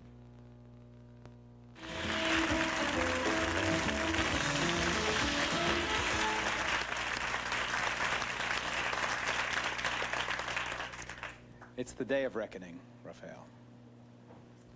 How do you feel? Happy he was caught, of course. It wasn't until he was caught that you confronted the fact that he wasn't coming home? Oh no, I knew he would never be back because I felt in my heart that he was up to no good with this money. And we'd have little meetings, my friends and I would tell them, look, I have a feeling that he did something with this money. And I even confronted him with it. And I said to him, where's this money? People want their money back. They don't even want a profit. Just give them back their money. Did you spend it? What'd you do with it? And he said, would I still be around if I spent it? What would make you think that the money still had to be there? And then presto changeo, he's no longer around. And then when I'd say to my friends, well, what should I do? Shall I throw him out? No, don't dare. We'll never see our money. So it was like, you know, damn if you do and damn if you don't. What is worse, to the extent that you can assign a value? Is it worse that you were so conned and humiliated, or the fact that so many of your friends were hurt so badly by this punk? My friends, that's my biggest, and my family, who are not wealthy people, and to them 20, 30, 40, $50,000 is a lot of money. Did he really sell your house and move you into a rental? Yes. Now, what would you do if you could face him right now? I'd like to take a... Kill him. Yeah, you want to kill him. Okay, later I promise we're going to bring in the woman who helped nab him. Let's go to Giovanni, another sweetheart swindler, and poor Sharon Clark. I'm going to shorten the first part of the story and say after 3 months, he had so inculcated himself into your life that you were head over heels about the guy, right? Right. Giovanni. This is another guy now. This isn't the same. This isn't Anthony LaMonica. This is Giovanni Vigliotto.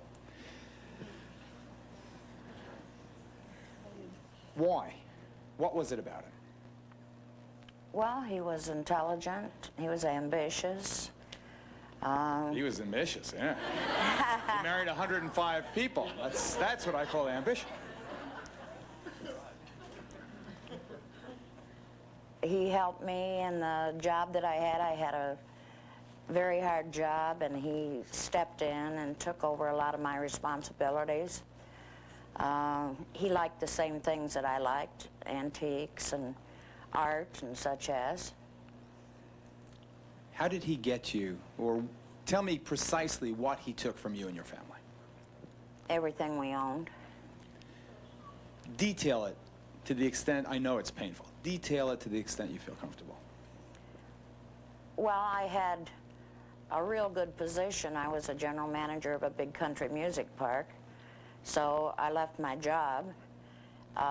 What money I had owned an antique shop, and I had a very large inventory of antiques. He took all of those. I had a home in Florida. He sold the home in Florida.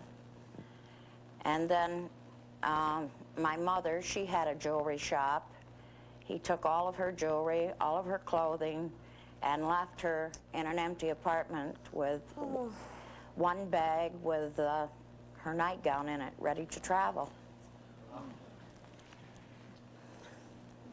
Somehow, you were heading for Hawaii, and you ended up in Canada. Briefly tell me how that happened. Well, we were headed for Texas, to his home. And did he really have one in Texas? No. To his mythical home in the Lone Star State, okay. Right. And we had gone to my mother's, and he had sold all of her household goods and got her ready to move. and loaded up all of her jewelry and all of her belongings and had her plane ticket ready to go to... Look at Raphael. She's shaking her head so she knows the story. A different guy, same story, right? Same story, Sweetheart Swindler. Okay, so you load up the goods. Go ahead. And all the time he's sending trucks out with different things on it that belong to my friends and my mother, and to go to our home in Texas. And on our way to Texas, after he'd sold my home, he said change of plans, that he had to meet somebody about some holdings in Ohio. So we went to Ohio, and he sent me from Ohio in an old Jeep that the tires were falling off of to Detroit, and said that he would be right behind me. Well, he never showed up in Detroit, but he called me, and then he told me he would meet me the next night in Canada. Well, when I left, it was real hot, and I was in the awfulest thing I had, and an old pair of shorts, and I had no shoes on. And he didn't give me very much money, and I was getting kind of angry with him. And then He didn't give you very much of your money. Right. Right.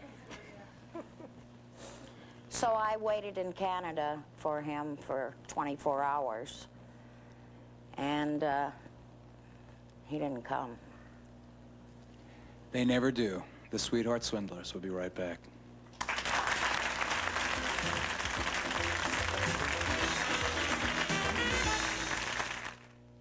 Suddenly, the English muffin takes a new turn.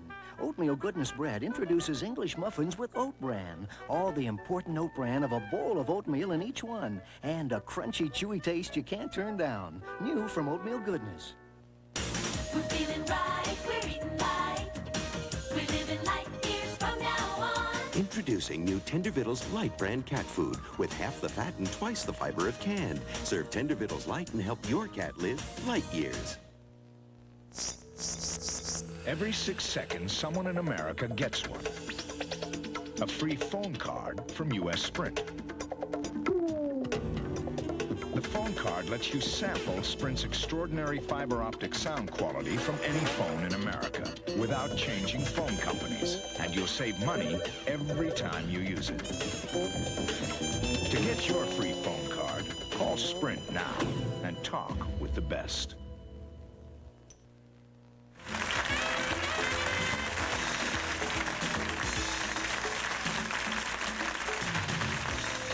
Geraldo. We'll be back in a moment. The American way really is having a business of your own. It's the best way to achieve all that life has to offer. Because I'm tired of working for somebody else. The reason I want my own business is to be independent. If you've always thought about the independence, satisfaction, and financial possibilities of owning your own business, stop thinking and act. Meet the many franchise and business opportunity people we've brought together under one roof to meet you and talk to you about your future. This Saturday and Sunday only, 11 to 5:30 at the Sheraton Hotel and Conference Center in Andover. Hans is the old-fashioned hot dog. The one that's made with old-time quality. Hans is the old-fashioned hot dog. The one that tastes just right for you and me. Collins hot dogs are still made with the finest cuts of meat. Hans is the old-fashioned hot dog. The one that's made with old-time quality. Hans is the old-fashioned hot dog. Time's up. Just starters. I just finished. What? The first response pregnancy test. While I brushed. 5 minutes, so easy. Look, white not pregnant, pink pregnant. And we're? In the pink. A baby? First response, 5 minutes easy. You've noticed it before. Something missing in your margarine. Taste, flavor, richness. Now, Land O'Lakes has found what you've been missing. The taste of sweet cream. In new Land O'Lakes spread with sweet cream. Just enough sweet cream to make it sweet. Creamy, buttery, yet each serving is cholesterol-free. New Land O'Lakes spread with sweet cream. The taste you've been missing. How does it taste? That speck of subtle seasoning and golden spicy brown mustard? Speckle-tacular. The speckles of spice make food taste. Speckle-tacular. Golden spicy brown mustard. Tastes speckle-tacular. What's wrong, Vince? My woman's done left me, my dog ran away, and people still aren't wearing their safety belts. Aw, Vince, you singing those buckle up blues again? Some people don't wear their seat belts. I can't believe it's true. Those kind of people get knocked right out of their shoes. So buckle up, baby. Don't sing me those buckle up blues. You could learn a lot from a dummy. Buckle your safety belt. I mean it, baby. Buckle, honeysuckle, buckle, yeah.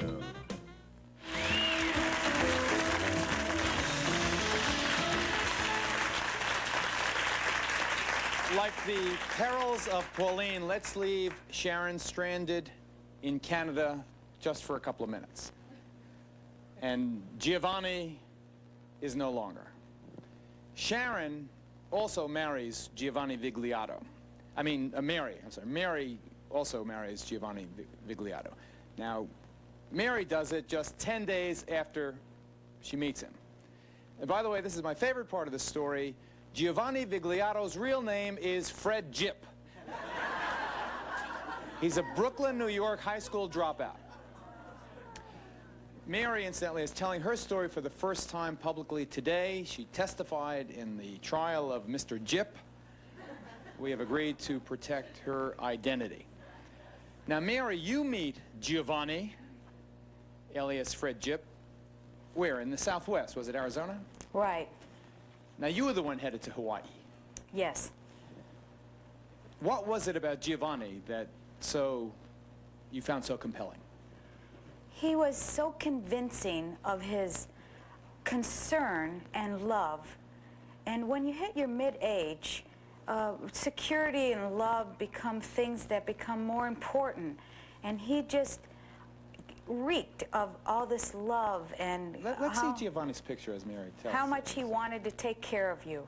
Look at him. Again. Would you buy a used car from this man? But she's absolutely right. The reason they are so successful, these bums, these pariah, these vipers, these bloodsuckers, is because they prey on women of middle age. With all due respect, I mean, we are all of middle age here on the stage.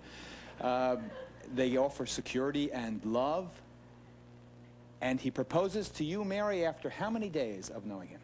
He started with I don't want to leave here without you about 4 days after I met him.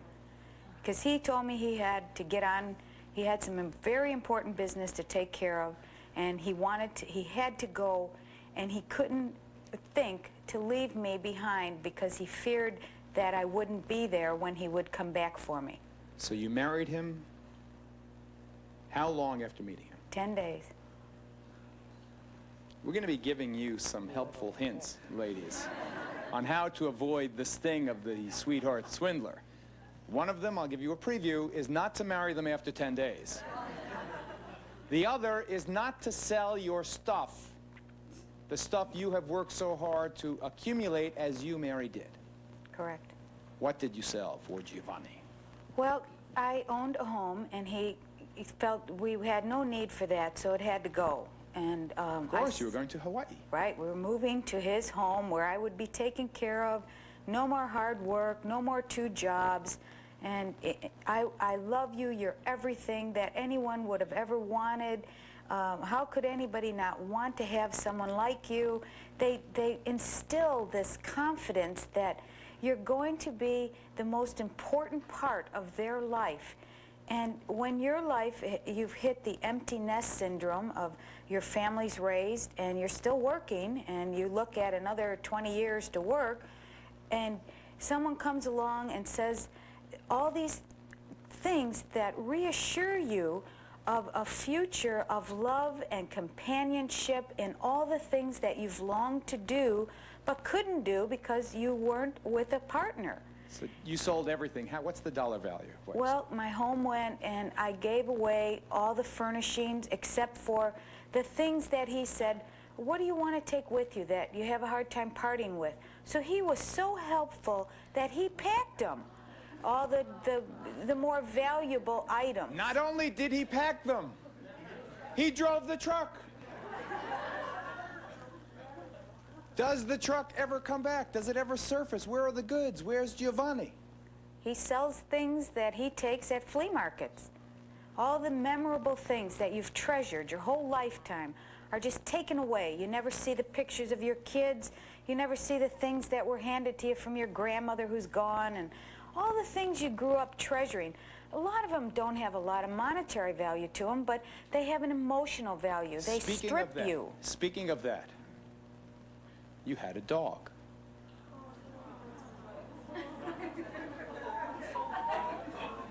And a cat. Did Giovanni Vigliotto alias Fred Jip even want to sell your dog? Yep. Oh, they make me crazy. We'll be right back. Oh my God.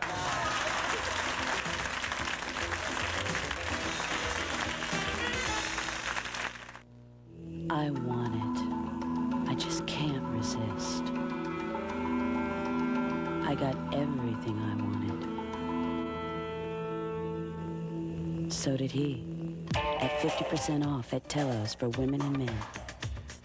3 days only. Take 50% off selected items. I couldn't resist. Can you? 50% off Thursday, Friday, and Saturday. Only at Telos. I got a call for help late one afternoon. TJ, I got big trouble. I had a hunch the case was gonna be sticky. It's my floor. It's so icky. It's sticky. What'd I tell you? I pulled out the goods and gave her a whiff. Oh, TJ, ammonia. Top jaw boosted with ammonia. In no time flat, she got the picture. It's so clean, I can feel it under my toes. Case closed. Old TJ with ammonia. The ace in a sticky case.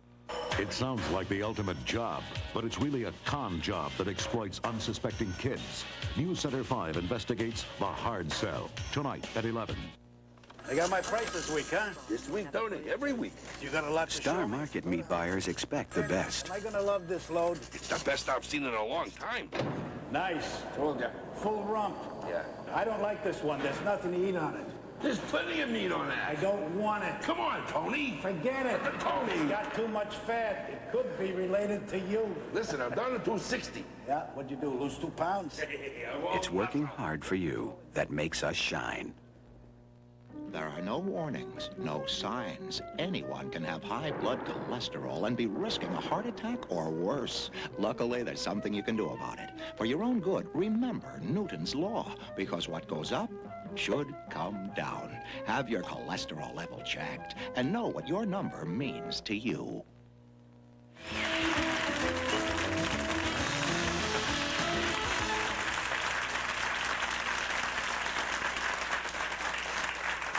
Giovanni Vigliotto, this smooth-talking sweetheart swindler. I am curious. I apologize out front for asking a question that is very intimate. But I must, because I'm curious. Was he a good lover? Was Giovanni a great lover?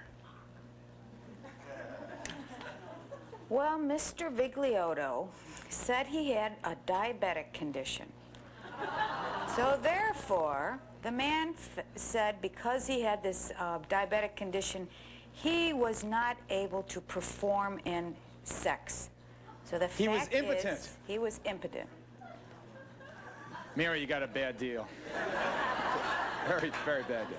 All the humor aside, when you realized that you had been taken for everything, what was your state of mind? Well, I realized at 2 o'clock in the morning and I was in a hotel, and I realized he wasn't coming back. And the worst part is that you don't have anywhere to go back to, because everything you ever had is gone. You don't have home. You don't have any more clothes. You don't have anything. And you look at yourself and you think, how could I have made such an impulsive, bad decision that's going to ruin the rest of my life? Because it does ruin the rest of your life. And you don't feel that your life's even worth having anymore. And I momentarily natured the thought of ending it. And I really hesitated for a minute and looked over, and the only thing I feel that salvaged me at that moment was that I looked over, and people mock me for this, but I looked at my dog, which he didn't get because I didn't give it to her. Thank God for that.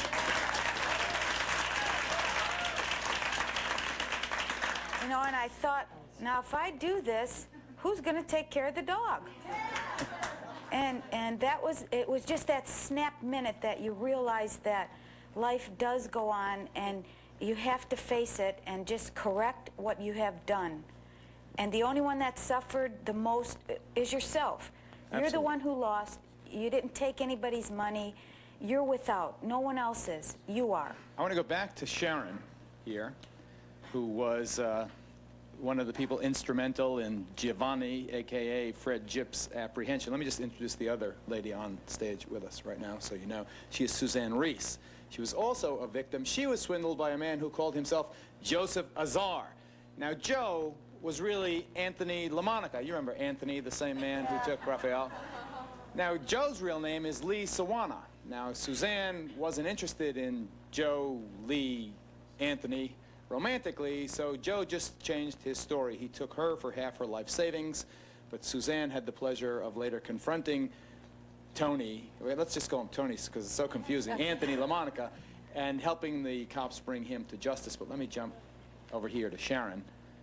Sharon, remember, one of the 105 women who, along with Mary, married Giovanni. How'd you nab him?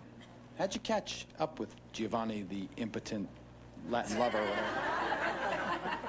Well, after I went to the authorities and found out that I couldn't press any charges, I figured... Because you had voluntarily signed your stuff over to him. Yeah, and he left me in Canada. Right. So they told me my chances were about 1 in 4 million, and I figured they were better than that. So I went to some friends, got some money together, bought an old van, found a map that he'd left with another victim. What'd the map have on it? It had good territory. Good territory? Good hunting grounds? You mean he literally had, like, cities ranked? Yes. There's a lot of them here, and you tracked them down? Yeah, I went... Wait, before you tell me specifically how you do, I've got to take a break, and then you tell me specifically how you got him finally. All right? Be right back.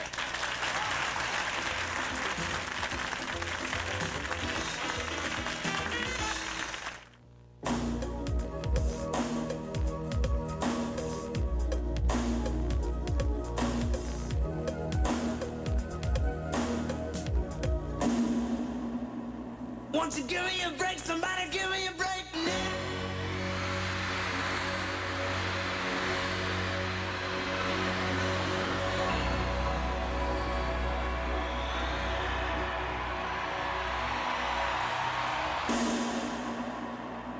Some people act like part of their income is disposable because they throw away the savings in the Stop and Shop Circular. It's filled with hundreds of weekly specials like Lay's potato chips, assorted varieties, 99 cents.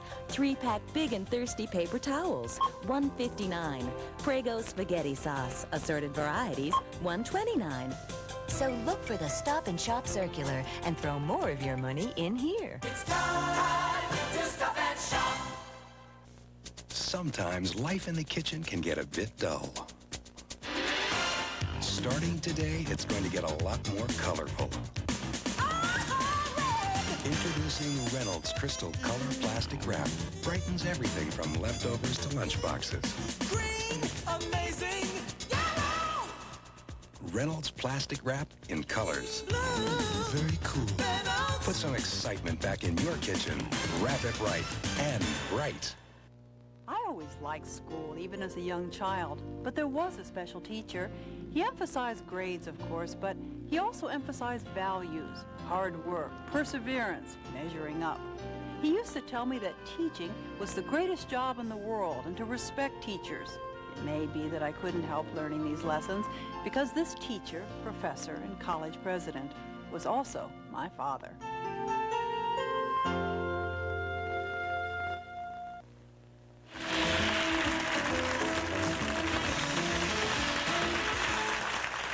Before Sharon tells us how they nabbed Giovanni and Suzanne tells us how they nabbed Tony LaMonica, let me just introduce quickly Lieutenant William Harrison of the Metropolitan Police Department in Washington, D.C., who has spent 10 years studying these con men and bringing them to justice. Okay, Lieutenant, you stand by. Let's get these guys arrested, and then we'll talk about how women can protect themselves. Go ahead, Sharon. I went 10,000 miles, and it took me 4 months. I worked my way across the country. What'd you do? You just got to a town, looked around, looked for him? Well, I looked mainly for my things because I figured if I found any of my antiques that I would maybe find him. Okay, 4 months passes, what happens? All the things that I was selling, my plants that I designed on the driftwood had froze, and I didn't have only $3. And again, you're down to $3. Where are you? In Panama City, Florida. 10,000 miles later, what happens? I drove into a shopping center, and there he was. What'd you do? I had a machete that I'd cut these plants. Right on! Right on! All right. What'd you do? Well, my first instinct was to kill him. Oh, geez, I can't understand why. But someone grabbed me around the neck and told me he wasn't worth it. And I called the authorities and I told them, hurry up and get here. And I told them where we're at or somebody's going to get killed. The cops come, they run a record check on this guy. What'd they tell you? That he was wanted for parole violation along with a number of other things. May I ask you, Sharon, where you ranked in the honor roll of 105? I was 104. You mean he got one more after you? Yeah, Mary. How many did he marry? I mean, how many was he married to at the time? All of them. He'd never. He was all of them. Mary, what number were you? I'm 105. I'm the last wife.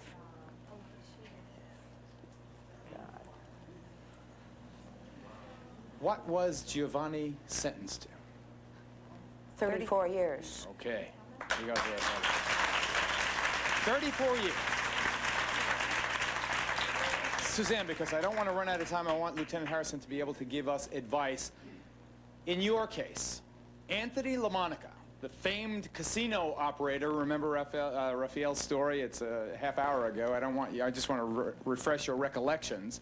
The friend of Sinatra and Steve Wynn at the Golden Nugget, etc. The con man who took her and her friends for millions. He hits you up for $3 grand for a shady business deal, right? Well, it was a business deal. I didn't know it was shady. Right. We're not saying that you do. Because he found out first that you, I mean, this is so incredible. How long after you met Tony LaMonica did he hit you up for the $3 grand? Well, he offered me a job, actually. I had known him for about 3 weeks. He was staying at the hotel where I work. And after 3 weeks, he offered me a job. I started training for the job, and then he told me about this investment where I would get a quick return on my money. And I gave him $3,000, and then the minute I gave him the money, I was uncomfortable about it. I went back to get it from him, and he wasn't there. It's a long story, but... A long story, but the fact of the matter, after you confronted him, 5 minutes later, he checked out of this hotel. Right. I went to him telling him I wanted the money back. He said he had already made the investment. And I left, and he left 5 minutes later. Checked out of the hotel, gone. Right. When's the next time you see him? A year later, I was fortunate enough to be part of his arrest. What happened? I made, first of all, at the time he left, I made a police report, which was very difficult to do because the police kept telling me no crime had been committed. Mm-hmm. But I did, and a year later I get a call from the San Francisco Police Department asking if I was the Suzanne Reese was involved with Joseph Azar. They brought over a picture. Joseph Azar, a.k.a. Tony LaMonica, and everybody else, including Alibaba, right? Okay. Right. They brought over a picture, and I said yes, and I said, is there anything I can do? Because I wanted this man arrested, and I wanted to be part of it. And they said, yes, this was not a legal ID, me identifying this picture. They knew where he was having dinner that night with his new wife of 3 days. And they took me with them to the restaurant, a very exclusive restaurant in Marin County, and I had to pick him out of the restaurant. North of San Francisco? Yes. Did you say anything to him? Yes, oh yes, that was one of the agreements I made with the policeman. I said, can I say whatever I want? And they said, of course. I mean, they were enjoying this. So I was going to say something else, but I had the woman's feelings to consider. His new wife of 3 days. So I just walked up to the table and I said, hi, Joe, remember me? And of course he said no, and I said, I've been hoping for a very long time I'd see you again. And the policeman asked me if he was the man who took my money. I said yes. Aside from denying it, how did he react physically? His body, I know a lot about body language, and his body language changed, but his face didn't change at all. Did the police arrest him right there? Yes, they stood him up, handcuffed him, and walked him out the door. That one's for you, honey. We'll be right back.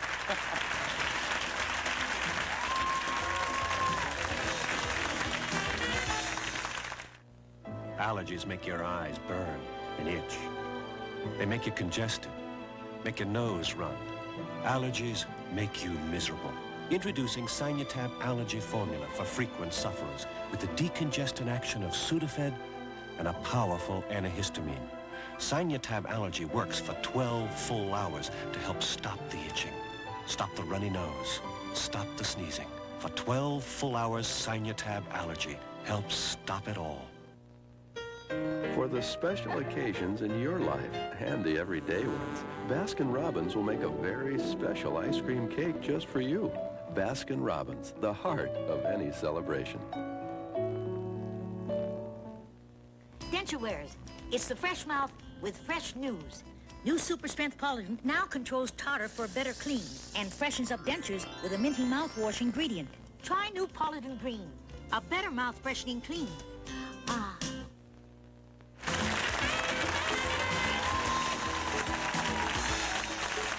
For free tickets to Geraldo, please write Geraldo, Times Square Station, Post Office Box 684, New York, New York, 10108. Please send a self-addressed stamped envelope or call 212-265-1283. Buy any original classic model Contour chair, and I, Art Linkletter, will send you your choice of a fabulous 19-inch Panasonic color TV, microwave oven, or VCR. But don't buy a Contour chair for one of these. Get one because it's the most restful, healthful chair you ever relaxed in.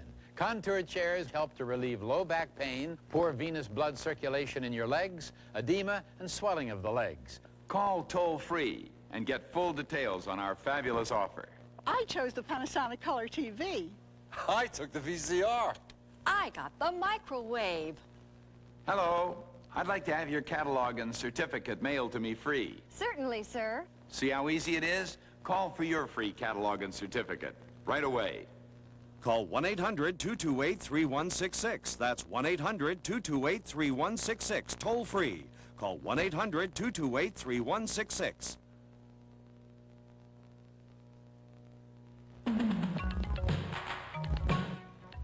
Do you ever feel the pains of family peer pressure? You get heat at home about anything, from your clothes, your job, your love life, your friends, your living style. On the next Oprah Winfrey Show, no matter how old you get, it still seems to be there.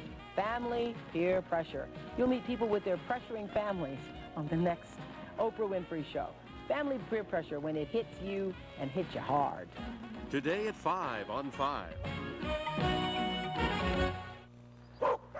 As a postal worker, I've been chased by everything from basic mutts to purebred pedigrees. But this may be the first case of a mailman actually chasing a dog. Old neighborhood hot dogs. Chase them down in your neighborhood. Not every Polish tradition is caught on in America, but there is one, Old Neighborhood Kielbasa. You'll like this Polish tradition so much, you might want to try others. Old Neighborhood. It's meaty, not mushy.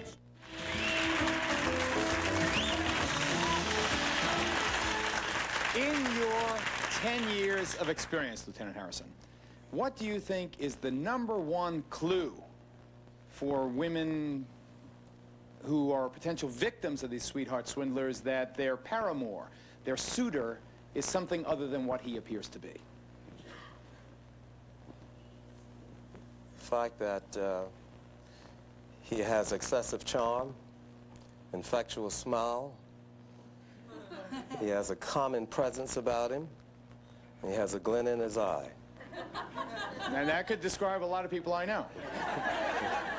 What about the more tangible things? What about the, you know, Raphael described a guy who was such a high roller that he had 10 grand in one pocket and 10 grand in the other pocket.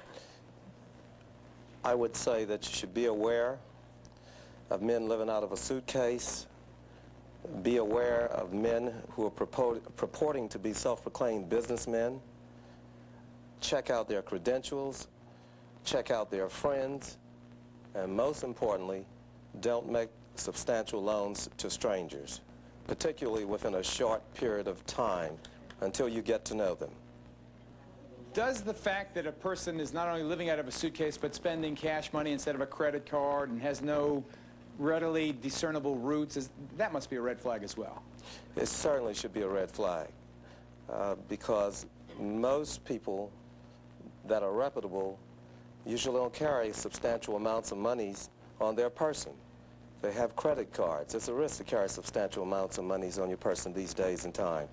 If he has a credit card, and one of the major credit cards, and he's making his charges that way, that gives you some cushion, but certainly large sums of money on one's person should give away some type of indication that something's wrong. We have had, you know, these sad stories. On the other hand, there's been a lot of giggling, and I myself have been part of it, I admit, and apologize for it. But in fact, you must have seen some tragic stories.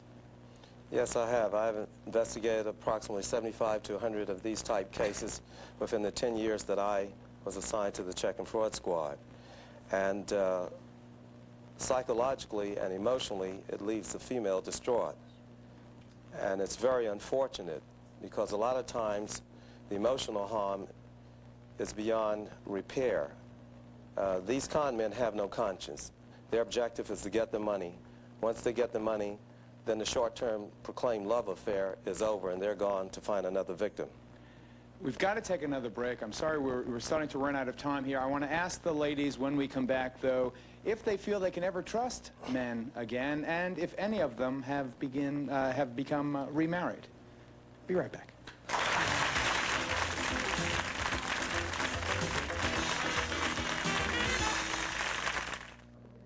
Good morning, everyone. I'm Jim Boyd, and coming up here on News Center 5 at midday, Chinese students have ended their hunger strike in Beijing, but they are still refusing to end their massive pro-democracy demonstrations. We'll have the latest developments there. Steve Sprazier will have a report on the latest rash of shootings in Boston. And President Bush is in Kennebunkport, Maine, preparing for his weekend summit with French President Francois Mitterrand. Join us for all the news, plus Bob Copeland's complete weather forecast here at midday. I got a call for help late one afternoon. TJ, I got big trouble. I had a hunch the case was gonna be sticky. It's my floor. It was trouble, all right, with a capital T. Greasy goo here, grape juice there, gunk in the corners. It's so icky. It's sticky. What'd I tell you? I pulled out the goods and gave her a whiff. Oh, TJ, ammonia. Top job, boosted with ammonia. The ace in a sticky case. In no time flat, she got the picture. It's so clean, I can feel it under my toes. Case closed. Works every time. Old TJ with ammonia. The ace in a sticky case. Okay, last time. This is drugs. This is your brain on drugs. Any questions? Will your salt perch on a pepper? Wrap onto a radish? It will if it's Diamond Crystal. Diamond Crystal. It's really worth its salt. Once it was hard to send for the free consumer catalog with 200 government booklets on health, money, food, and more. Today, it's easy. And you'll get a free sample booklet too, so send your name and address to Free Catalog, Pueblo, Colorado, 81009. It could be the best thing you've done in ages.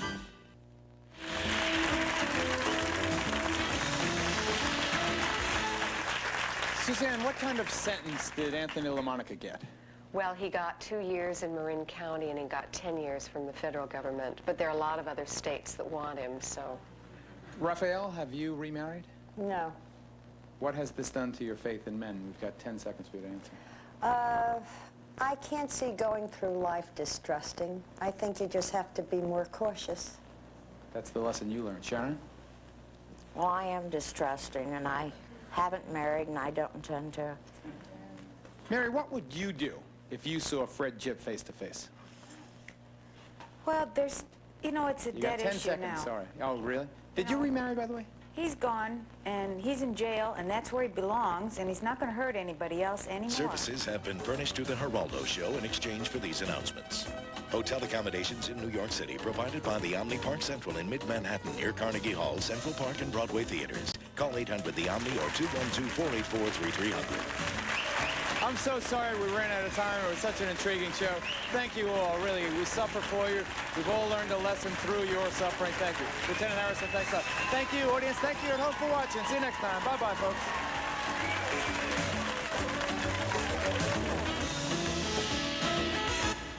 Just imagine the feeling. Guess what?